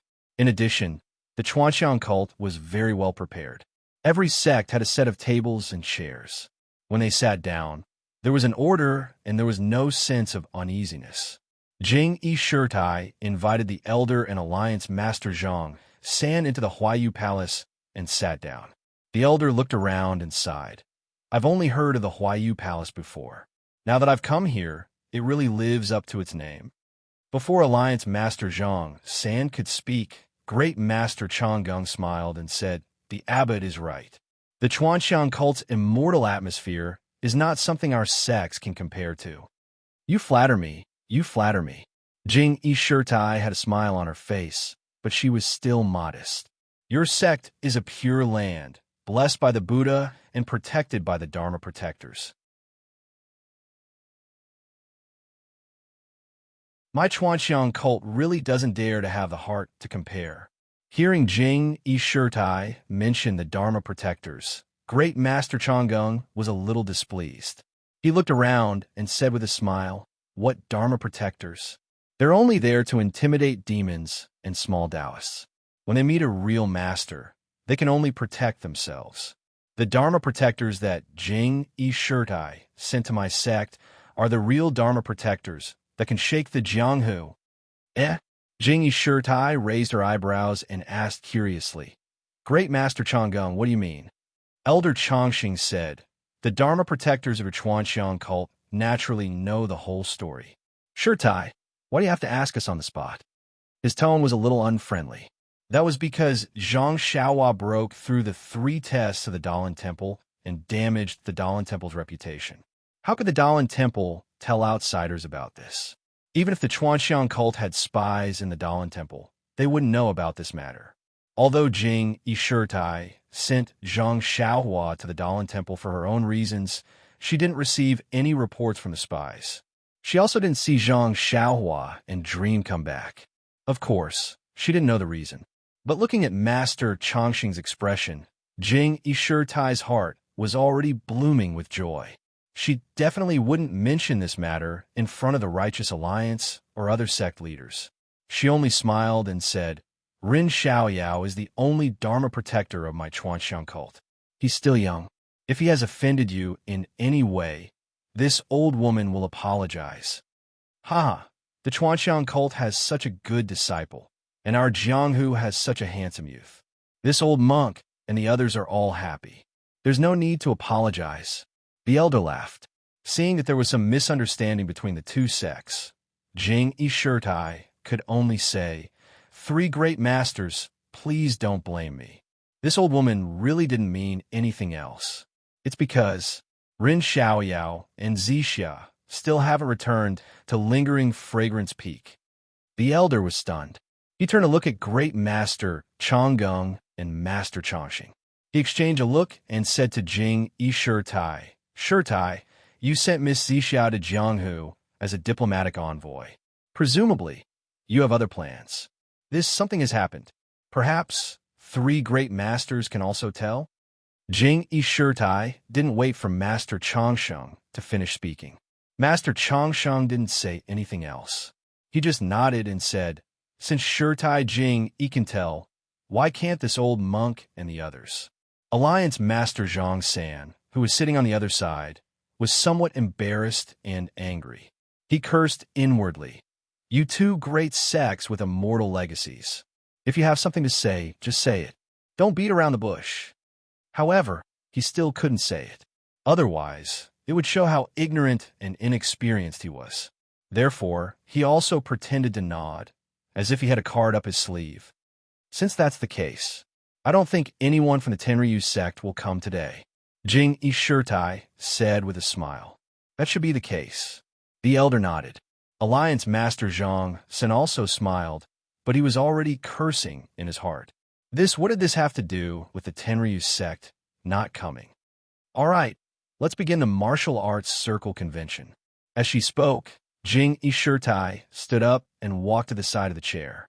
She moved her hands slightly in her sleeves and said softly, "Everyone, welcome to my fragrant religion." Jing Yishirtai's voice was very soft, but in the ears of the people in Huayu Palace, it was as if she was speaking right next to them. When they focused on their ears, they found that the voice didn't come from Jing Yi, who was standing in front of them. Instead, it came from all directions in Huayu Palace. It wasn't just the people in Huayu Palace. In the square outside Huayu Palace, more than 2,000 people were noisy at first. When they heard Jing Yishirtai's voice, It was as if there were 2,000 Jing E Shirtai sitting in front of them. The voice also came from the square beside them. Everyone was very curious. Their eyes were full of admiration. What was the demeanor of a great sect with immortal legacies? This was it. Apart from the Dalan Temple, fragrant religion, and Huayu Palace, which other sect could be so generous? Other things aside, just the fact that one person's voice could reach more than 3,000 people's ears so clearly was something that even a super sect like the Righteous Alliance couldn't do. Everyone, welcome to my fragrant religion's Huayu Peak. Please participate in the martial arts assembly for my fragrant religion's re-entry into the pugilistic world. Standing in front of thousands of people, Jing E Shirtai spoke with assurance as if there was no one around. As everyone knows, my fragrant religion has been blessed by my immortal seniors for thousands of years. Under the protection of the sect-protecting formation, we rarely participate in pugilistic world affairs. Although this has preserved the legacy of my fragrant religion, on the other hand, it has also erased the edges of my fragrant religion. We lack the guts of a great sect like the Righteous Alliance. Today, due to various reasons, the sect-protecting array of the fragrant religion has collapsed. From today onwards, the sect-protecting array of the fragrant religion will no longer be the sect-protecting array of the fragrant religion. In the future, we will integrate into the Jianghu, into everyone. I hope that in the future, all the Jianghu sects will work together with the sect-protecting array of the fragrant religion and push the development of martial arts to the peak. Today is a milestone for my fragrant religion. It is also a milestone in the history of the pugilistic world. Today is a small step for my fragrant religion. It is also a big step for the pugilistic world. Today, the pugilistic world has given my fragrant religion a chance. In the future, my fragrant religion will give the entire pugilistic world a surprise. Although my fragrant religion is a great sect in the pugilistic world, my fragrant religion has always adhered to the principle of not forming alliances and not seeking hegemony. I believe that due to my fragrant religion's re-entry into the pugilistic world, it will definitely bring peace to the pugilistic world. Please cast a monthly vote, a recommendation vote, a collection, a tip.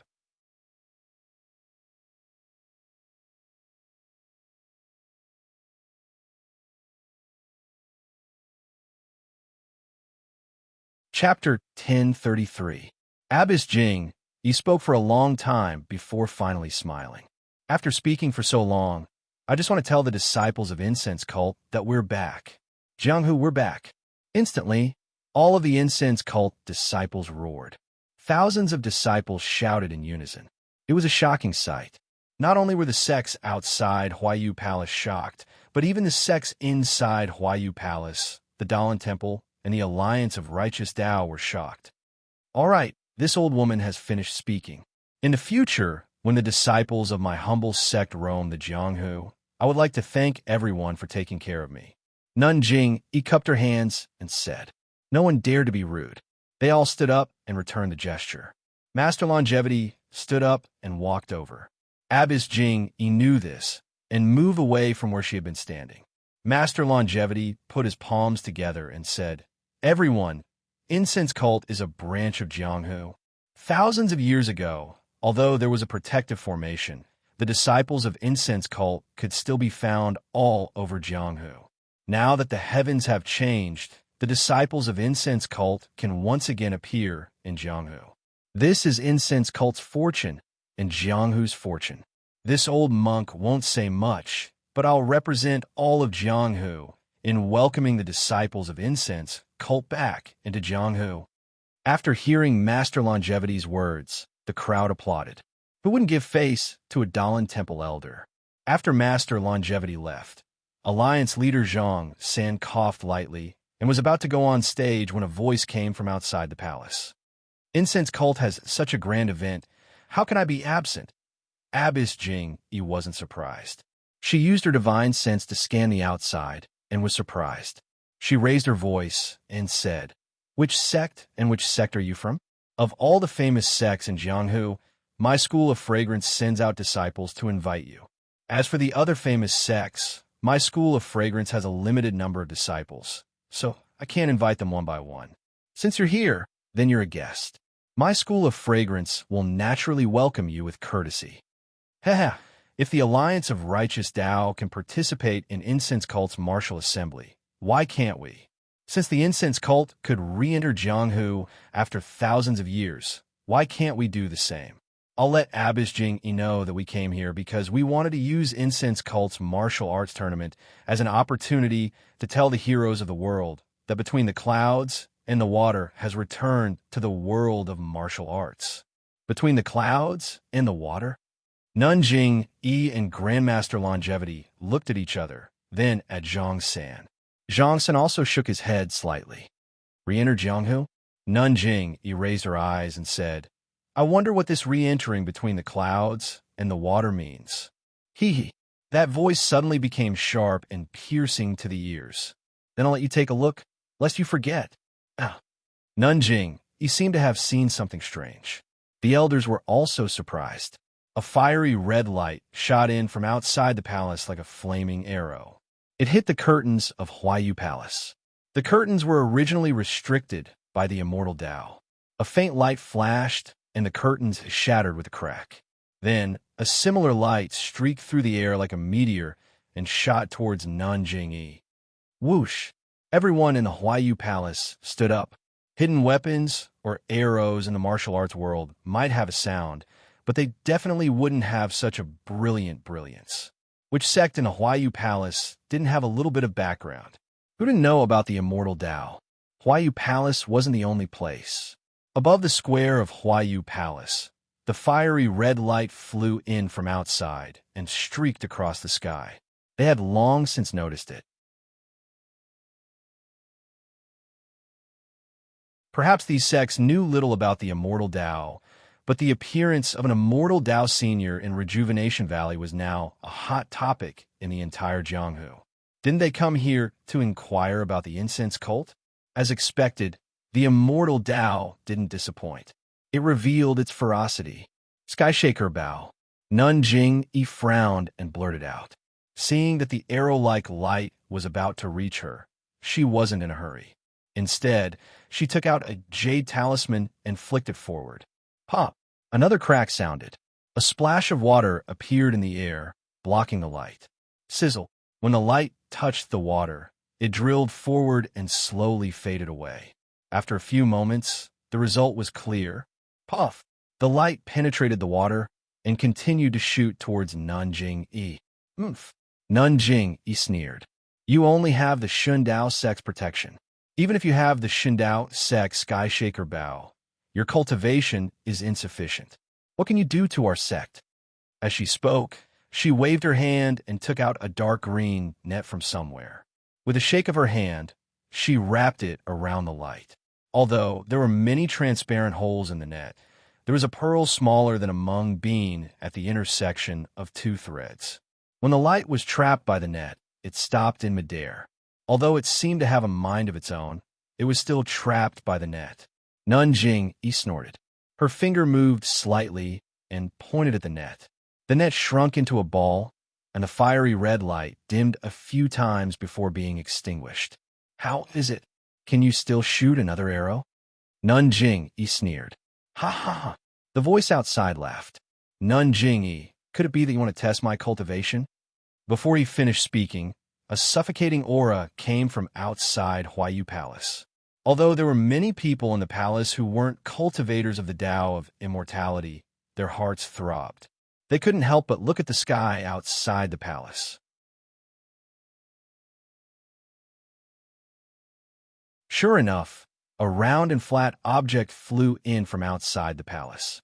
It was the size of a palm at first, but it kept growing bigger. When it was about to reach Huayu Palace, it became the size of a dustpan. The demon refining gourd? Two astonished voices sounded at the same time. Immediately, a green ribbon flew out of Huayu Palace's window like a python. It wanted to entangle the dustpan. Who would have thought that the dustpan would spin around without any effort? The green ribbon couldn't do anything to it.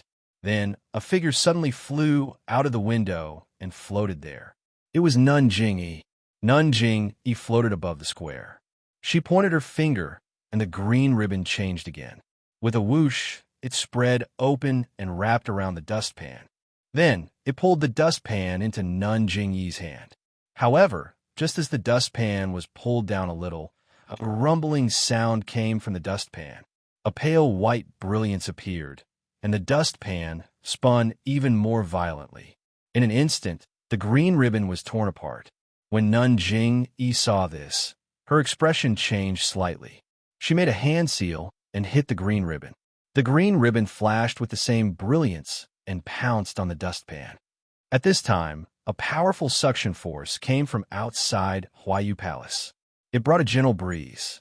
The green ribbon flickered in the air a few times before it was sucked over. "Oh no!" Nanjing cried out.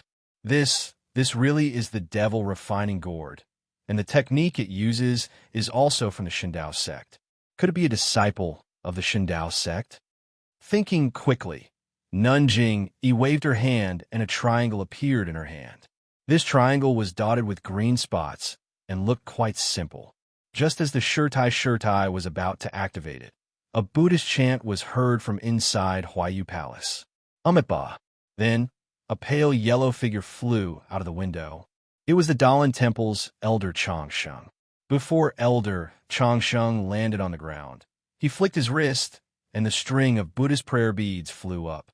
When they reached the side of the green scarf, the prayer beads had already become the size of a wicker basket. The prayer beads emitted a very comfortable Buddhist light that resisted the suction force. Only then did the green scarf stop moving. It flipped over and covered the wicker basket that was emitting a rumbling sound. Humph, the Dalan Temple and the incense sect only know how to cooperate with each other. It's been thousands of years, haven't they changed? Ga. Another unusually clear voice came from afar.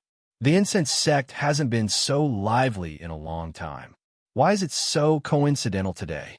It's a good thing that this heavenly king came early. I can actually see the long-awaited battle of immortals. Before the voice died away, a green thing that looked like a beehive flew over from afar with a sharp sound. When it came close, everyone could clearly see several wisps of faint black smoke floating out of the beehive. Like tentacles, they clawed at the Dharma artifacts in the air. Black smoke nest. Garuda? The voice from before cried out in surprise. Then, the dustpan-like thing suddenly rose up. After a few turns, it was about to fly out of Huayu Palace. At this moment, the clear voice asked curiously, "Little girl, who are you from the Shindao sect? You actually have the devil refining gourd and can recognize this heavenly king?" As the voice spoke, the wisps of black smoke from the beehive suddenly stretched out, wanting to hit the dustpan-like. However, the suction force that had been blocked by the Buddhist beads suddenly changed direction, and the dustpan-like sped up. Even the black smoke was pulled extremely long. "Heavenly King Garuda, is this the way of a guest?" Nanjing said expressionlessly. "What guest? This heavenly king is happy to see you fight. My hands are itching."